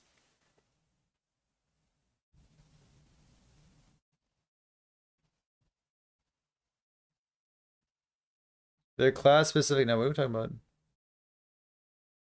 As per which one? Wait, what class? What are we talking about? Class specific what? Yeah, this does not look good.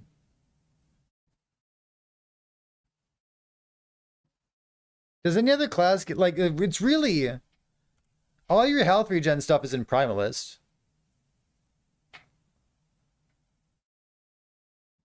This does not look good. Is anyone going to play Shard of the Shattered Lands?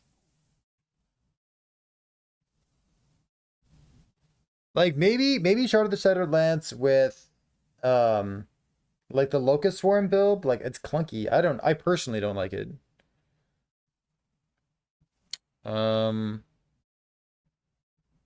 Oh, you know what, Wander? Let me give you a different link. The forum is so bad. Use this thing instead.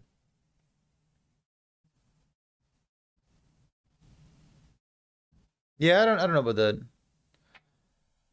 All right, let's think about set affixes. What sets exist? Melee poison chance per uncapped fire res.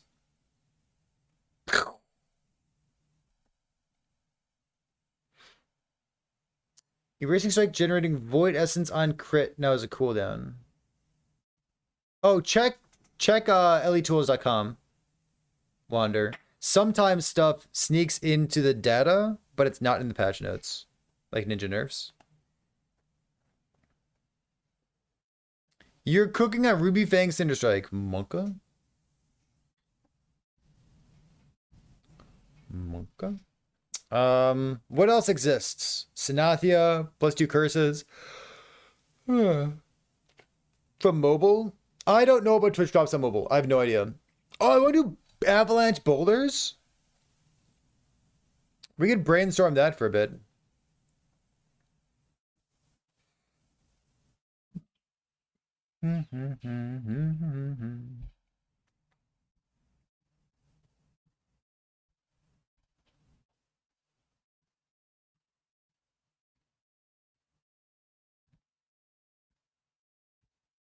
Sunforged? Melee fire damage per forged weapon, generating ward for you. Forged weapons generating ward. What do you think about that? No joke. Symbols of hope generating ward. Kind of looks good.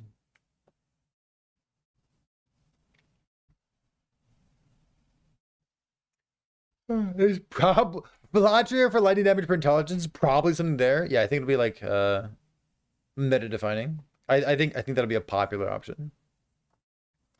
Doom Brand Damned Necro using Isidora's. That sounds hot. I like that. Yeah, let's do Halvar stuff. So it's got an internal cooldown, doesn't it? Garbage. Is it? It's got plus 40 spell damage on it.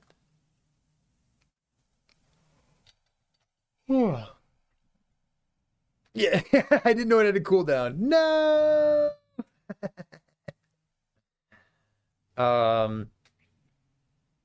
So Avalanche right now needs critical strike chance, which is why you would use either a Scorn Scepter or you would use an offhand for critical strike chance, or both, potentially. Yeah, you still have a cooldown as well.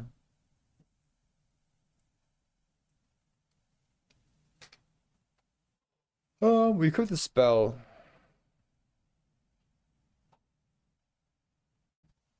Bloodblade gloves. What about them? Yes, I have flat critical strike chance on them. Sure, I hear you. There's rings for flat crit. Oh, there's a relic for flat crit as well for Primalist, right?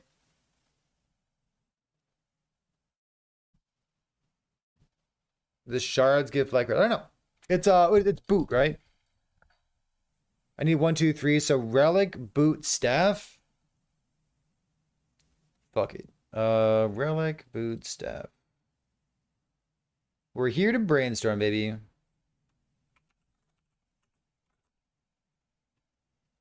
Huh? Relic. How far? Wait. Am I crazy? What just happened? Where is it?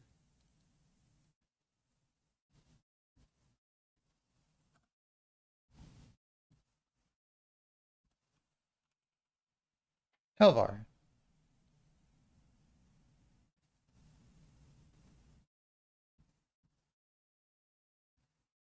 Relic, boot, staff.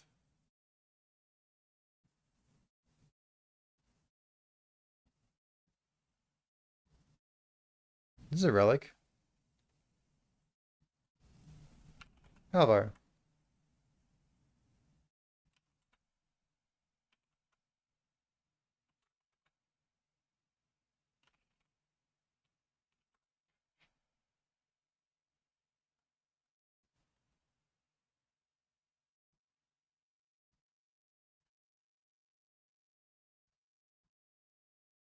This thing?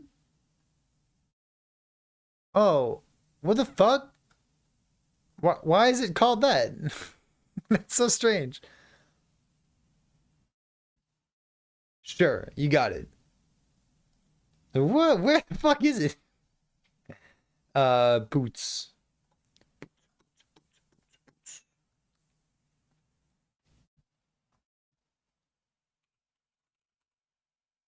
I was like, is it a bug? If you directly cast a close spell recently. Hey. Oh, where is it, dude? Yeah, I guess not, right? It's okay. Citadel. It's an excellent pair of boots. Yeah, right. So I can't do the relic for crit. I can't do an offhand. I can't do a scorn. I can do prismatic gaze. I'm in trouble. How come there's no crit? Can I go non-crit? Wait. Am I kidding?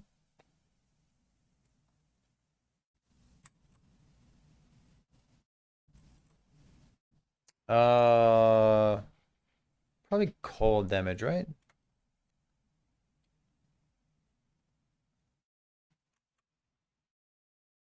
I don't know what I'm clicking on. Can I just like click on nodes? There, this thing. Okay, so we got avalanche. Good. Avalanche. So what are we doing with this thing? Chance to cast avalanche boulder at target when you crit with a spell. Chance to cast Avalanche Boulder. So it could be any spell. So it could be Spriggan Form. We could Spriggan Form, cast speed. I guess you don't even need cast speed, do you? To proc it out like an Avalanche Boulder. So there's a lot of relics that we need to think about here, right? The actual thing to get crit. 47 spell damage. 4 critical strike chance. Mana efficiency. What if we just use this thing? Yeah, if only it wasn't a relic. If only I didn't need all 3 of them, right? I guess it gives me another 40 damage. I'm gonna try not to use this thing. I don't want to use the staff, right? This is boring.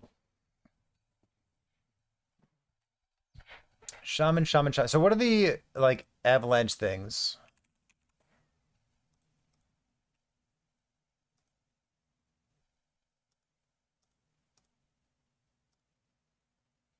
Like boulder?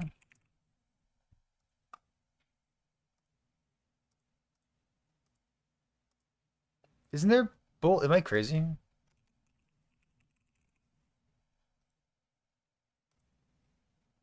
There's aftershock. Isn't there like an avalanche? Am I crazy? Avalanche.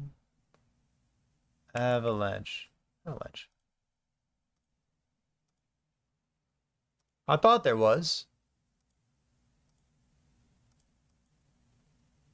I thought there were idols that had text on them.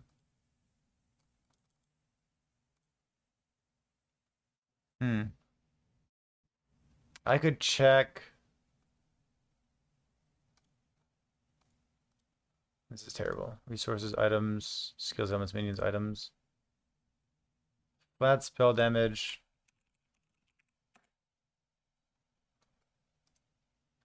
Chest cast avalanche. What the fuck is this? I typed in avalanche. This thing didn't show up. Chest cast avalanche boulder at nearby enemy on melee attack. Chest cast avalanche boulder at a nearby enemy on spell cast. 10% chance on a 4x1.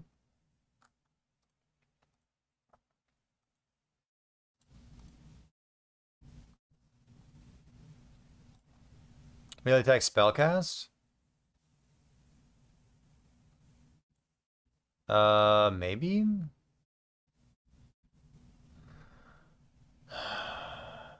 Cold damage per active. Maybe. What else is in here? Cooldown, curse speed, mana regeneration.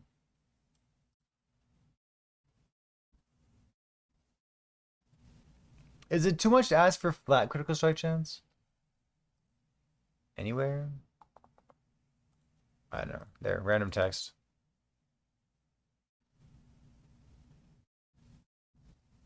One second cooldown, huh?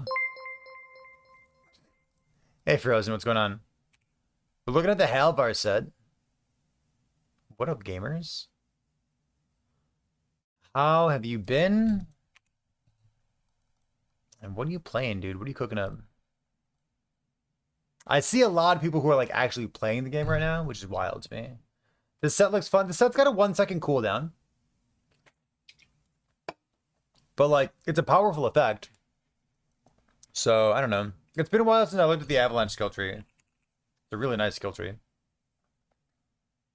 I guess it has a lot of critical strike chance here, huh? Chance to freeze, boom, boom, boom. Maybe I don't need that. Oh, Frozen was just doing this? That's so funny. I wonder what we can come up with. So far, I'm playing Shaman. Am I on the right track? Soul of the Mountain Unique Relic is quite good. So the problem with the Soul of the Mountain Unique Relic is that it prevents me from doing the thing that I want to do. Because I can't put set affixes on a unique item. Oh, Frozen. Frozen playing the game? Imagine. In this day and age. Yeah, I can't get flat crit though, Wonder. Very unfortunate. Welcome to everyone else coming on over. We pumped out a YouTube video today. The only thing that I kind of phoned in is the thumbnail for the video. So don't mind the thumbnail. But we cooked a lot of builds over the past like 48 hours or so. So we made a YouTube video talking about the outcome of that. Which I think is a lot of fun. I like it. Do do do do do do do do. Let's do this. Are they decent? Are set parts decent with the new season? I'm trying not to use the set parts. There's some actual factual set items that are like fine, but I think the set affixes are a lot more interesting than the set items themselves. I've been using bear affixes a lot. Job started? No, I don't believe so. I think the job should be starting tomorrow, 11 a.m. Central US, right? Don't think the drops start yet. Don't think so. What unique am I most excited for? 10 p.m. Central? The drop started at 7 p.m.? Wait. Today? Are drops live?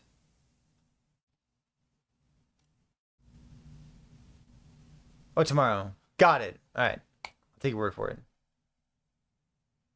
They were supposed to be 7 p.m. tonight. Got it. Got it. Strange. I like it. The minion chest is OP. The minion chest is fucking awesome. Love the minion chest. In fact, this probably uses the minion chest. I've been using the bear affixes on a lot of builds for Sentinel specifically. I think bear is fucking gasoline, dude. So good. Do I need anything in particular for this?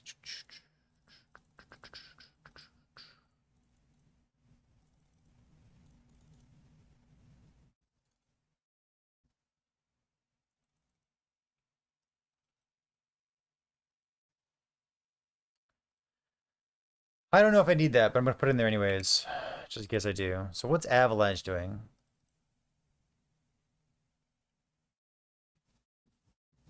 Halvar said.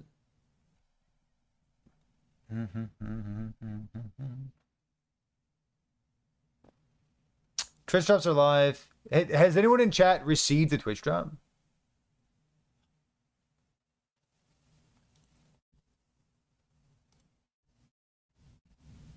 Uh,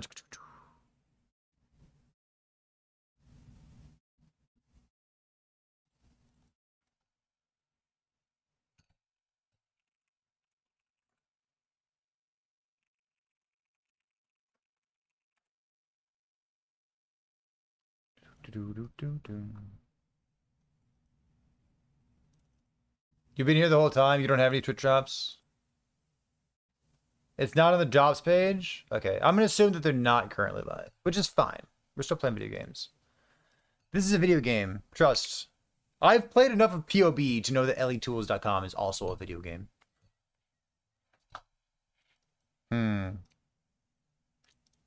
Like, we're going out of the way to do something weird here. +2 levels. Bunch of extra damage. Chance to cast Avalanche Boulder when you crit.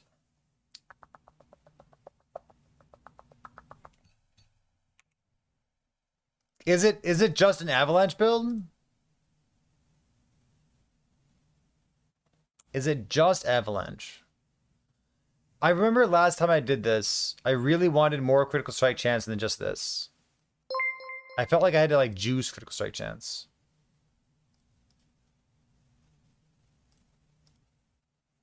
I need to like relearn these nodes real quick. Wasn't one of these nodes bugged?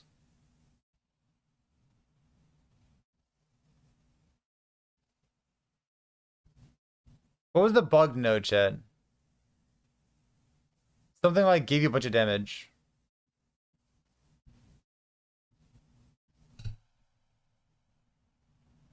Focus on duration node was changed from 100% increased duration to much more. Well, the other sources. I would check idols. I'm not sure. Idols might have something like that. I don't know. Weird. What's the more damage thing?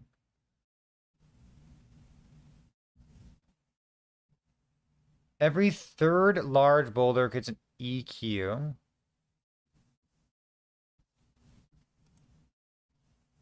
Can I spell EQ for any reason? Well, I need a crit though. Did I crit with a spell?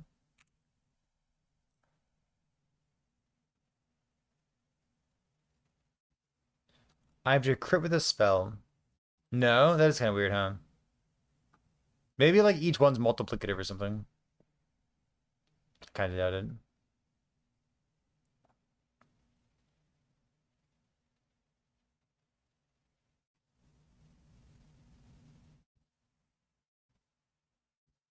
Max duration 3 seconds. It follows you for 3 seconds, like you cello.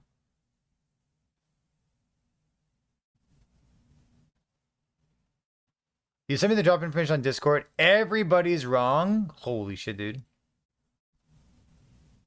Thursday, April 17th, 12 p.m. 12 p.m. your time, Eastern, right? Yeah, so 11 a.m. Central. Wait, doesn't that mean that I'm right?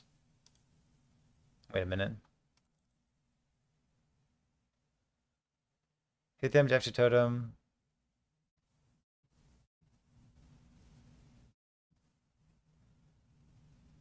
Yeah, everything that EHG does is 11 a.m. Central.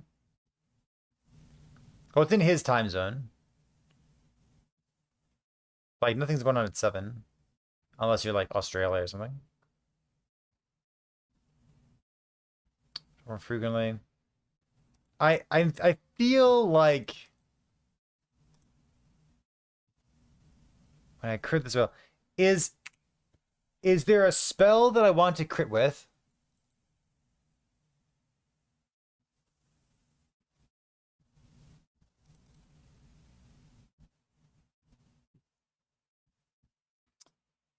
Avalanche boulder. Is it a big boulder or a small boulder?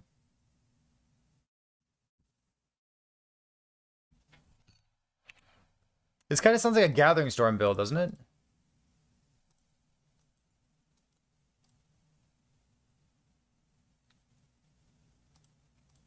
Yeah, it should. But like that kind of sounds boring.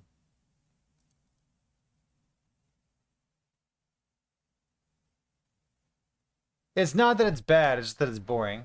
And like I don't want to just like sit here and brainstorm a build that already exists. What does Gathering Storm do for you? So Avalanche has the Gathering Storm nodes down here, right? So boulder hits have a chance to get you a storm stack.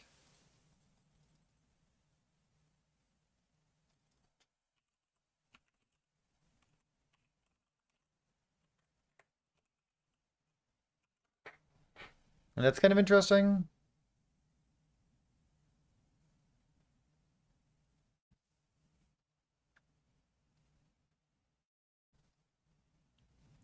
Gathering Storm cast with a staff does not target the same way that Smite does. If it did target the same way that Smite does, I would like it. But it's ground targeted, which I hate.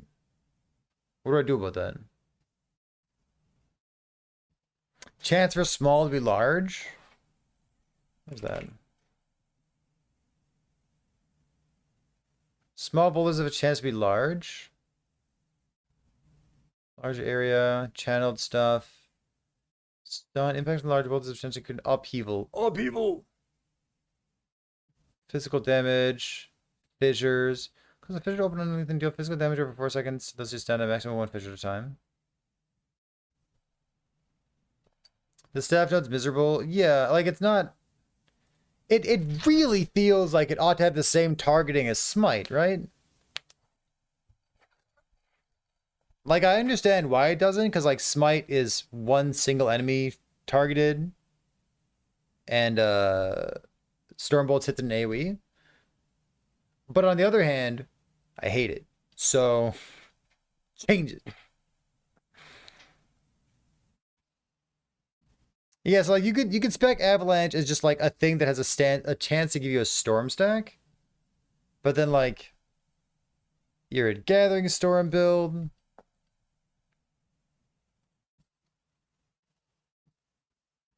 And then you Tempest Strike.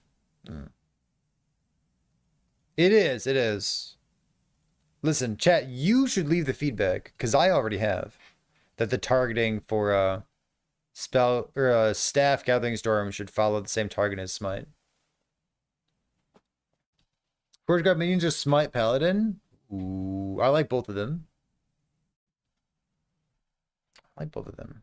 Are you going Smite Fissures or Smite something else? So what do you do with this thing? Like, I know that Avalanche can proc itself. But, like, is there anything else that you can do instead? Fissure? Yeah, I like the Fissure stuff, too. Is there anything that we can do in addition to this?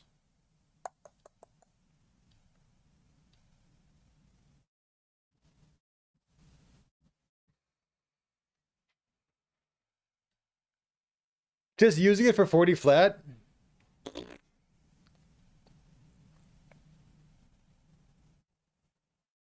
I mean, like, it's not bad. You could just, like, staff plus... Like, I guess any staff build can just have more damage. Pause.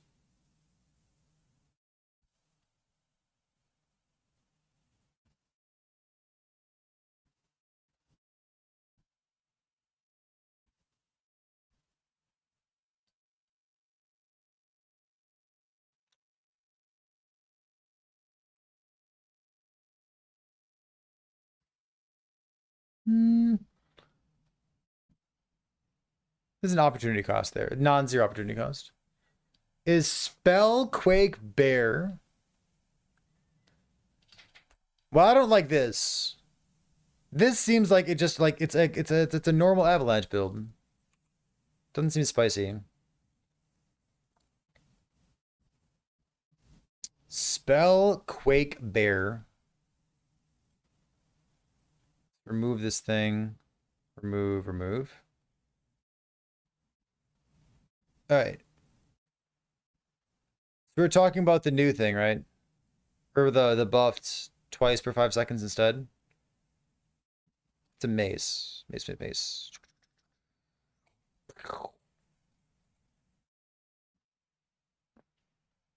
Strength, shred on hit. So what was the buff to Earthquake? Earthquake got nerfed a couple ways. 600 from 700, equivalent base damage. 50% more damage from 25. 15 from 25. Stormer fully converts to lightning damage from 50%. Ooh, so fully converted lightning's neat. Aftershock not converted. Does not lose the physical tag. But you can take the aftershocks off, right? 15 from 40 from 80 because it's bugged for aftershocks. Some more lightning damage per point is good. EQ would play more overlapping stuff. Benefited twice the converted damage over time of people node. Yeah, okay, so. And then we're also using a. What's this item called? Baldars.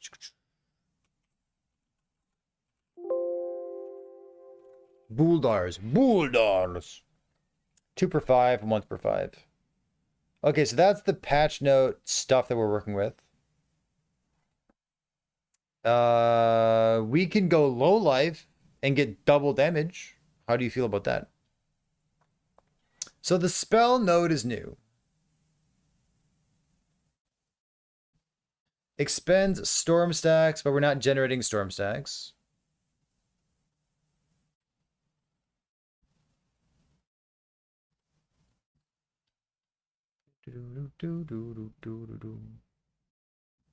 You hate Spellquake? Why do you hate Spellquake?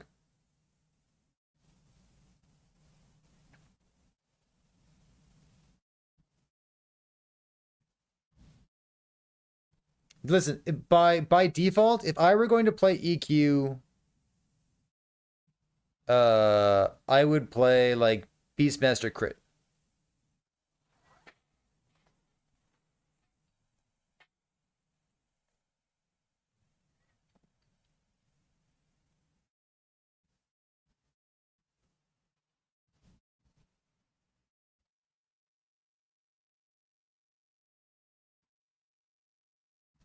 Converted to a spell, no longer scales with melee damage. Earthquake now deals substantial additional base damage in addition to the initial slam. It says in addition to. Earthquake now deals substantial additional base damage and the additional slam. Oh, because the base damage is 2, is that it? Base damage converted to lightning. This goes to increased lightning damage and increase the physical damage, aftershocks. With spell damage. So you like spell aftershocks, spell dot or something? Patch tomorrow, what time? Yeah, it's patch tomorrow on the 17th, chat. 11 a.m. Central.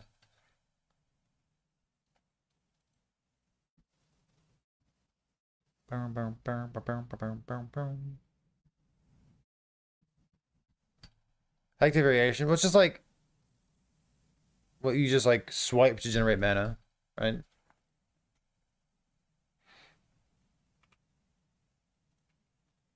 Let's get this out of here. Let's go Bear. Fury Leap Warcry.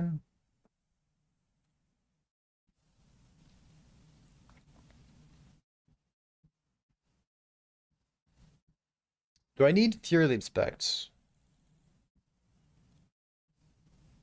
Spell damage stuff. So we're playing a spell crit build.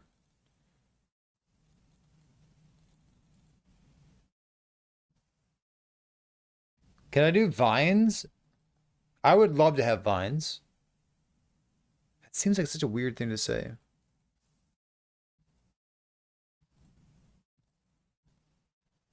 It's like vines makes like the Mantle of Pillock so good, right?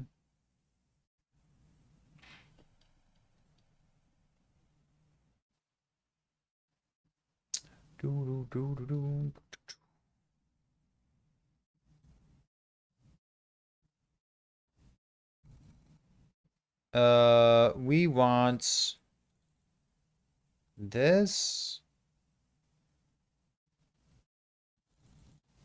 Take this node.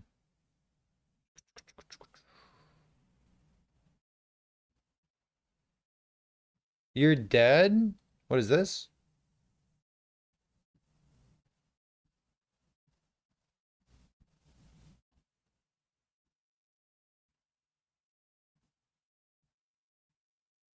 What?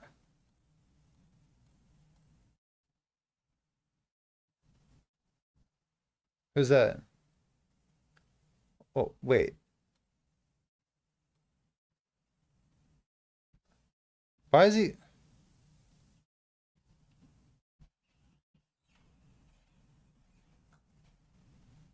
Wait, where's the torchlight guy? Chat, this is a lot. That's a long fucking gif. What? You really sitting through that? Get out of here. Get out of here. I'm not sitting through that. What? You get plus 10 flat crit if you're a bug instead. You can go bug EQ.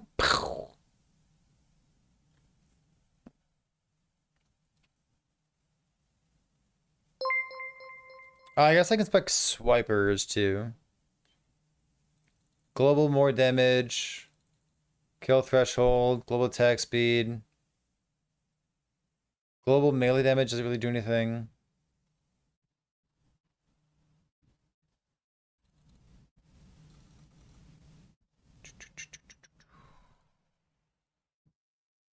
There's crit multi per stack. Affects Sabertooth, maximum stacks. Sure. No, we tossed the Hellfire set out. It doesn't look interesting. It's obviously good for Avalanche. And maybe it'll like, you know, sneak its way into another build as well, but I don't know. I want stuff that's like new and different and like fun to build and brew. I don't like Avalanche has a lot of moving pieces, and there's a lot of stuff that you can do with Avalanche. For sure. But is the Halvar set enabling that, or is it just like something else you can do on top of all the other moving pieces? And I think it's just something else on top, which is not what I want to spend my time on right now. Get me Spriggan form for Vine. We definitely don't need rage generation. That's not gonna be mandatory.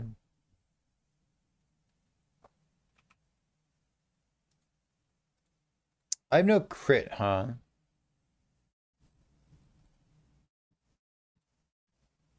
So I can use this for crit chance. Prismatic gaze, baby. Like how the fuck does a spell get crit? Like it's just this thing? I have no time to swipe. I mean, you get 2 EQs per 5 seconds.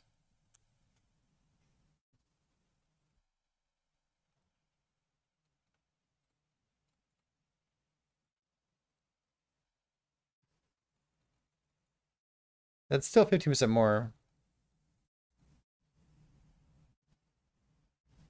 Aftershock stuff. Yeah, I don't know about the lightning. Like the lightning is a new more multiplier and it converts fully. But like, where do you get crit from? Mm-hmm.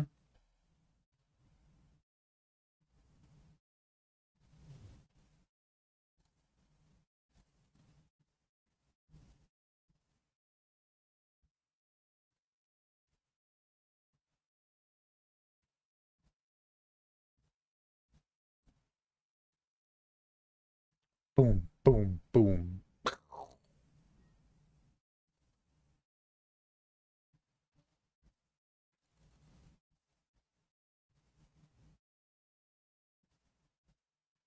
Like, it's just worse than it used to be. But you can proc it twice as much. So like it's gonna be a better build. But who cares? Somebody will care.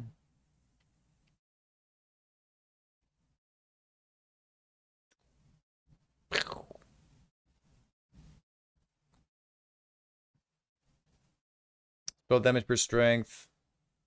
Spell damage per strength is so cool. You start Vine Bear and EQ Bear? Done. You'd be disappointed by it? No! Bear is so good. Like, you get to play Mantle of the Pale Ox.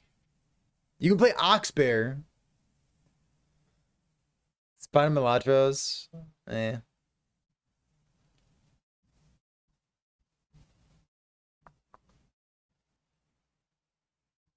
Like, it'll be fine. New unique items. Bonk. There's some good bonk skills in the game. Anchor of Oblivion. 2-second cooldown instead of 4-second cooldown. Battle Mage's Endeavor got buffed again. Aurelius nerfed. Blood Roof. Blood Roost.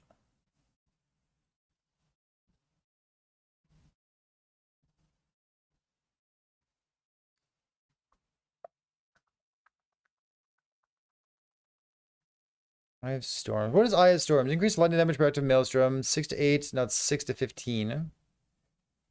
Increase lightning damage.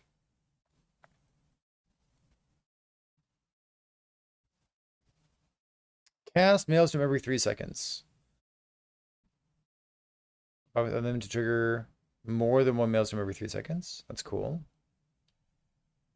Yo. Tornado gamers. Yo, capitalist fallacies in the game. What are we cooking? I don't know what we're cooking. Shatter Lance looks nerfed. I don't want to cook Chakram because nothing interesting happened with it. As far as I can tell, it's just like it just deals more damage.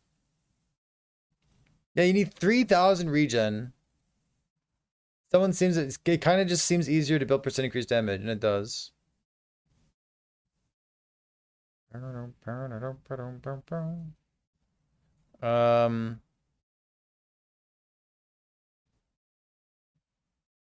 Maelstrom primary damage build.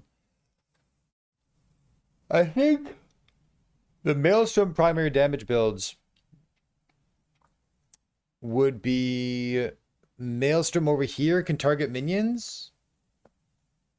Because Maelstrom dealing damage on minions is 60% more damage per point times 5. So like this node here, and like Warcry, if your mouse is over your minion and you cast Maelstrom, you can cast Maelstrom on a totem. Like this. And like, that's real. That's something you can do. I'm not sure why you would do it, but you definitely can do it. Brad's got a video on that. He's done that in the past.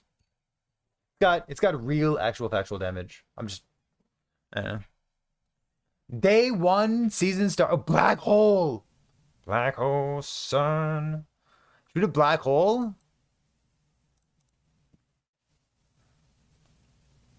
Can I snapshot it? What does Dread not have a video on? Dread makes videos so that builds like that have content on the internet. So that's why that's kind of his like raison d'etre, you know what I mean? Sork? You want a Sork with an Odachi? Look at that, dude.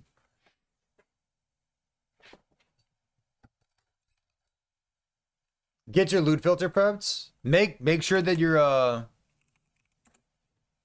Twitch.tv account is linked up with Last Epoch. Do it. What was the change? They like quadrupled the damage on Black Hole, right?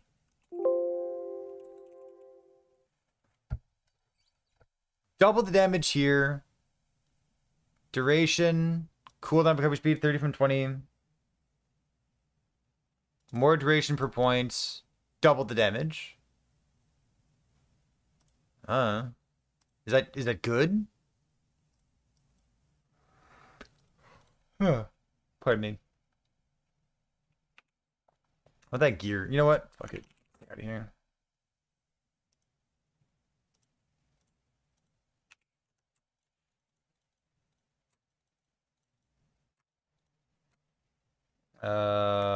Points.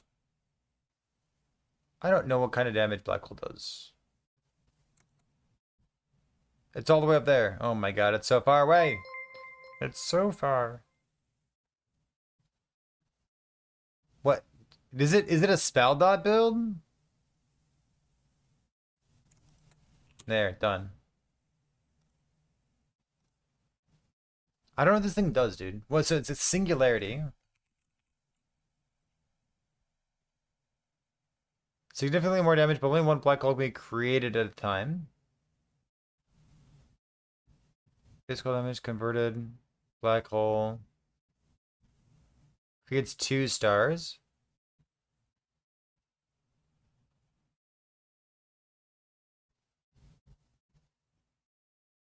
So can I take both of these?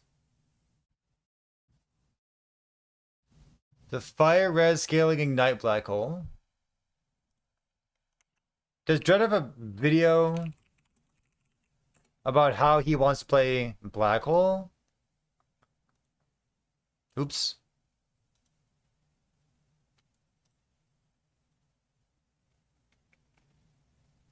Smite.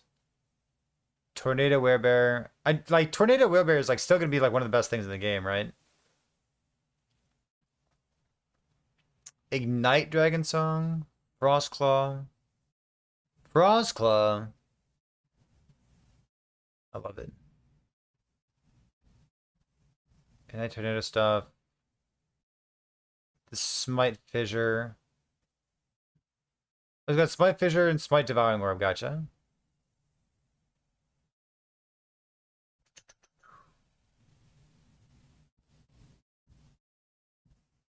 Yeah, I like it's one of the best builds in the game and it's like still there, so I don't know. Chad, if you want to go fast as fuck, play Tornado Werebear. S tier build. What am I looking for? Black Hole? 1 year ago. Oops. From 092. Eh? Link to the Tornado one. It's the same build that exists right now. This is Dread in it. But here's his thing. Yeah, Bear's great. Bear's like really good animations. It just feels clean, dude.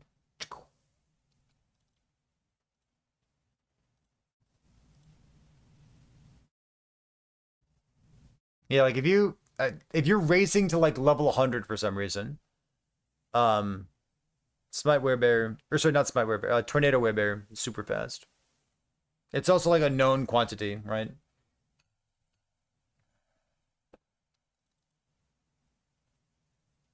What got buffed on this thing? Singularity gets 100% more damage. So can I take singularity? It says black holes per cast, but like, does that work with binary system? Oh yeah, Naked America. Totally agree with you. Totally agree with you.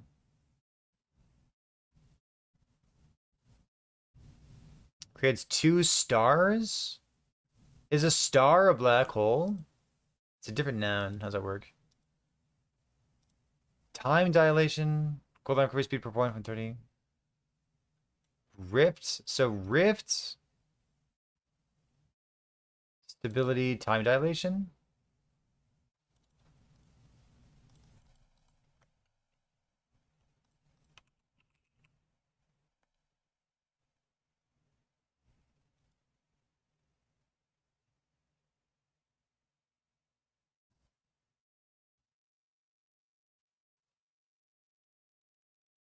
About a cooldown.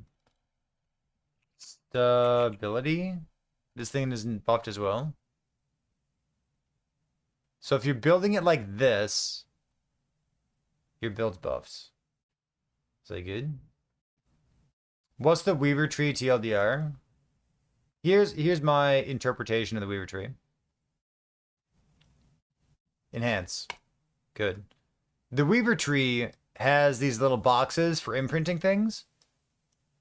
Whatever Weaver tree you're planning, I would try to have access to all of these boxes. I think that's a good choice. You need to decide whether you want all the arena stuff or delete the arena stuff. And then you get like 1 or 2 league mechanics that you get to focus on. So you could have like extra Shade of Orbis and Exiled Mage stuff on the top left side, Nemesis stuff on the top right side. There's Loot Lizard stuff on the bottom right side, and the bottom left is just like, I don't know, kind of seems like random just stuff, pack size things. There's some notable things on the right side that like your beacons are super beacons. Beacons no longer occur. All arena key rewards spawn as something random instead. Gold rewards spawn as something random instead. Experience rewards spawn as something random instead.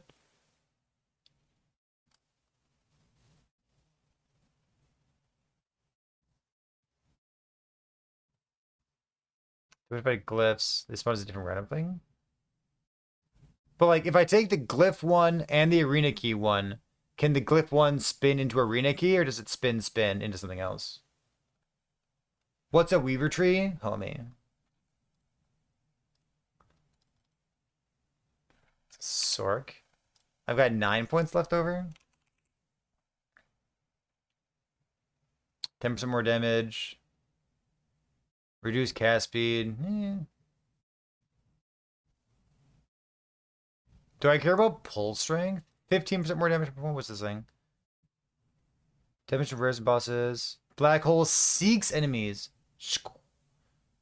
Pull strength. Chill chance. Is this thing real? How good will arenas be? We've heard from EHG developers named Mike. Judd? Was it Judd or Mike? I think it might have been Judd, who said that people who've been playing in the CT have been juicing their arenas, and they ended up not deleting arenas off their echoes. So it seems like at the very least there's a reason to check it out. I am the black hole. I would love that. 10% more per points. Collapses each second while it exists. What's the collapse do? 100% effectiveness added damage. Void.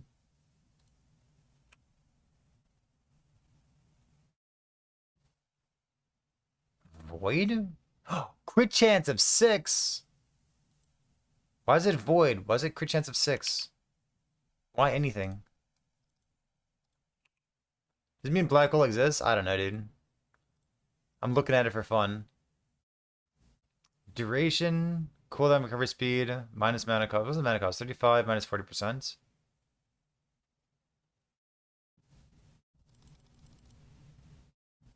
What's it do? Aggressively pull enemies and deals cold damage over time to enemies within its reach. It's got 600% effectiveness per second. It's kind of a lot. It deals cold damage over time.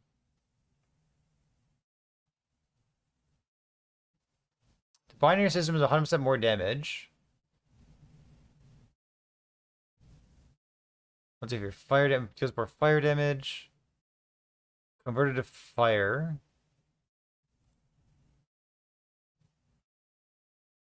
I mean, that's a lot of damage. You can't just not take this node. 80% more. Oh, it's a duration. Whoops. Can you only have one at a time?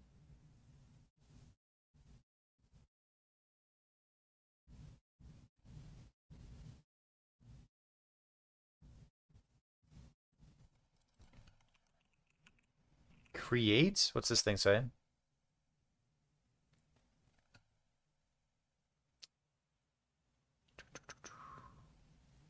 It limits you to one at a time. But like, what is? Can I binary star?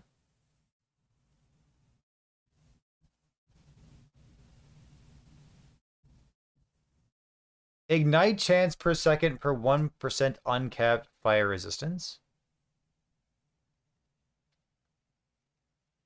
Is this what Dread had done previously?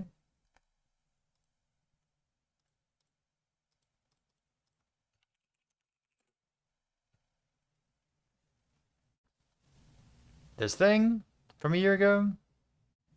Black Hole Flame Rive, Ignite Sork.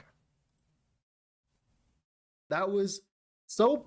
What is this? This is Dread, and in today's video topic, we are going to be going over Black Hole Ignite Sorcerer. So, with the changes to Mage in general, this patch, there has been a buff to Sorcerer in general with the node inside Black Hole. It changed from just giving you 100% ignite chance per second, I believe, to 10% ignite chance per 1% I have no idea. Uncapped fire resistance. What does this mean? This means that I've never used this skill in my life. About 400% fire res. It means that you'll be igniting 40 times per second with Black Hole. Now, of course, this does not really seem like that many ignites per second, but you gotta remember, Black Hole has some of the largest, more damage modifiers in the entire game, and almost all of them apply to the ignites stacked. This means that, sure, our ignites, we don't have that many, but they hit really, really hard. Also, as well, I remember specifically myself saying that Rune Master is better than Sorcerer in every single way. It is! Rune Master is better than Sork in every single way? Except for one specific thing. There is one specific thing that Sorcerer actually does better than Rune Master, and that is Ignite Duration. There is a large It was a year ago. chunk True. of Ignite Duration in the upper half of the Sorcerer tree, meaning that any Ignite build that you play on Sorcerer will have Ignites that last well over 4 or 5 seconds each, which is crazy. This got a little bit worse with the helmet being released. I can't remember its name, but it'll pop on screen. But with that Ignite helmet being added to the game, it means that you get a little bit less Ignite duration Of Nexus? in Yeah. comparison to Yep, your live. Master brother. But overall, yeah, Ignite turns out to be really strong, especially when you use Conflagrate to triple your damage for the pops. Like I said, this will get removed one day. Now, I want to talk about something else. I usually don't really talk about what happens behind the scenes much. I'm very much just like always upfront, businessy kind of guy. But of recent, at least trying to level. So the thing that should be removed about it is that it applies to all ignites, not just like your ignites. So like, it's kind of like a weird multiplayer thing. Sorcerer up. Like then it should be balanced at some point. An absolute He's got meteor challenge, I will say. And why is that? Well, for a couple of reasons. The first thing off, I tried to play a elemental damage over time spell version for Black Hole. Now, if you don't know, EHG buffed Black Hole. They buffed its base damage from about like 120% added damage effectiveness per second to about 300% added damage And they just buffed it again to 600. So I want to hear like what he's about to say here. effectiveness per second. Sadly, even with the insane multipliers inside Black Hole's tree, even with the insane amount of flat now with the buff, you still were only getting around 50k ticks on the dummy, and that is absolutely unplayable on a skill that has a 4-second cooldown. So, of course, I had to scrap that. So that was about a good half a day, about a day of work getting removed from my life. So that wasn't fun. This is 092, which means this is before Harbingers. And post Harbingers, your builds need to have even more damage. Then, of course, after that, I tried like since the Harbingers have been introduced. So essentially, the idea is we're going to teleport with Ron Warp setup, and of course, we'll cast Meteor with the new traversal stuff. And overall, it did very pathetic amounts of damage. We were hitting with 3 meteors, which were all hitting for 300k each. And that sounds great and all, but Flame Ward to pull, or Flame Reave to pull a bunch of enemies into your black hole. You realize that you have to wait like 4 seconds adorable. for your next cast a meteor, because of course how long teleport's cooldown is when you want to have that free spell. This kind of just ruined my mood a lot in general. So of course, after that, I wanted to play something I knew that would work, which would be Black Hole Ignite. Now, Black Hole Ignite, it does a little bit more damage than, like, would you say, a Glyph of Dominion build, but a Glyph of Dominion build has significantly larger AoE. I'm talking like multiple magnitudes larger AoE than Black Hole ever could. Black Hole is such a pretty skill. Like, Black Hole kind of reminds me of like all the Forge Guard skills. We're like, it's like Forge Strike looks cool. I played Forge Strike once, but like, God, like the skill tree. You really want to be like, I want Smelter's Wrath to be a skill that I've ever read the skill tree for. Like there are some old things in Last Epoch.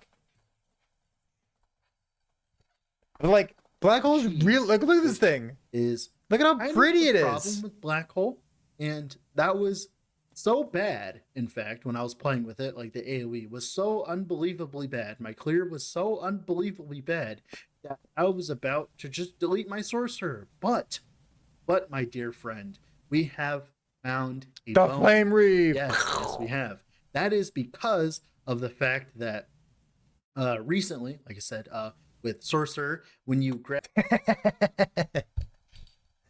All right. So the damage per second stuff is the most interesting thing to me, because like that it got doubled, right? Like they just doubled this. They took it singularity. So can you use singularity along with binary system? Make my starter? Fuck that, dude. I want a good starter build. I know exactly what I'm playing. I'm gonna have purple shit all over my screen. Yeah, sorry, no. Can I have binary system and singularity?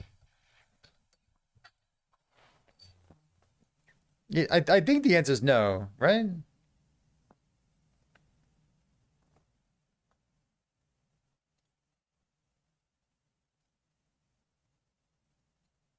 Click. Let's go find out. It still counts as one black hole, really? Wild. Loading. My Racing Strike or Divine Orb? Neither one. I'm Fissure Smite.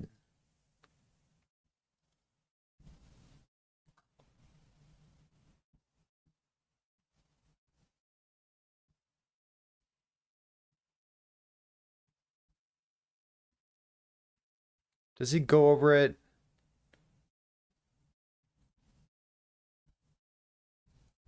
Flame Reave, Meteor, Black Hole. So he doesn't have the node on the far left side. It was like the node that you got. Repeats the one black hole per cast. But like binary system, it says it has 2 stars. So like it uses a different noun. Well, this is an old video. Does he use timestamps these days? He should use timestamps. Oh, fuck.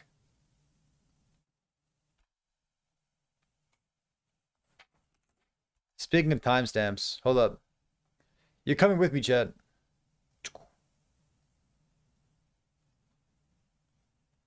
You're coming with me, baby.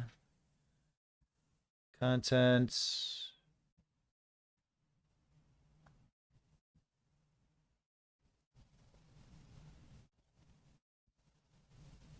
All right, bear with me. I apologize. Hello, YouTube, and welcome back. I've got It's me! Big video here for you today. Obviously, on April 17th, we have Season 2 of Last Epoch launching, and in the meantime, preparing for Season 2, I've talked to Twitch chat and Discord, primarily Twitch chat, but there's a lot of people in Twitch chat, and we've been gathering ideas, brainstorming builds, trying to find out what people are excited about, helping people brainstorm builds, coming up with neat ideas. Real YouTube videos have timestamps. Let me go add some timestamps real quick. Hold on. 12 builds to share with you today. One or two of them I'm going to breeze past. For you, maybe like a launching off point, but I love, before a patch launches, brainstorming with people. It's like, I love brainstorming. I want to play, but I can't, so let's brainstorm right now. We're going to start off with a build that I'm planning on doing for my season start. I made a separate video for this. It's a Fissure Smite build. If you haven't seen this idea floating around, it means you haven't checked out other videos on YouTube, including my own and Dreads. So there's a new node in Smite that allows us to take fissures and also have them scale. So unclear about whether they were bugs or not converting damage or dealing no damage or something happened with fissures in the past. However, updated patch notes, it looks like fissures are real. We can have multiple overlapping fissures under an enemy at the same time. So we're playing a Void Knight, we're stacking Vitality, and we're scaling spell, away damage time. This build needs me because it does not overlap with a time rot build, and it's not like a devouring orb auto bomber thing. So it's a void damage of time Smite build. So not too much that I want to go over here. If you're interested in a separate video, you can check out my YouTube channel for my league start or my season start build for this. One updated thing that I want to tell you about this particular build is that if volatile reversal ends up being not worthwhile, because really we're not doing that much with volatile reversal. What we might do instead is drop this and take Healing Hands. Healing Hands a spell that doesn't convert to void, but some damage is still worthwhile, and we still have spell damage scaling. It can crit, it can strike chance. So maybe just like a tiny bit of extra damage from Healing Hands procced off of Smite. Maybe that's worthwhile, and then using that as a reversal skill could be a thing. Otherwise, Sigils is another option if volatile reversal is clunky and dead. So we'll see about that. The other thing that I want to shout out here, it has 300% effectiveness of damage per second, like bonus damage, and we're gonna type in bear, and we're gonna click on it. And then I'm planning on doing this in a lot of Sentinel builds. Let's close this out. This is Heartseeker, another build as well. YouTube videos, sometimes he scales poison damage back when poison was a good thing, and he does like damage over time stuff. So let's pop open this, and I'm gonna pop open one other build as well. So we have two builds that are kind of similar. This is Heartseeker, and the first one's going to be a crit Heartseeker, and the other one's going to be a bleed Heartseeker. So the crit one was cooked up by a member of Twitch chat, Calvara, and the bleed one was cooked up by Arbors here. So I'll post both of these, and you can use this as a launching off point for your brainstorming as well. So an easy thing to look at when it comes to crit one. It's a really good stack of Dust Shroud. So when you're building, you're consuming a shadow, you're also creating an Umbral Blade, and then those Umbral Blades could explode if you're creating a whole bunch of the build that our Twitch chat was looking at for Heartseeker. We didn't really cook up any other Heartseeker stuff. So let's go to the top and talk about multi-smite VK. We're going to talk about two multi-strike, multi-smite builds. I guess we're going to talk about two multi-strike builds. So for a moment, just for a moment, a fleeting moment in Discord, Mike from EHD was unsure about whether the multi-strike node that allows you to shotgun a single target would also work with Smite. So while he was unsure about that, we cooked up a melee damage version. We'll talk about that in a moment, but let's focus on the spell damage stuff because he later did confirm that this multi-strike node shotgunning does work with Smite. And then he said, be careful, it costs a lot of mana, and it does cost a lot of mana. So this build is a Void Knight spell damage character. I say spell damage instead of void damage because we're going to have spell Healing Hands going off as well. So we're going to prioritize spell damage instead of void damage if we can, because scaling all of our damage is better than scaling some of our damage, but it's a moot point because Healing Hands doesn't convert to void. Maybe someday. Go buy a support unique item. Do it. So what do we need? We need a weapon that has minus mana cost on it. You could YOLO damage and dual wield. You could dual wield like a sword and a wand or a sword and a scepter in order to have the minus mana cost somewhere to get Smite's mana cost from going from 3 down to 0. So the big question of this build to me is, like, it's going to have damage. It's going to pump damage. I have no doubt about that. The question is, because Omnipotence doesn't solve this node for Void Essence Chain. Cooldown. This says when you're out of mana, Smite is free, which is really... So I don't void damage, armor mitigation, that. We said, okay, well, is there something else we can do instead? Maybe this. If you want to play melee Void Knight, Erasing Strike looks great. I love Rive. I'm sure that VK Rive is going to be a good thing. You get like the double effect of your flat stuff, or of your 200 weapon, of the texting weapon, and then you also get like double echo chance. You get all of your damage converted into Void, and I love that. So good. Oh, actually, this is a 1.2 planner. Where's the Void conversion? It's supposed to be there. Void Cleave. No, it's not right. Rive here. It's really good. So in one, obviously, you're like the animation for multi-strike is like kind of a clunker. It's like up here. Bear. Sentinel builds feel good, but the Blood Exile also in mind. Let's close this out and talk about the next builds. We talked about my league starter, Fissure Smite. We talked about Umbral Blades, Heartseeker stuff, and two multi-strike builds. The next one that we'll talk about is kind of different. Someone in chat actually just said, like, oh, is there a primeless build you recommend? And this is kind of a cook, but it looks sweet. So I like the looks of this a lot. This is a lightning bug build. The lightning bug build in the past, if you haven't seen it, it's a swarm blade build that procs tornadoes, and you shimmy your way through an echo. And tornado was changed in patch 1. To proc gathering storms, and then gathering storms is a nice skill tree here. So it's good. A lot of lightning bug builds in the past had a lot of attack speed, and you would dual wield. It says gain a storm stack when you directly use a melee attack and hit at least one enemy. I've heard people say that they're excited about this item because they want to play a beast. Like an automatic item exists, and you should know it can have and because someone out there is going to be happy that there's a build planner for it. Someone out there has been looking at Smelter's Wrath and saying, boy, it looks good, but I don't see anyone cooking Smelter's Wrath builds. I have it on some authority that this looks like a real build. I don't want to play Smelter's Wrath, but like Holy Trail, for example. when you riposte. Talking about how to solve the mana. This is a build cooked up by Cursed Boy, who's also a content creator, so go follow him on Twitch or YouTube or whatever. So he cooked this up with his Twitch chat, and then we talked about it for a long time, talking about how to solve the mana. And the biggest question about this build, before I tell you the build, the biggest question about this build was the Phalanx Two-Handed Spear, new weapon, season 2. The bottom line of text says 100% chance to use Javelin when you riposte. Riposte is a sub-thing of Vengeance. So if Javelin has a cooldown, which ours is not going to, then it must be on your bar, and off cooldown for this effect to trigger, and triggering it puts it on cooldown. So you can't use this for like Holy Trail, for example. The fact that we have to Ignite is a high priority. I like it. I like the use of these a lot. So we are a lightning and damage over time build. Because of that, we're also healing hands. Healing hands proc off of our melee attacks. And then we also have 1 point into the divine bolt stuff. We'll get to that in Paladin skill tree. And of course, all the points for electrified, because this is a electrified build. In the Paladin skill tree, we have like 1 point here. It just means like on your melee hits, and then Vengeance and Repost both count as melee hits. Champion, but you can fiddle. Yeah, it's like electric. But the archetype. This is a Forge Guard build making use of Forge weapons. So the history of Forge weapons. Let me fill you in on why I think this is fine. First of all, look at this thing. It's fucking strong. Love this. Forge weapons in the past. When I've asked people about Forge weapons, they're a minion build, so I gravitate away from them, but they're cool, and I like the fantasy of them. So, Forge weapon builds, in my experience, in the past, the best way of summoning Forge weapons was to use, and they're healing things, so we're keeping them alive. The best of a minion. So they fixed that. So play these kinds of minion, or sorry, scale life. Talking with boys, like you get like 2 LP or something. Really down here. Frenzy is pretty good. He's like, respect to the fire penetration because you're leaning on so much fire damage coming in from your increased health, 50% less damage. Strike this node called shrapnel. It says your Forge weapons have less on how much it builds itself, and getting 1, 2, 3, 3 more builds to talk about. This one's interesting. This build started out as a sword. It's a Rune Master. That's kind of weird. I didn't think that I was going to spend my couple hours leading up to season 2 playing Rune Master builds or looking at Rune Master builds, but I think that Rune Master offers more to this build than Sword does. We are not a big mana cost build. We are not building much mana. We're not using Static Orb to apply spark charges. So I'll play Lightning Blast. doing a couple things. We're using set crafting, which is brand new. So we have a sealed season 2 patch. Can I And just everybody play loves, that like, instead? I remember Enki's Arc Witch build from back when I played Path of Exile. Everybody loves like I like the single target. It's better than it used to be. 4 additional times, which becomes 2. Looks like a real here. Got Eternal Gauntlets for armor mitigation. I bet. Let's pull it up like this thing here. All right, so last 2 builds we're going to talk about that we've been cooking up. One is Trib, Spark Charge, Static Orb. So in the Sork skill tree, here's the rationale for the build. We were looking at this node being changed. The abuse of this node in 1.1, like the best thing you could be doing with this was Frostclaw, because it hits so many times. So instead of removing Frostclaw from the equation, they removed everything from the equation except for Static Orb. Notably, they also removed the mana requirement from it, so that'll come up later on. So if you want to play Spark Charges, this would be an exciting thing to try out. There's obviously so the rest of this intelligence instead. So in good, so we're gonna try to use this thing if we can. What else? So the duration, can you go without it? Because Static is cool. You got play Spark Charge. It's a 2-parter. The first one I think is neat, maybe good. The other one is just go get some dopamine in your life, go play it. The last build that I want to share with you. Oh no, I forgot to mention the other thing. Shit. Time to take the video down. It's a 2-parter. The first 54, 26. 26. So I forgot to mention something, but hopefully no one calls me out on it, because why would you? Don't. This is Battle Mage's Endeavor.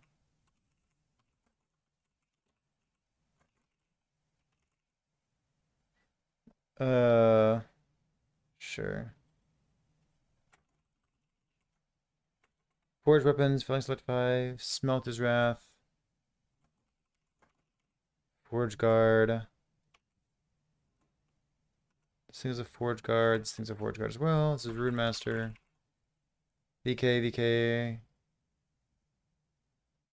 Save.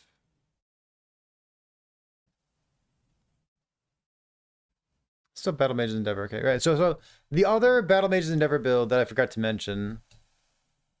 There, save, done. Okay, ta-da! Look at that.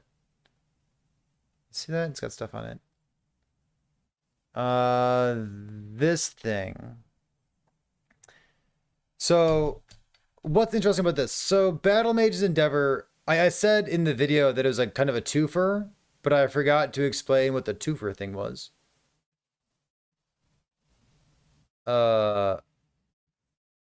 There's a build that you could not play in the past because it was bugs. You can get both. Interesting, Randall. I like that. Where's the gloves? Where's the gloves that aren't Ravenous Void? This thing. So Sacrificial Embrace, right? The thinking of Sacrificial Embrace, it says when you directly cast an elemental spell, it's maximum 10 stacks, right? When you cast an elemental spell, that elemental spell gets 200 spell void damage and 200 void penetration. So what you could do is play Mana Strike. Because you gain an Abyssal stack, a stack of Abyssal Right on crits, and you can gain a whole bunch of critical strike chance on Mana Strike, and it hits twice per thing and hits an AoE. You can't crit. No, you can crit. It just says your crits don't deal extra damage, that's all. Yeah, so Sacrificial Embrace build last epoch video. So this build. Hey YouTube, welcome back. I've got a build here for you, but the entire thing is bugged. What an introduction.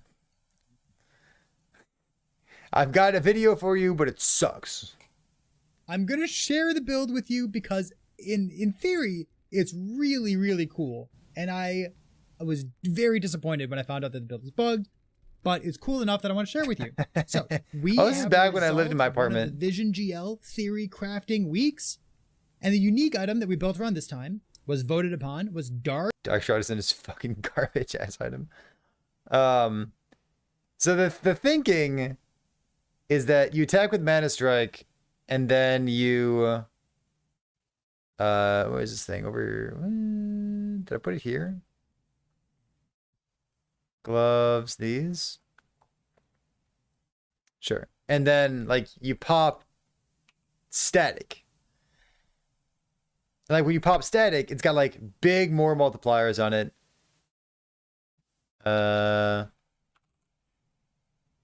It does, like, more... Crit multi here? Where's it more damage multipliers? These hits. Lightning damage per charge. Lightning damage, base critical strike chance. I guess I literally have a planner right here, don't I? Bastion of Honor. I'm a genius. What was this? Gain rate. Gain charges faster. Cooldown resets. Oh, wait, no. Built into it, right? Is that it? There you go. Yeah, it deals 4% more damage per charge. There you go. That's what it is. Why do we care about possessed enemies? Possessed enemies drop more loot or something, don't they? Is the bug? Yeah, the bug is fixed. They explicitly called out this build.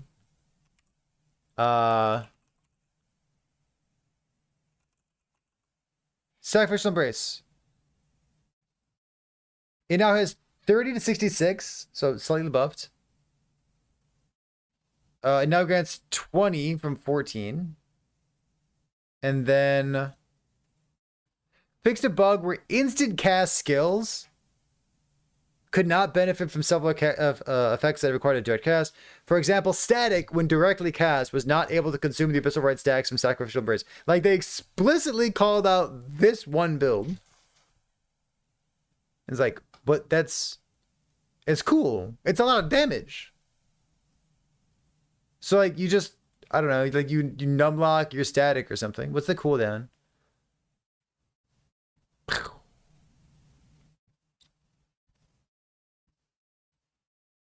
Okay, maybe you don't numlock it, but it's cool.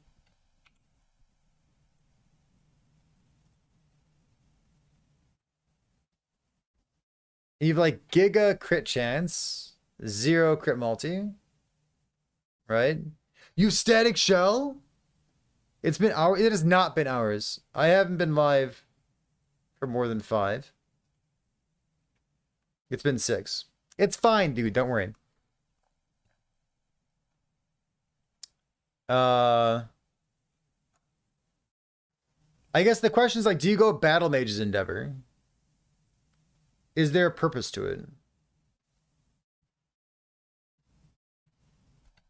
If I wanted to take this build and have it not be trash, what would I do? What would I do?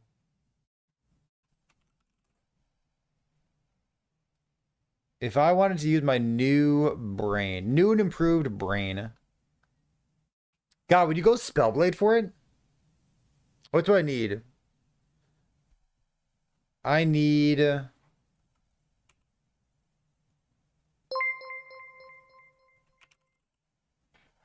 I had Surge. Because you gain static charges when you Surge.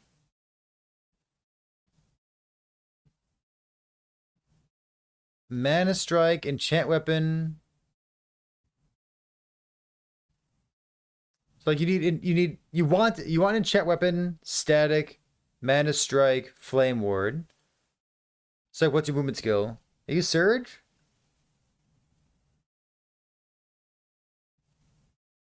It gives you static charges. I kind of like it. Fuck it. Can't surge, trigger static. Yes. I don't remember if they bug fixed anything. Snack Pow. I love it. What a username. The Abbey staff makes you sad. The Abbey staff. Yeah, you got a direct cast, true.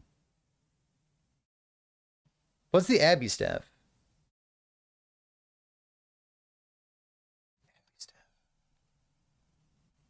Bane of Winter's a spear.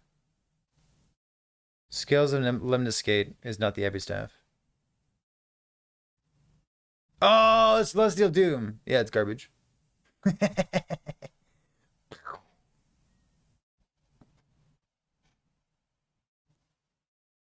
What's the difference? Apathy's Maw is like your starter, I think. World Splitters for end. I think that's the difference. I think.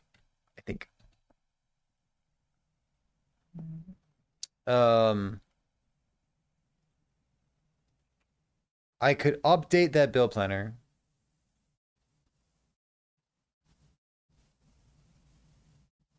Non-crit hit build. I mean, that's the glove though, dude.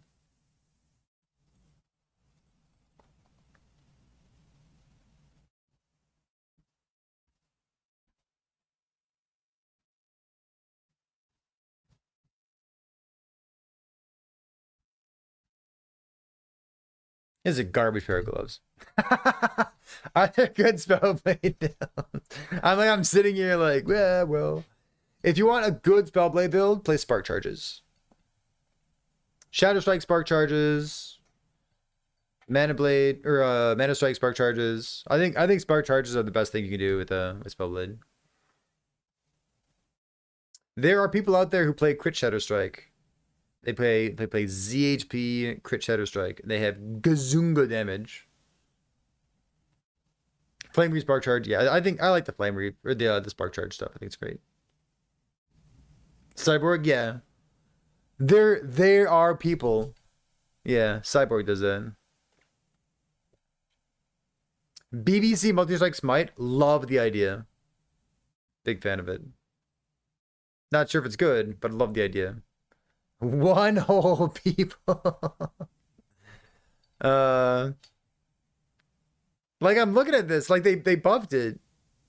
It's 200 spell void damage and 200 penetration. Is that good?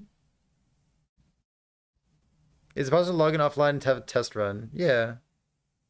You won't be on season 2 yet, but you could log in right now. Actually, I think you need the login server. Don't you? What time is it? It's 11 o'clock. You need full offline? Get the fuck out of here, Windows. Listen, it's 11 o'clock. I could either sit here and talk about Spellblade builds that don't have crit multi, or I could get a good night's sleep. Interesting.